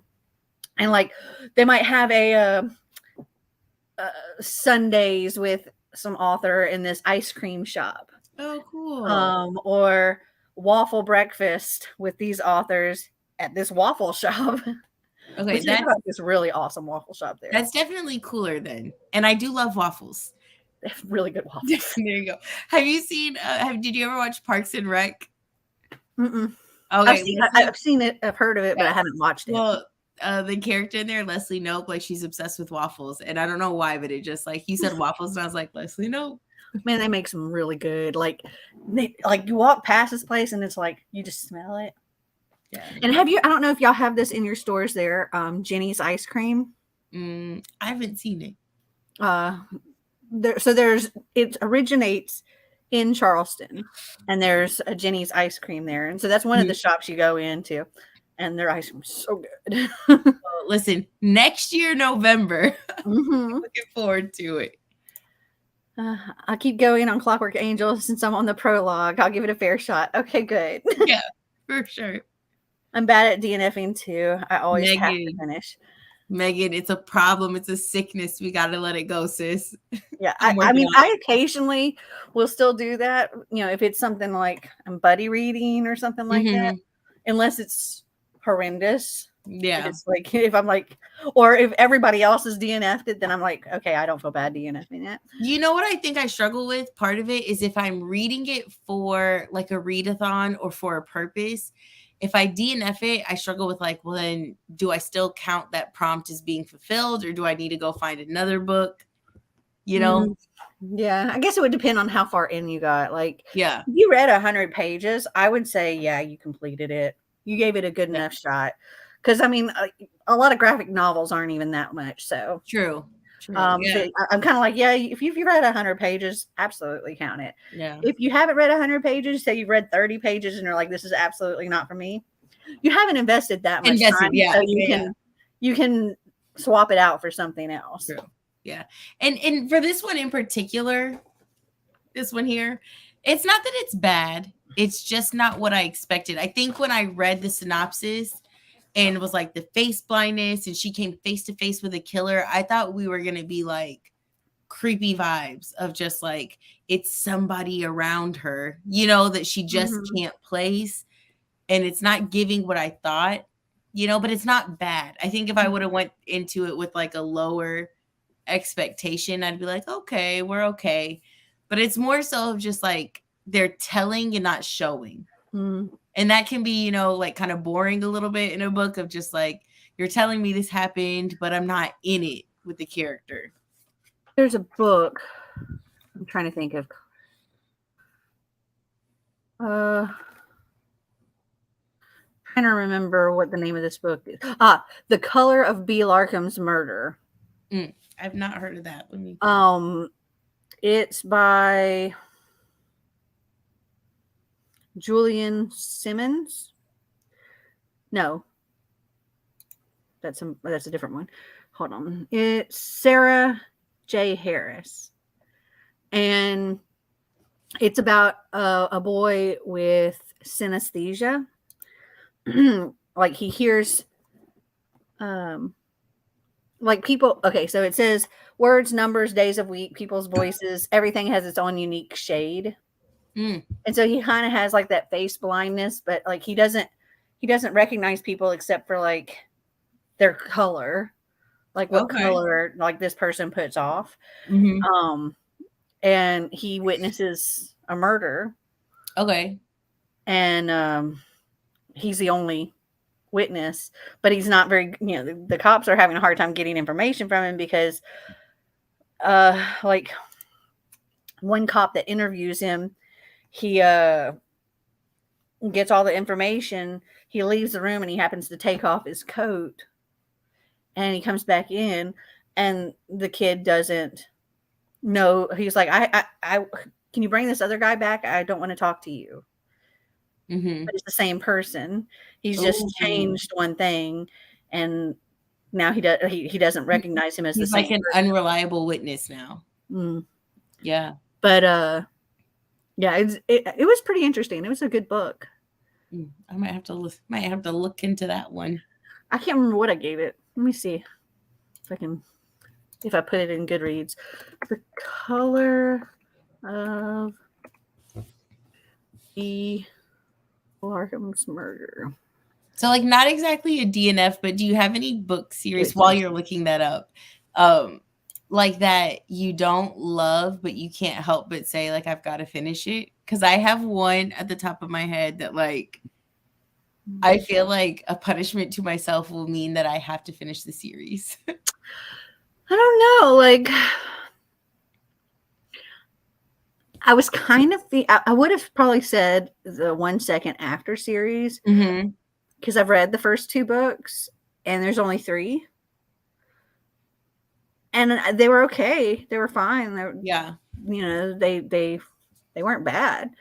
But when in going through my books, that's actually, I took that whole trilogy and I'm just like, nope. Yeah. So I'm not worried enough about what happened in the last book. Yeah. So for me, if Amanda and Ray are still on here, like they'll know this, but the Inheritance Games, I loved the first one. I've read the first one. I haven't read the second one yet. The second one, I don't even know if I can really like put into words how much I did not enjoy it. Huh. But Amanda really loved it. And so she went ahead and got the third one. And so she's already read the third one, like the final one. And so she's like, yeah. And I was like, well, listen, I was like, you already know I'm not going to spend my money on it. But she's like, you can borrow mine. And the thing with me is like a love triangle, like, you know, it happens in YA books. It's a very consistent trope, I feel like, in many series. And I don't mind them. I'm not against them. But for me to really get like invested into it and to feel like it's like real or potentially like a possibility between both, there has to be kind of like enough page time, you know, with like each interest. And I feel like she didn't do that in the second one. And I don't know why, but it really irritated me. It feels almost irrational now sometimes when I think about it, but I really hated it. But I I would love to hear your thoughts on the Deceiver series. On the what? Deceiver series. Deceiver series. Let me write it down. Let me write it down on my paper. It's by Kristen Simmons. We all freaking loved the entire series. Okay. There's a boarding school for con artists. Okay. Well, I'm already interested at that. Yeah.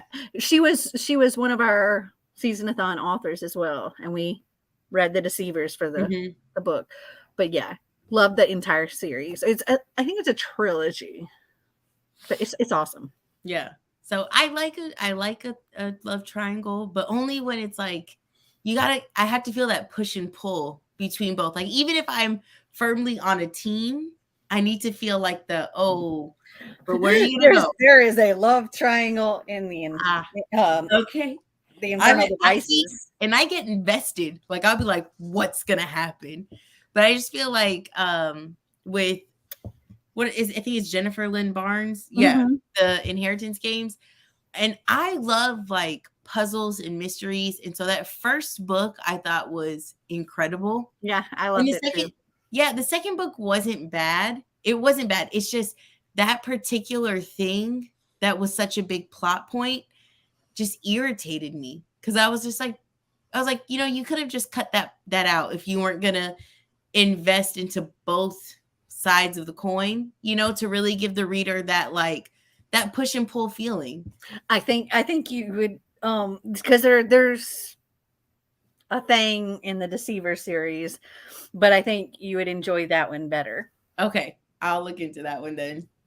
It's a fun series too. Don't make me order 3 books in one live, all right? Let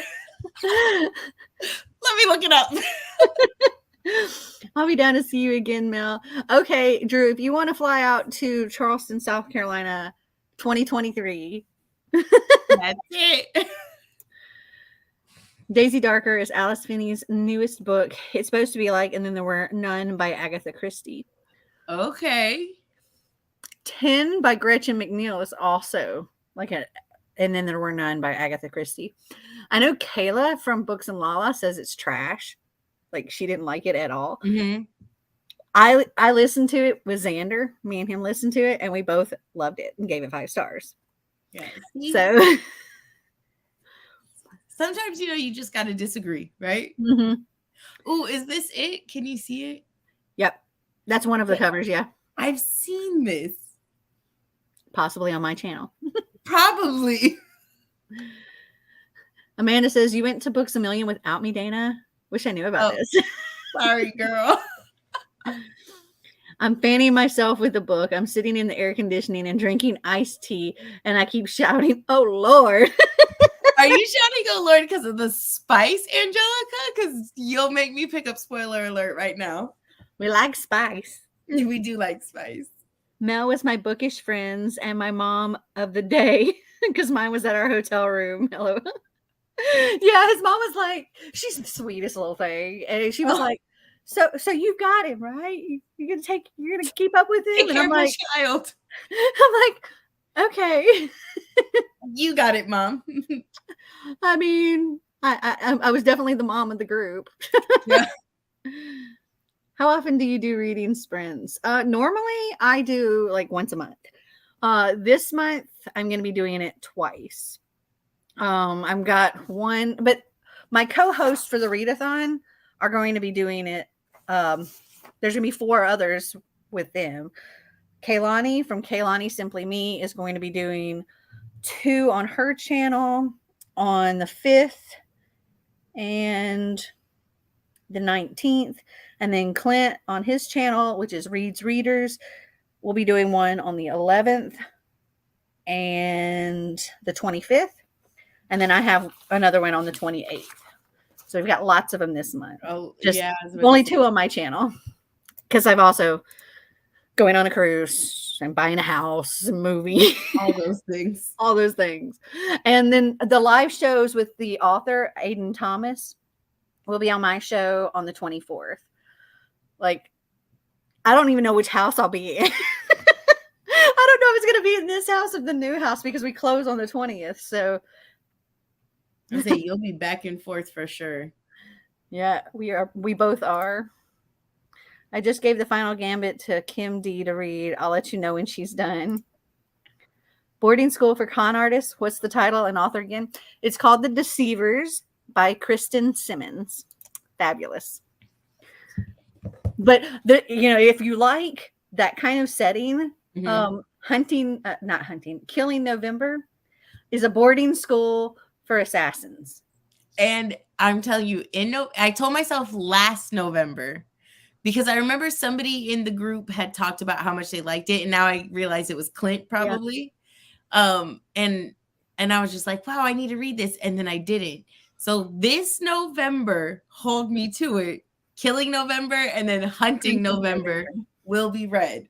I haven't read Hunting November yet. I've read Killing November, and I've read the first book in her other series, which is How to Hang a Witch. Ooh. Which is great. Okay. So Adriana Mather, Cotton Mather from the she's a descendant of Cotton Mather. Okay. Yeah, and so she wrote she has a lot of interesting history pieces and stuff. And she went to Salem and researched all this stuff. And so the story is about this girl who is a descendant of Cotton Mathers coming to this town, Salem, and the descendants of the witches are the popular girls and stuff. Listen, don't make me pull out my pumpkins right now. And it's really, really good. Yeah. And then the sequel to that is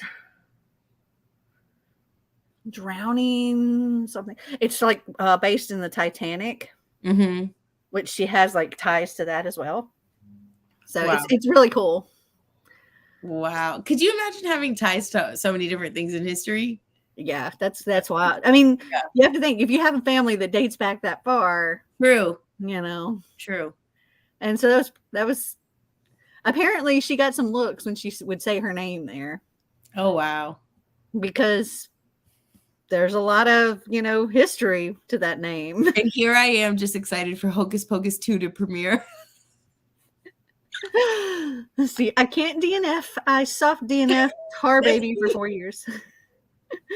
I read it when I was 10 days post due date in August. Oh gosh. I couldn't get my son out of my uterus. There was only so much Jerry Springer I could take. Oh my Lord. Oh. I loved And Then There Were None. So I got super excited over books that are similar. For sure. Yes, Jenny's ice cream is so good. See, now I'm missing out. You can buy it in in my grocery store, in Publix and stuff. You can buy it. So I don't know. You might be able to buy it there, but I know I'll check Publix then. It originated in Charleston, and so there's a Jenny's ice cream shop there. Wow. Also, Daisy Darker is set in London, so it fits the SeasonAthon Academy prompt for a book set in a different country. Yay! That's good. Dana, I just said Dana. It's the wine. Wine is catching I was about to say, girl, we're almost out of bottle lid. Dana just followed you on Instagram. Yes, Hocus Pocus 2. So excited. Yeah, I'm very curious about how that movie's going to be. I can definitely feel my words slurring slightly. My tongue has gotten bigger. Me too. I was talking at one point and I saw you laughing and I was like, I'm trying to get words out. I'm like, my tongue has gotten bigger, especially towards the back, and I'm like, Yeah. Oh, Dana, did I tell you yet that I found that Karen and McManus book that you wanted at Target the other day? It's the new one. It came out August 30th. Yeah, I have it. You have the new one? Yeah, I have the arc of it. Wow. I got the arc of it at Y'all West. Really? Mm-hmm. Yeah, I saw like a review on there of somebody saying like it's the best one yet. And so I forget what it's called though. I got it right here. Oh, hold on. Let me get back to the screen. Nothing more to tell. Yeah, I have that one. And I'm trying to hold off on myself going to buy it because I'm going to want to read it right then. And I want to save it for October because I'm already planning, like I told you, I'm already planning October because it's like, I just want to be spooked. Oh, Bethany! I got to get it. So are we saying that this is probably something that's going to be read in October? 100% this is going to get read in October. Like with our group. Yes. So add that to my... Just add that to the long list. Man, I can tell you what, November, I'm going to have so many punishment spins. I know, you're going to have to give yourself a present and take off a couple. I have an arc, if the new one from Y'all West. Yeah. Yeah, so I've actually had a copy of this book since May. I was going to say for a while now. I haven't read it. Story of our lives. So being that I'm almost done with my book, I have no idea what book I'm going to start next. Tell us the options. For real, yes. I might buy a Nothing More to Tell on Friday. Okay, hear me out. This bottle in, for a second, I was like, what's Nothing More to Tell? It's the book we're talking about. Girl, that bottle is kicking. Yeah, my bottle's about I'm like here. There's this much left. And I just choked myself with it. I poured that a little faster than I was expecting. I was just like back of my throat. Woo! I think my mouth's watering. I think I have maybe one more drink, like sip left. Only Mostly Devastated by Sophie Gonzalez. That's the one I vote for. I think I have to read the rest. Only Mostly Devastated is fabulous and was one of our Season-a-thon books. And you can always go back and check the live show after you read it. Go with that then. Yeah. Go with that. I love that we've had like so many amazing authors. Like, you really have though. When I looked back when you guys did like the spring into reading-a-thon with like the bingo board and being able to, like, one of the prompts being like, you know, perhaps like one of the past authors. Like when I was looking through who you've had on there, I was like, holy crap. Y'all really gotten some people. Yeah, we have.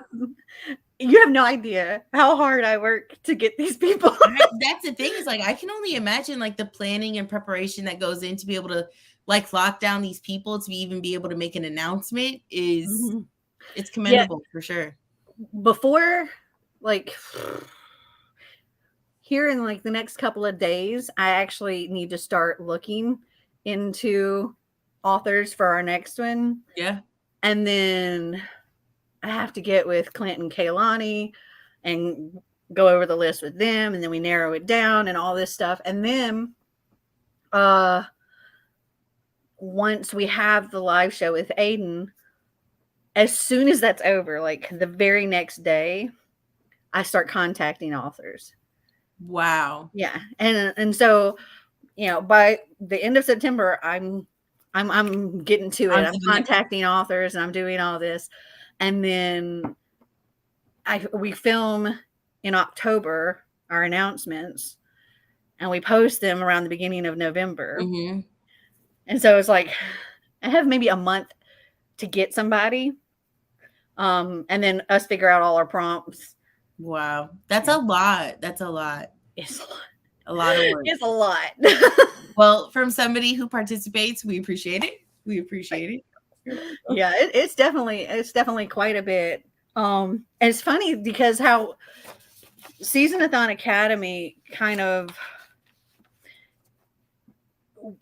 we had this other like thought we were all going to come up with like certain prompt ideas or certain classes or whatever, and maybe do like a map thing. Mm-hmm. But then, like the day before we were going to have our conversation and plan everything out, like this whole thing hit me. And I'm like, okay, guys, I just came up with this idea. Y'all don't have to think of anything if you don't want to. Here's what I got. Yeah. And I told them, and they're like, love it. Let's go. Yeah, I think it's perfect because, you know, when you go to school and you pick out classes, you just look at that book of all these different classes and you just pick through. And eventually, like, I'm going to make like a course book, like that you go through and pick classes. The catalog, yeah. Yeah, a course catalog with all of the different classes, and it's going to be awesome. So anybody participating in SeasonAthon Academy, make sure you keep track because those classes somehow are going to help us later. So I'm keeping track. And it's neat because what I've done was I went on to a certain school. I don't want to say the school because I don't want people to go and start trying to figure out what my next thing's going to be and stuff. Yeah. But I actually went to a certain school and looked at their degree programs and found one that was like, hold on, let me see. I can tell you, I might be able to tell you exactly what it is. While you're looking, y'all, if it's you haven't watched that bachelor's in literary studies. That's perfect. Yeah. And so I took that and I was like, okay, what do you have to complete for each semester? And literally for the very first semester to get your Bachelor of Arts in Literary Studies from this college, you have to take English 1010, Math 1010, Fine Arts and Humanities, Historical Understanding, Fine Arts and Humanities, Thoughts, Values, and Beliefs, and one foreign language. It like, for real though, if y'all have not watched the SeasonAthon Academy like announcement video, the theatrics and the drama, it was so good. Like, that's what I love about like seeing people put in so much effort on YouTube of just creating something like that. Like you do it, How to Train Your Dragon. Like, it's so much more fun, I think, for the person viewing. You know, I know it's a lot more work for you, but it's so much fun. It just creates like a story. This one was a bit easier than ones I've done in the past because I like the ones I've done in the past. I do so many different graphics and stuff. And like, I tell Marty, I'm like, this is one of my shortest videos that I make, but it takes me like the longest to edit because of all the stuff I do. Yeah. That one wasn't actually that bad because I bought, specifically to film that video, I bought a green screen. And so I did this whole green screen thing with it. And like the college you see behind me is actually Yale. Oh, wow. Yeah. I love that. I thought you got a green screen because when you were like in front of it, I was watching it and I was like, it's so seamless. Like it's behind, you know, I was like, you don't see like, you know, generally when people try and do it themselves, you see like a little bit of like the outside things around them. Yeah. You can adjust things, like things in the editing it was software. So perfect. It was so perfect. You did amazing. And then I had to find like all the other little clips and stuff and you know, edit it. Did you go film those? No. Okay. I saw people like waving and I was like, oh my God, do they know? So, okay. For that part, that's actually from somebody else's YouTube video, a student there. She made like a tour of the college and I kind of like took little pieces from her tour. So they were actually friends of her. They were waving. It was so perfect though. I thought so too. Yeah. I was like, wow. I was like, oh, show the library. Yeah. I was like, this is so thought out and just well done. Well done. Okay, before that comment, there was Megan said she was reading One of Us is Lying and by Karen M. McManus. And Megan, I also loved it. And did you watch the show? Is what I'm curious about. There's a show? Yes, Hulu. I think it was Hulu. Oh. Hulu did a show for the One of Us is Lying because she has One of Us is Lying and then One of Us is Next. And she did a show for it. And it was good. I was very skeptical when I first watched, but I liked it. So, Drew, the group buddy read for SeasonAthon is The Sun Bear Trials by Aiden Thomas. If you're referring to the group buddy read we're doing, it's for my coffee patrons. Link down below. We're buddy reading the Agathas. Yes. I am so self-promoting my coffee. As you should. You should. I'm promoting it. Y'all sign up.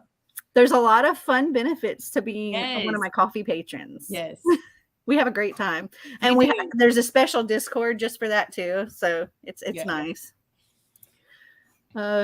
Me, Mel, Kayla, and I think that's supposed to say Kaylani, but Mel, Kaylani, and I asked Aiden Thomas at Y'all West, and he said yes. Oh, Aiden Thomas, like I already talked to Aiden's publicist and stuff and was working this all out beforehand. That's amazing. I talked to Aiden Thomas while at Y'all Fest, and I told him, you know, hey, I'm who you're going to be on the channel with, and blah, blah, blah. He's like, oh, I didn't know anything about it, but okay. I love that. He's like, they just tell me what to go, like where to go and when. But I'm excited for it. They filmed the most recent Hocus Pocus at a school a few blocks from my house. That's cool. My witchy heart. I got to a spicy part and had to reread it over. Been there. Listen, Angelica, you are really making me feel like this is the book I have to have in my hands right now.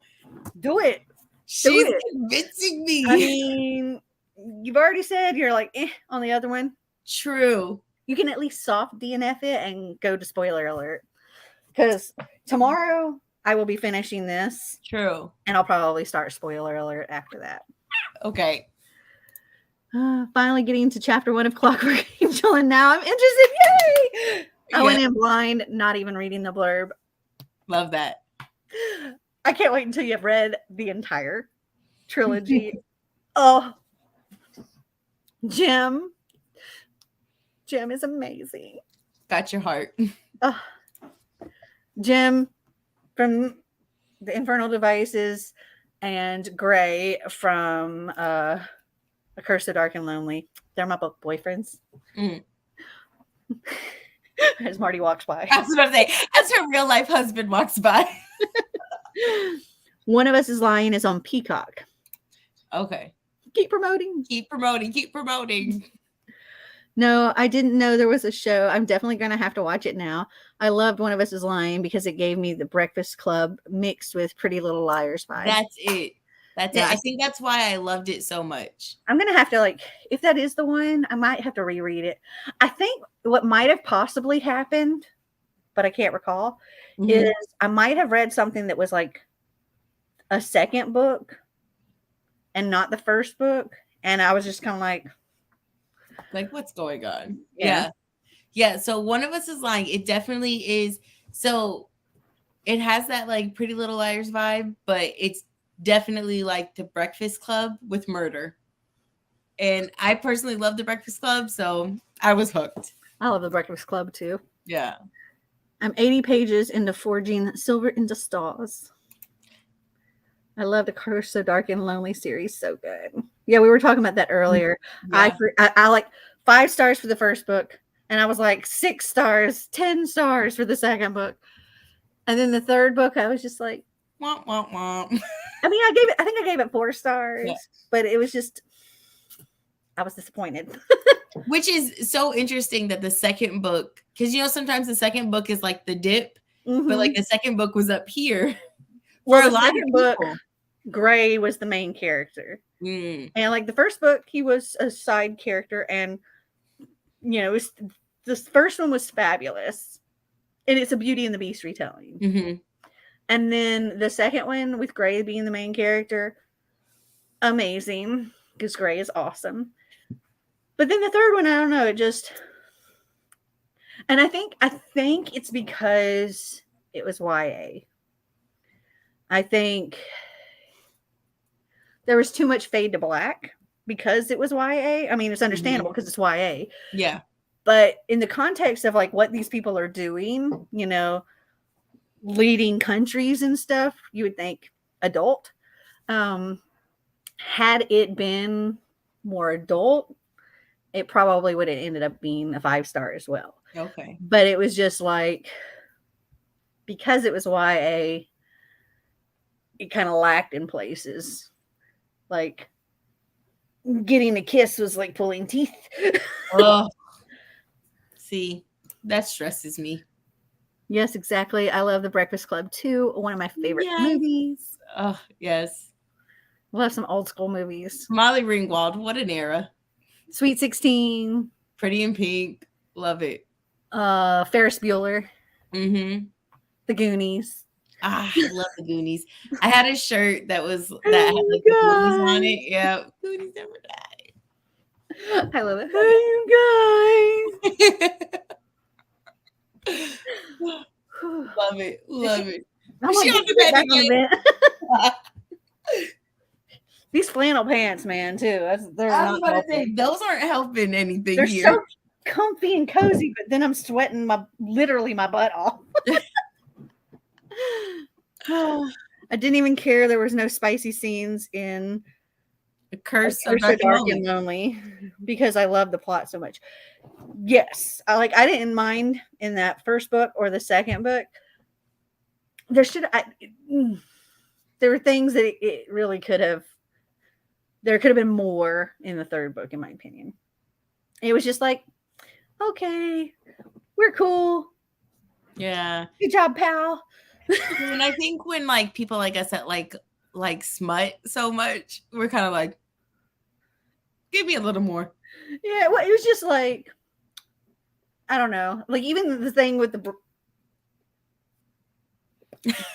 almost said something. Even the thing with like the two main character guys, they were like besties, and then they were not. And then at the end, they're like, fist bump, no problem, bro. It's all good. Yeah, we're going to war together, but yeah, it's fine. Yeah, it's like, What's your favorite YA series? I love the ACOTAR series. But I don't even know if that really classifies as YA. Exactly. Like, I know that it's sometimes YA, but when I was in a Barnes and Noble recently, they had it in adult, and I think that's more because I think Farrah is like 18 in the beginning. Yeah, I was gonna say I think it's more appropriately shelved in adult. But I love the Infernal Devices. That's probably one of my all-time favorites. The Pure series is so good. It's very dystopian. There was like nuclear war. You got people living in this dome, like protected dome, and then the people outside of it, and the people that are outside of it, they have like things fused to them, and so they're like the ones that are inside are called pures, and I forget what the ones on the outside are called, but like the main character, she's got like a doll fused to her and stuff. Oh wow! I think for me, I know that this might be controversial for a few people, but A Good Girl's Guide to Murder.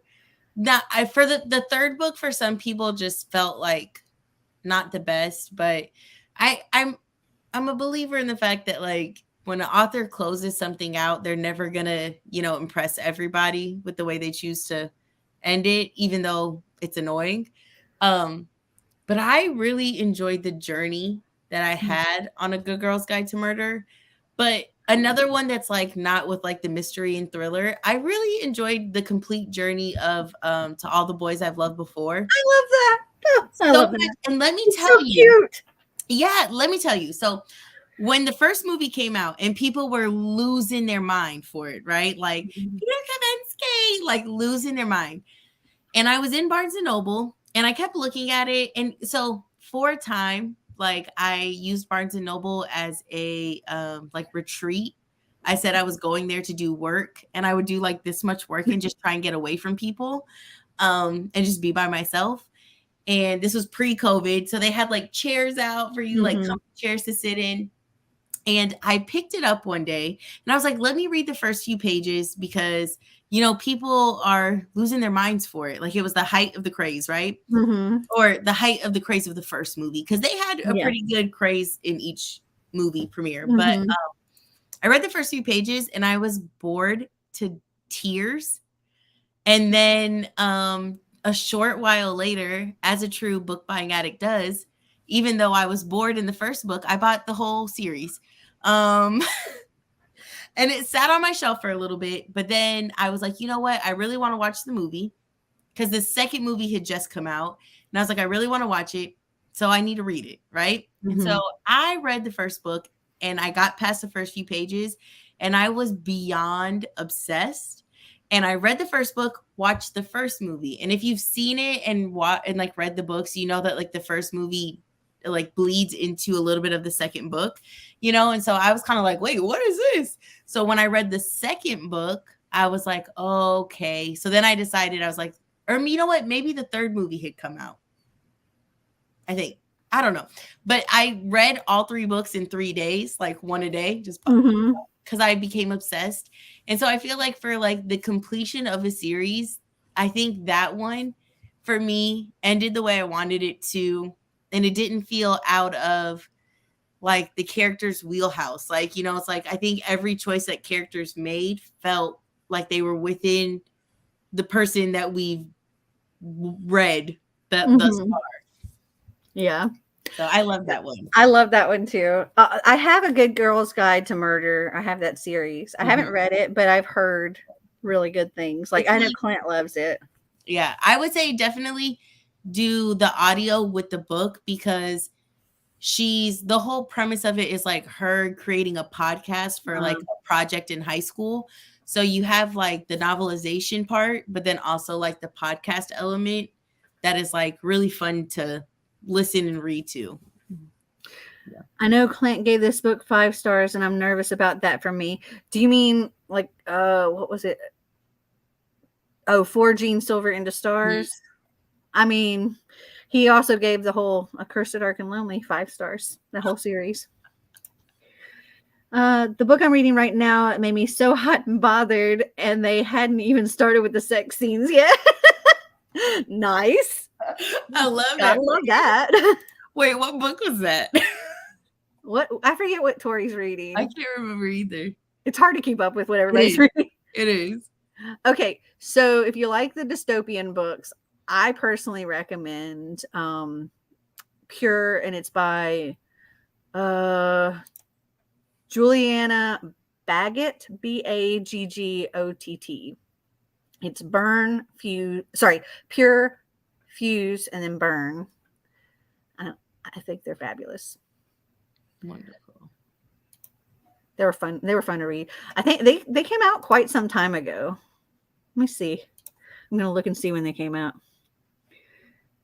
2012, February 8th, 2012. That cover is ugly. That's what they have on Goodreads. That cover is ugly. That is not the I'm going to look it up. What's it called again? Pure. Pure.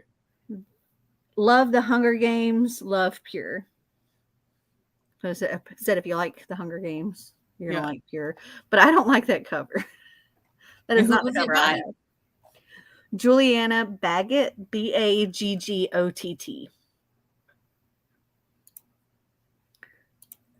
Oh, yeah. Yeah. Dana, did you already read the third one to Good Girl's Guide to Murder? I still haven't read that one yet, but want to. Oh, yes, sis. I read all 3 books in like 4 days, I think. Ruthless Creatures by J.T. Geisinger. I remember you saying that earlier, yeah. Okay, I'm gonna look this one up. Ruthless Creatures. Ooh. Okay, then. I understand. Okay. Okay. Just look at the cover alone. Yeah. I see and Tori. the categories: romance, dark, contemporary romance, contemporary, BDSM, adult, erotica, suspense. Okay. 5 years ago, my fiance disappeared. He left me with a wedding dress I'd never wear. left me with the kind of scars that can't be healed. The man I built my future on vanished like a ghost. All that remained were my broken heart and unanswered questions, until a mysterious stranger arrives in town. Tall, dark, and dangerous, Ooh. Cage is as full of secrets as he is sex appeal. Though I know he's hiding something, I'm drawn to him like a moth to flame. The intensity of our connection is addictive, unlike anything I've ever felt before. Heat crackles between us with every look. Desire flares into passion, and I fell hard, unable to resist. But when I discover how he's tied to the darkness in my past, I learn what happens when you fly recklessly into fire. You get burned. I know you're all ready to read it after she read that synopsis. I have to, I had to give like the dramatic reading. Yeah, absolutely. You got to sell it. I do love the Hunger Games series. And let's just note that Cage is spelled with a K, and so he's already more edgy. Already more edgy. He's not like other guys. Yeah, he's different. Damn, Ruthless Creatures. The way you say it, Mel, makes me want to read it. Let me just look at what Amazon is saying about it. Hold on. Let me read another one to you. Desperate. Yes. Desperate Measures by Katie Robert. My savior or my ruin. One night in my entire life went up in flames, all because of him, Jafar. As my world burned down around me, he offered me a choice.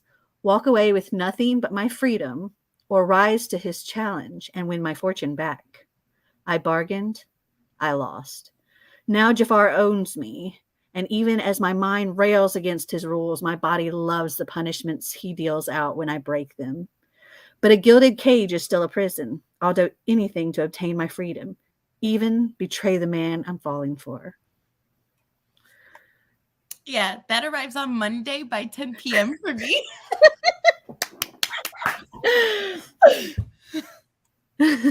Love Desperate Measures. Let's hear the way Dana says it now. Oh, which one am I supposed to read? Pick one. You can pick the next book in the Desperate Measures series. Let me pull it up. Or it's the Wicked Villain series. So it's Learn My Lesson.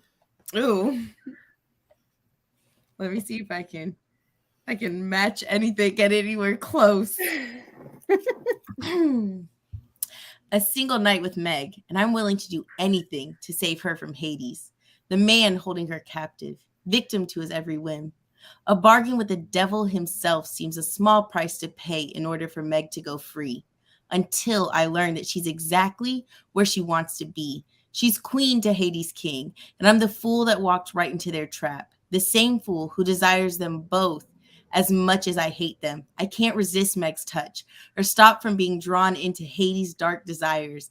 By the time I realize just how deep a game he's playing, it may be too late for all of us. Gonna have to order it. Yeah, that's Hercules saying all that. Like Hercules is like, I'm trying to save Meg from Hades, but damn, I kind of want them both. See, and Hades is like one of my favorite villains, and I just feel like this is gonna take me down a deep, dark rabbit hole. Hades runs a sex club called the Underground. Oh. You can get whatever kink on you want there. I love that for them. And they do. And it's on page? Mm-hmm. It is on page. Okay. Hold on. Hold on 1 minute. She's like, hold please. I'm gonna grab one of these books. I can't believe I'm this late to the Katie Roberts game though, for real. Obviously you are too, Amanda. All right. Desperate Measures. Ooh. My edition. These are from her Kickstarter campaign. Mm. Isn't that pretty?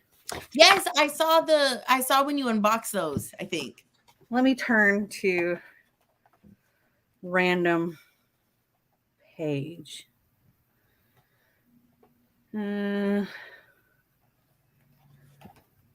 Find a good spot. There's a lot of good spots, but I'm just trying to find a really good one. Yeah. Oh, this has the yes, daddy in it. Oh, let me hear it. Let's see. I run my hands from her ankles up to her bruised knees and touch them gently. A quick kiss to each of them has her shaking in response. It's a question requiring an answer. Jasmine licks her bottom lip and allows me to arrange her on the very edge of the bench. Tink is like one of those tiny, vicious dogs. She's short, but she might be the meanest person I've ever met. I squeeze her thighs, urging them wider. And did you like her? Yes, Daddy. Because he has her do Tink. She says the word as if trying it out. Jasmine makes a face. Why is that so sexy? Listen, all I got to say is this. Okay, here, let me I turn the page. Hold on.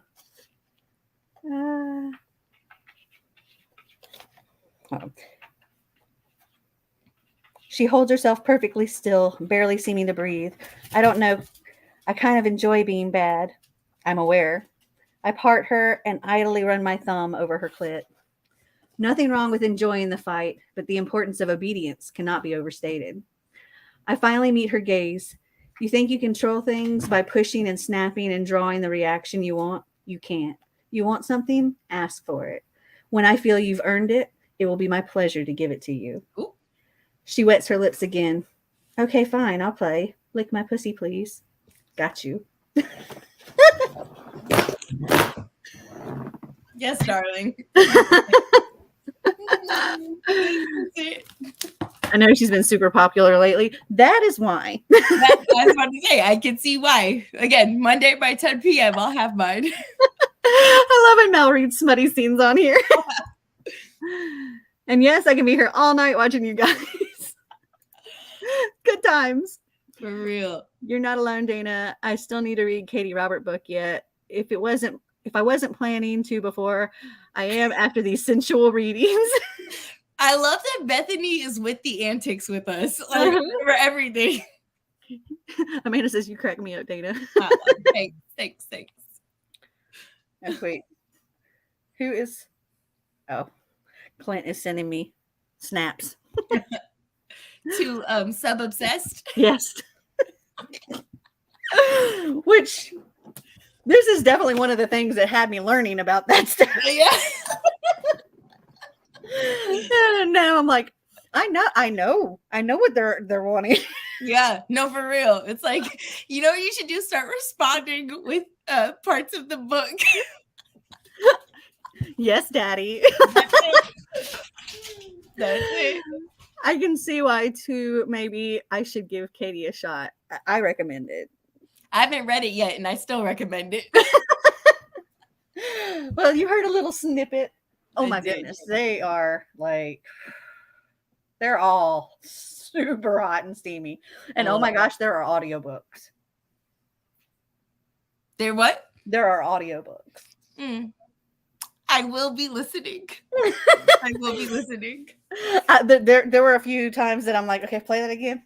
Yeah. Just rewind that back. Isn't that what? What's funny is I'll be like listening to Marty won't know what in the world audiobook I'm listening to at the time. And I'll occasionally unconnect my Bluetooth and just play it out loud. And he's like, good Lord. But that's what Angelica said too, where she's like, yeah, I got to a steaming part. I had to rewind that. Like, read that again. Let me hear it again. My favorite was when Clint was reading smutty scenes and you and Kaylani were acting out the scenes while he was reading. I was laughing so hard. Oh my God, we were dying. That's on a drunk life. As he was saying stuff, we were like, that's it. And we were just like, oh. That's it. Also, Dana, I have to know where you got that fan from. Oh, this here. So I use it for my makeup setting spray mostly now, but I got it at EDC Orlando, like an EDM festival, which I'm not really like into, but me and my roommate and wanted to go with my cousin and one of my friends just for the makeup and the outfits. But if you're looking for it, you can find it at godglamit.com. Hold on, let me get my little fan. I have a cute fan. It's perfect. It's perfect for when you guys like when you set your face with your spray, you just dry it up. That's my little fan. That's it. My little fan. Oh, cute. They're book that's pages. really cute. That's much cuter than mine. They're book pages. Much cuter than mine. I'm like, oh, come on. That's what this bottle of wine and this book is done. The bottle of wine, the book, and the vent being covered. Got my girl fanning. This fan does help, though. It does. Okay, well, it is now almost 1:30 in the morning. Yeah. So we should probably call it. Probably. Because, I'm going to have to do a thing tomorrow, too. Yeah. With my coffee patrons. Whoop, whoop. Link in the description. Sign up. It's good time. Good times. And there are goodies to be had. There are. There are goodies to be had. All right. Well, thank you all so much for joining us and hanging out with us for so long. Long time. And go check out, which way? This way. Dana's Instagram. Also linked down below. Yeah. And click that like button if you enjoyed this, which I hope you did. Yeah, and subscribe if you haven't already. And until next time, remember to always be completely you. Bye. Bye. And broadcast.